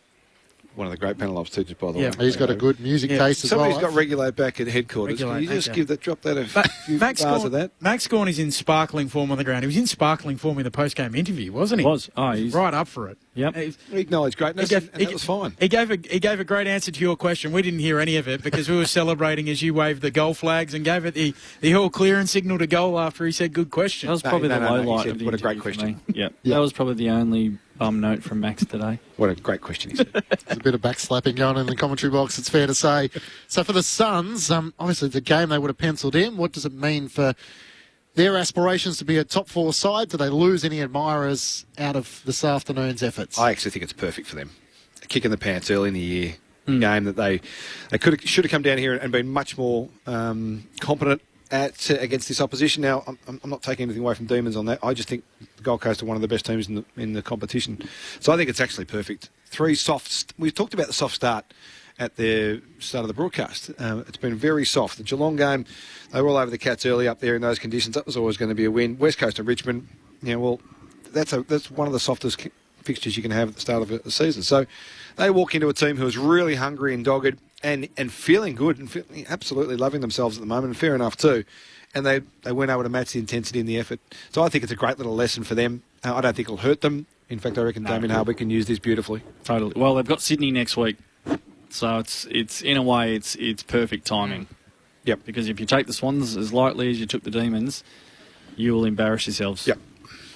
They'll be fine. That's a hiccup. And if I'm Damien Harbour, I'm really annoyed because this whole MCG thing, which we touched on earlier as well, it should be significant for them. And the Richmond game, they didn't look great against Richmond outside of the big fella kicking big bags. They didn't look great. They had to work for that against a team that they should really maul. And they've come here and been found wanting again. So I'd be annoyed by that. That's if I was the coach, I'd be focusing on that. This is where you've got to be good. And we weren't. And we haven't been good here twice this year, even though we won one of them. I would be genuinely interested in internally how the Gold Coast would rate their matchups of their defenders on the Melbourne forwards, because I felt like they got it wrong for most of the day. Like 90% of the day, I was just looking at it thinking, okay, well, that seems to be their choice. It was bewildering to me, but I felt like the Demons forwards had it the way they wanted it. And the ability to arrest momentum is such a crucial part for the best sides. I mean, Chris Scott's Cats often will take the jam out of the donut, and teams, when they start to get a run on, all of a sudden they can't score. And Melbourne are going to be fun to watch. The question is going to be, how often can they repeat that? And we just spoke with Max Gawn, who's 34 years of age. He said 35. He said 35. 34, nearly 35. He might be a 9-time All-Australian by the time he's 35. Like, it's incredible to think that a player at that age is still able to have such a dominance over the contest. Yeah. Well, there's not too many. Well, there's a couple of 207s, but there's not 209s, whatever he is. No, there's one. They're in the competition, so they're hard to find those guys. But we talked about him last week after the game. His athletic profile for a guy his size is quite phenomenal. What he's capable of doing physically, I've never seen anyone be able to do what he does physically. He's an unbelievable player. If he can just stay out there, like you get to that age, coming back from injury is really difficult. But if he can stay out there, he doesn't look any different. Wasn't it interesting, though, when he talked about the offensive plan? Basically, just go and play. Just go. Here's sort of what we'd like in a perfect world, but we know that footy is not a perfect game. Just go and do your thing. Which, to be fair, like most AFL players, if you make it to the AFL, they generally know how to attack, don't they? Well, that's right. Set up a defensive organisation, a little bit of method on offence, so to speak, but let them play. This is why coaching is so difficult. It's not about how much you know as a coach. It's about how much you know and how much the players can take in and then execute. So the Demons look to me like they've got clarity. They know enough. So Max says, he's given us a licence to use the ball and attack. So that means when the Demons, this is how I heard it, when the Demons get the ball, they've got less things to think through. Yeah. Oh, should I be the one? Hang on, in this part of the ground, should I be going inside? They're like, they can play. Yeah. And so they're not jumping and hesitating, and you don't see them thinking that they play. They know enough, and then they're able to play. Now, it's only 4 games in, but I haven't seen them play with this fluency for a long, long time. And it's that iteration of the game currently, and we talked about this through the call as well, is that with the new rules and opportunities you have offensively, we're getting more of the natural flair of the players who are drafted top 10, top 20, who are seriously good attacking players. All the best players are attacking players in the top 20. So they're all of a sudden being encouraged to explore that part of their game, as opposed to coming into a defensive, stodgy system. You touched on stodgy at the start of the day. There's nothing stodgy about this game, full stop. You come in, all these attacking weapons as kids come into the AFL system in the last 10, 15 years and have been put into this tin can of defence. And this is what you have to be. Yeah. Don't kick it here. Yeah. This time. Well, it's hard to be creative, isn't it? If you get the ball and the first thing, you have to go through the files of what are the 3 things I'm not allowed to do here. All the tabs that are open in your mind. Yep. Like, well, I'm not allowed to do that. So what should I do? Oh, I don't want to get in trouble. So I'll kick it high and long to the point post, 10 metres out. Which feels like might be happening at Carlton at times when things start to tighten up and they trying to desperately fight against it. Certainly felt like that was happening in Melbourne last year and the years before that. You can just, if you close your eyes now and think about Melbourne players with the ball in there and jumping around on the spot, sort of looking, hesitating, thinking, what am I meant to do? Where do I get? They don't have that now. Yeah. They've got a clear message, simplified it. That ball from Van Rooyen, he's the poster boy of what Stephen King's done to this team. To Sharp. To Sharp at the top of the arc, yep. Just a laser, inboard, 40-metre kick, 45-metre kick might have been. There's no way they pulled that trigger last year in the previous 5 years. Due to without Fritsch too. Yeah. Was it Langdon who kicked the one that somehow got to the goal square where Melcham was on his own? Like, there's some of their delivery, which by design doesn't look all that pretty, but it is effective. Melbourne 20-point winners over the Gold Coast Suns, 16-13, 109 to the Suns, 14-5, 89. Both sides now are 3 wins and 1 loss. 2 suspensions from the match review officer out of Saturday's footy. Angus Sheldrick has been given a 1-match ban for his intentional hit on Ruben Jinby from the West Coast Eagles, and Samson Ryan has been offered a week for his off-the-ball strike on Jordan Sweet. It was interesting, wasn't it, Adam Uzo talking about that after the game? Discipline. Yeah. I hope he gets a bit of a clip through the week. He sort of didn't let him off the hook too much in the presser. No, it was good. And that's what he needs to be with these kids too, because they've been all cuddly and supportive and nurturing and developing. Fantastic. But when you're out there, it's a level playing field. Doesn't matter how many games you've played. You've got to be doing the right things by us, and that wasn't. And it sucked the momentum away from the Tigers through that contest too. The votes still to come in the ABC Footballer of the Year. There's still a game to come tonight, which for a lot of our audience will be taking you to. It's the Western Bulldogs taking on Essendon. If it's not on your local radio, it's on ABC Listen. Just look for the AFL button. Bob, the Bulldogs have a chance to be unbeaten on top of the ladder, and the Bombers have had a week under fire, so they're desperate to try and show their supporters what they can offer in a season which is now up to 16 consecutive losses. Just looking for a strong first quarter at the moment. Just not get a cart before the horse. Shit. Well, I tell you, they could do worse than watch this game and see the effort that was put in by Melbourne. I think as much as anything, like Brendan Goddard used to always say to us that at St Kilda, they would talk about there's trying and there's really trying.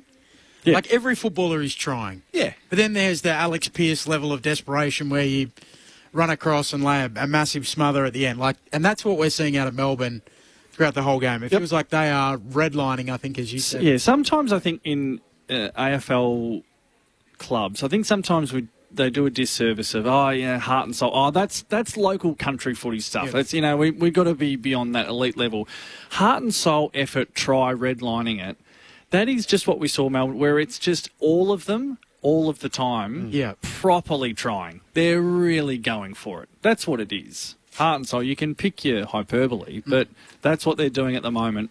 It's hard to do every week, but that's why it's inspiring to watch. Who was the all gas, no brakes? Was that Melbourne? No, that was Gold Coast. Gold Coast. Toot Miller's dad who came up with that line. All gas, no brakes. Loved it. Well, I think that sort of concept. I think he might have stolen it from not stolen, but borrowed it. Well, you steal stuff. Yeah, wow. Plagiarised. You know that kettle.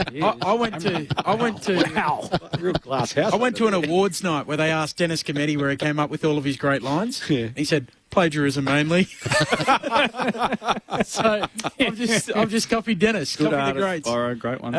Correct. But the New York Jets. What did Blighty say about that? All gas, no break. Yeah. Blighty would certainly. Blighty's been strong on that. I've got a Blighty story about stealing a line from Dennis Cometti.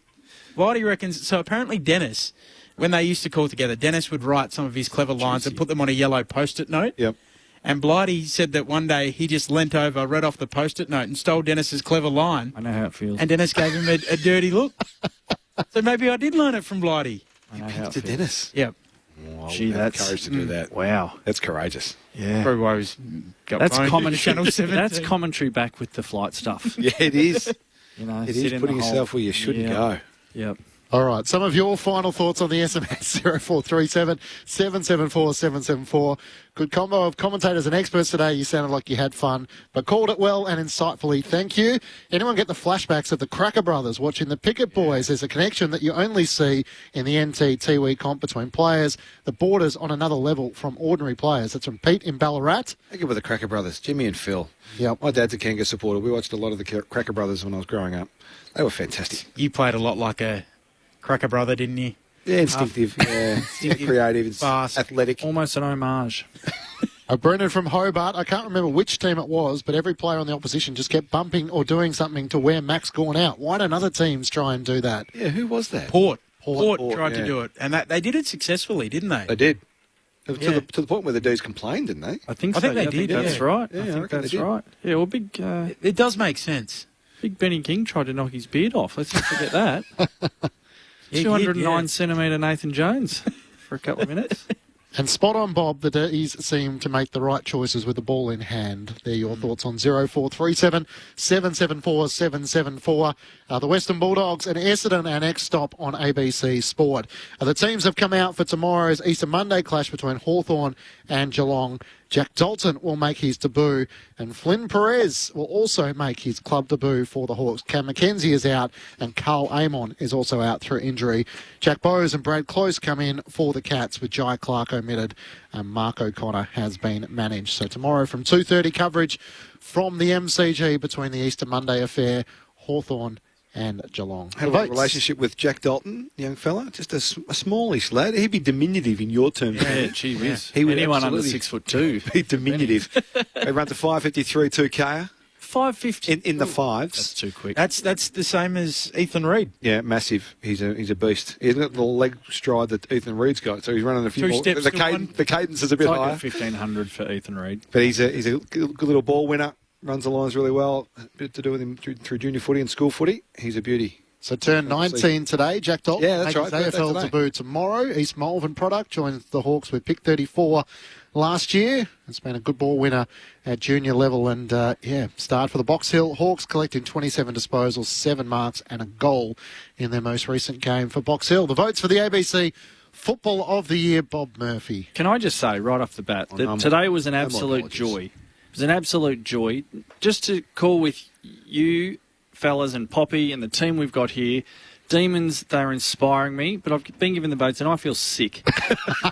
Don't go giving apologies. I feel if I hear an sick. apology, I'll be going to HR. Okay, I feel sick. I won't give an apology. Jake Melksham. Oh, no. If you're listening.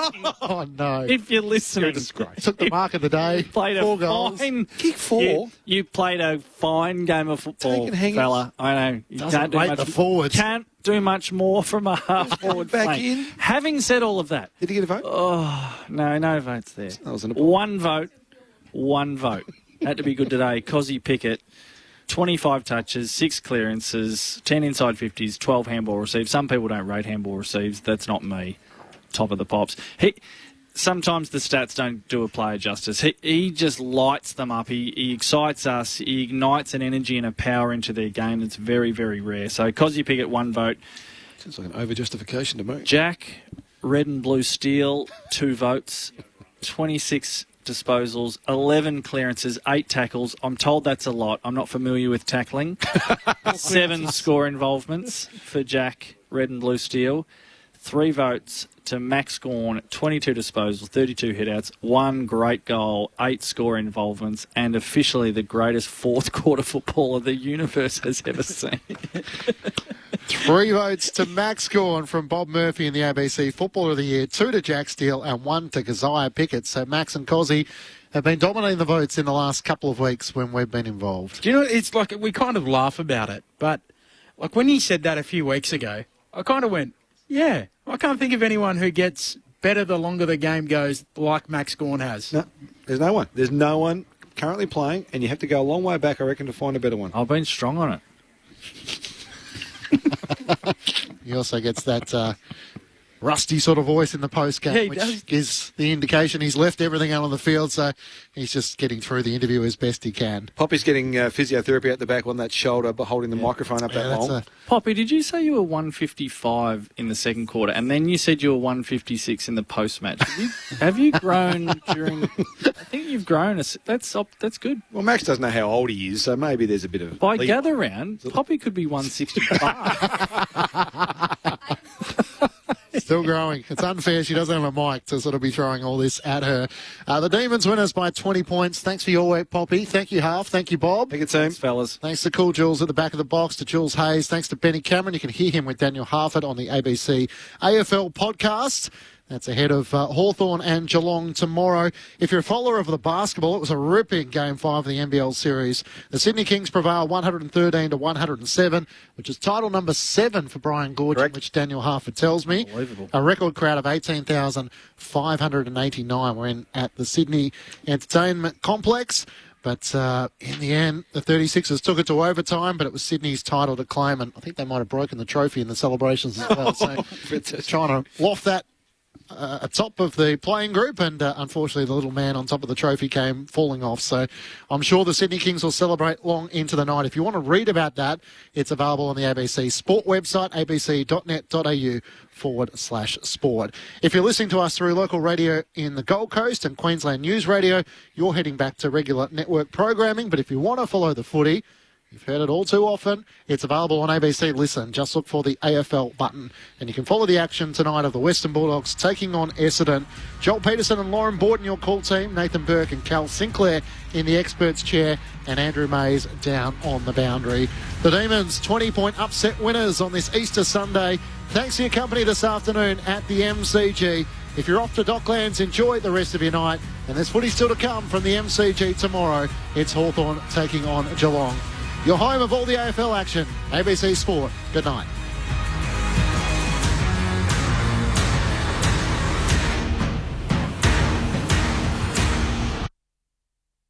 Are there any winners in the cost of living crisis? What's causing the algal bloom? Questions. They've never been more important. So the one thing we'll never question is our duty to keep asking. ABC News. Keep asking. ABC Sport. We begin this broadcast by acknowledging the traditional custodians of the land on which this match will be played today and pay our respects to their elders past, present and emerging. We extend that respect to Aboriginal and Torres Strait Islander peoples listening.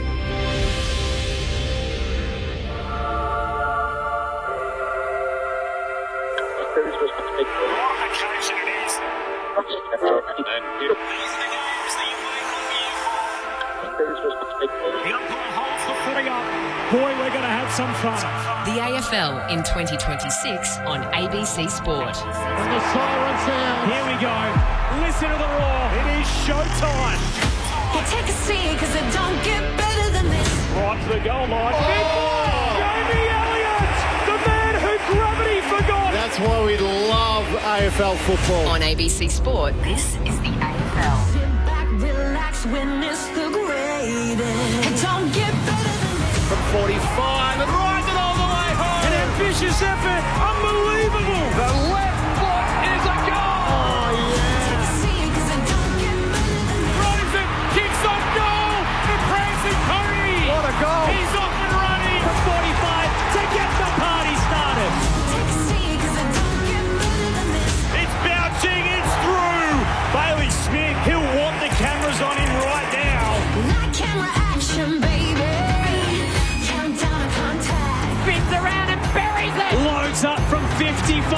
That's a monster bomb. 40 metres out, snaps towards goal. What a beautiful finish. Bacon goal square, goes for glory. He eyes the goals and sends it home. 100% pure footy. Every minute of every match, all season long. Gathers, snaps, goal.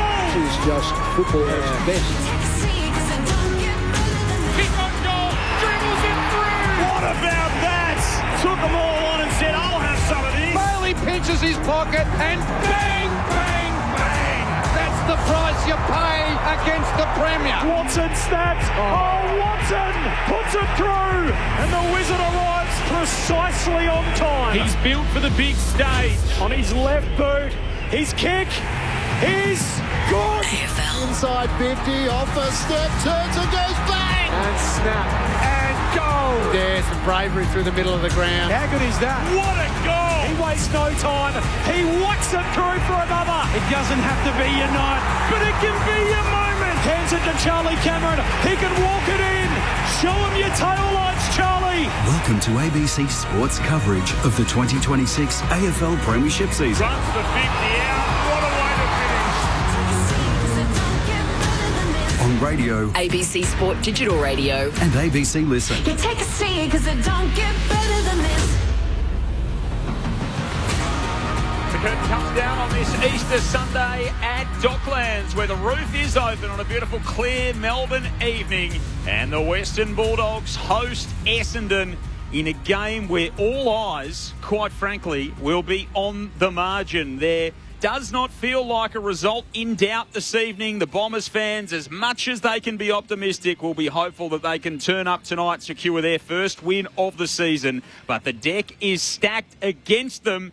They will need all the cards to fall their way this evening if they are to pull off one of the biggest upsets in recent AFL history. Great to have you with us as we close this Sunday night on ABC Sport, wherever you're listening right around the land. Joel Peterson is my name. Andrew May is on the boundary with us this evening. Lauren Borden to call the action alongside me. G'day, Loz. Hello, Joel. It's fantastic to be here. And you mentioned the roof. How good is it to have the roof open at Dockland? It's a bit of a novelty, isn't it? It is. Coming in, you almost look around and think you're in the wrong stadium or you're in a different state. It was a little bit different as the VFL was being played as a curtain raiser as well, which was nice to see out on the ground. So I'm choosing to be optimistic about Essendon tonight. I know you said the margin's probably the only thing that we're questioning tonight, but Tom Edwards comes back in after returning from an ACL injury. They had Jordan Ridley and Nick Bryan playing as well in the VFL. So I'm going to start as optimistically as I can for the Bombers. I think that's what they need. It's only round 4. So that's where I'm going to start, and we'll see where it goes from there. I like it. That's a good way to get us going this evening, Loz. Very good from you. In the back row, our experts on ABC Sport, former Eagle, former Swan, Cal Sinclair. G'day, Cal.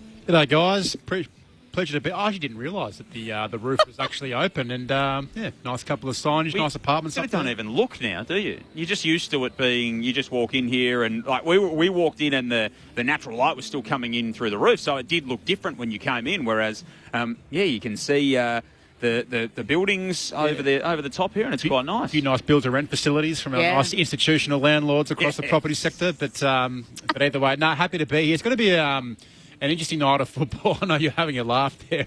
You've got Loz. But I know we're trying to be optimistic about Essendon, and I know you'll throw to Berkey in a second, but I tell you what, it was a tough call last week against the Kangas, albeit the margin, it wasn't a significant win there by the Kangaroos. But I think what we were just probably worried about was Essendon was just their transition game and their turnovers needs a ton of work. Like their skill execution with basic handballs, and I think there was some effort and probably some cultural things on the ground we saw last week with Essendon, which was really concerning. Berkey made that point last week that it was challenging to coach, so I'm curious to know how they actually come out tonight and respond. But look at the Bombers, 3-0 with significant scalps. Brisbane, Adelaide, GWS, Bontempelli still being an absolute machine. Sam Darcy, he'll be a nightmare matchup. I think the last time he lined up against the Bulldogs, he kicked 6 goals. So Ed Richards has been unreal, but since 2015, the Bulldogs have won the last 11 of the 13 outings. So it's much in their favour, but I just hope it's a competitive game and it's not a complete blowout. Last year, 93 and 91 points in the second of those matchups you referenced. Norton and Darcy combined for 13 goals won in that contest. Wow. So that was a powerful display. The Bulldogs out there going through their warm-up at the moment. Australian Football Hall of Famer Nathan Burke is alongside Cal. Hello, Burkey. Hello, everybody. Good to be here. I wish they had told me the roof was open. Would have bought a jumper. Yes, I sort of thought a little bit the same thing on this beautiful Easter Sunday of footy. And the challenge for Essendon tonight is to try and block out all the noise about this game and come ready to put in a solid performance. It's going to be really interesting to how they approach this, because if they try and go quickly, and they make a mistake, which is what they've been doing, Western Bulldogs on the turnover, getting the ball back into a open forward 50, one-on-ones, two-on-ones, that sort of thing, they'll score enormously heavy. So I think we're in for potentially one of the most boring displays from a team that we've seen, and it's not because that's how they play. I think they almost have to. They've just got to keep the ball out of Western Bulldogs' hands, because if Bulldogs have more than 50% possession, they'll score heavily. So for me, I think we're in for a lot of backwards and sideways and short stuff tonight, which I'll call it out if they do. But it's boring to watch, but I don't see what other hope they've got. Yep, it's going to be a fascinating start to this game to see how it all shakes out. We'll get the Essendon and the Western Bulldogs perspective with Braden Fiorini, who's the injured bomber, and Ben Reid, the Bulldogs forward coach, very shortly as well. A little bit of around the ground stuff before we get there. 0437 774 774. So game in about 40 minutes from now. So we'll kick around a few topics before we get going here.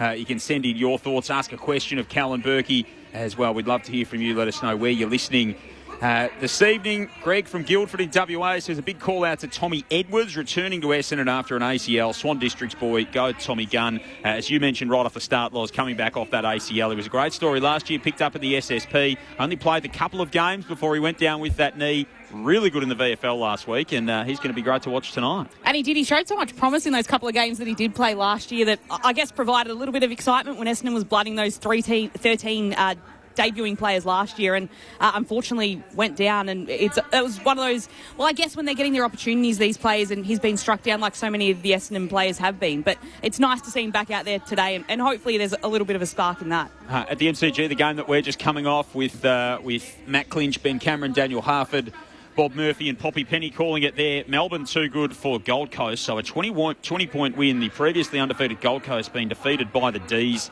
today. How impressed are you by what Stephen King's been able to do in his first few games in charge of Melbourne? Oh, mightily impressed. I watched that game today. It was 56 points each at half-time. Suns came out, went bang, bang, and kicked a couple of goals, and I thought, here they go. They've put their foot down here. But every time the Suns did something good, Melbourne countered. And they countered again and again and again, and you've got to hand it to them. They played some really attacking, good football. It was free-flowing and high-scoring, and playing a good brand. And for one thing that is always tough for a new coach is to implant that brand into a team in one pre-season. And he seems to have done a super job of doing that. They're playing his type of football, and it's working well for them. And it's been a huge shift. It's been a diametric shift in the way that they play compared to how they played under Simon Goodwin. Well, they're playing with a lot of confidence, particularly in the youth. Like, they just feel like rejuvenated.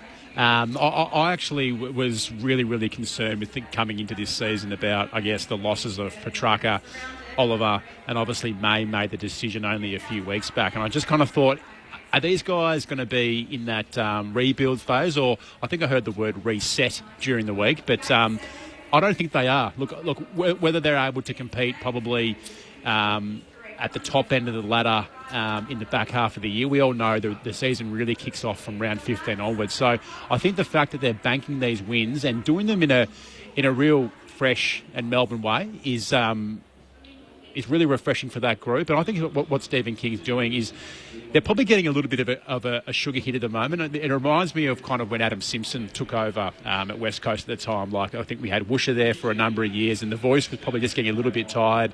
Adam Simpson comes in. I remember there was this real hit for about 6 or 7 weeks, but just when the game starts to slow down, the list starts to get a little bit weathered. They are young, and they are going to obviously go through their ups and downs. I'll just be curious to see how they go. But what we're seeing now with Melbourne, they're actually really enjoyable to watch. It's a completely new brand from what they're after, from that hard, contested kind of style of football. But now they're playing with a real injection of pace, which, to be honest, that is exactly where the game's going. It's very hard to keep up at the moment. They get the Bombers next week, a gather round as well, and they've got Brisbane, Richmond, Sydney, West Coast in their next 5. So there's some more winnable games in their schedule as they're 3-1. They're inside the 6 at the moment. 3 and 5, win 3 out of that. So, yeah. They'll compete with Sydney. They will. Yep. Might not win, but they'll be competitive. You never know. If they fluke one of those top-end teams, I'll tell you what, look out. How impressed were you with the Swans last night?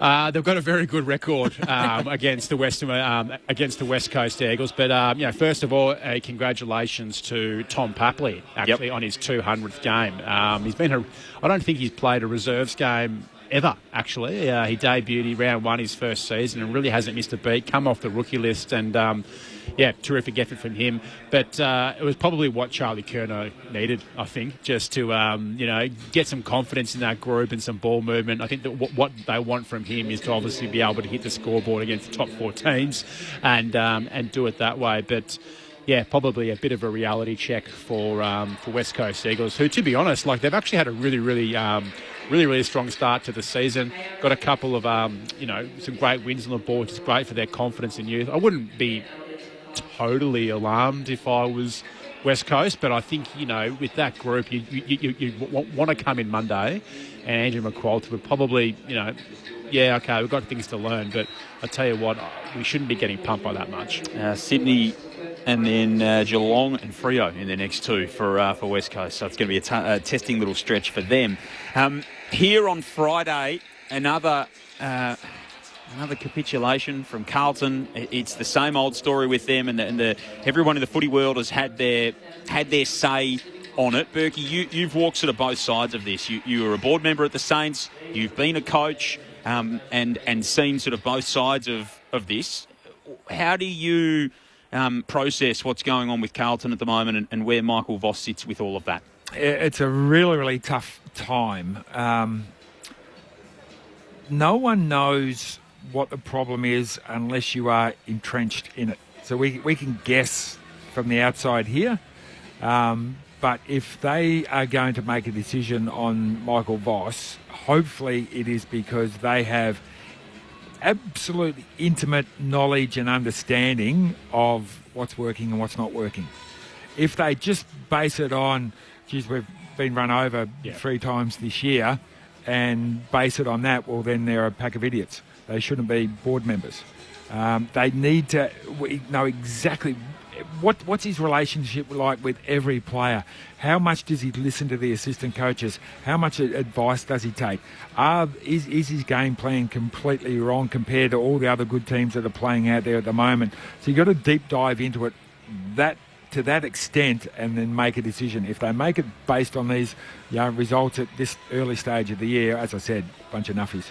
And I'm sure they're probably doing this, but I reckon I completely agree, Burger's excellent comments. But also, what are they doing to help him? And I'm sure they're probably having the conversations. And as you said, you only really know what's going on unless you're in the four walls. But what resources are they putting around to actually sort of help him? Like Adam Simpson's, obviously they're doing his thing, but even him, he's come out and said he's still not actually in there day to day, so he can only see so much. But my fear with Carlton is you make that decision if you guys do that, which I don't think is the right one to move him on at all. You've got to give him a much bigger sample size to obviously prove himself. But what's it going to actually achieve? It'll just be the same old Carlton, moving on a coach, and then your senior leaders there are just going to have to go through another, new coach cycle, which, isn't always enjoyable. Yep. Before you make that decision, everybody within the club has to look and go, right, have I done everything that I can to help him, to help the team?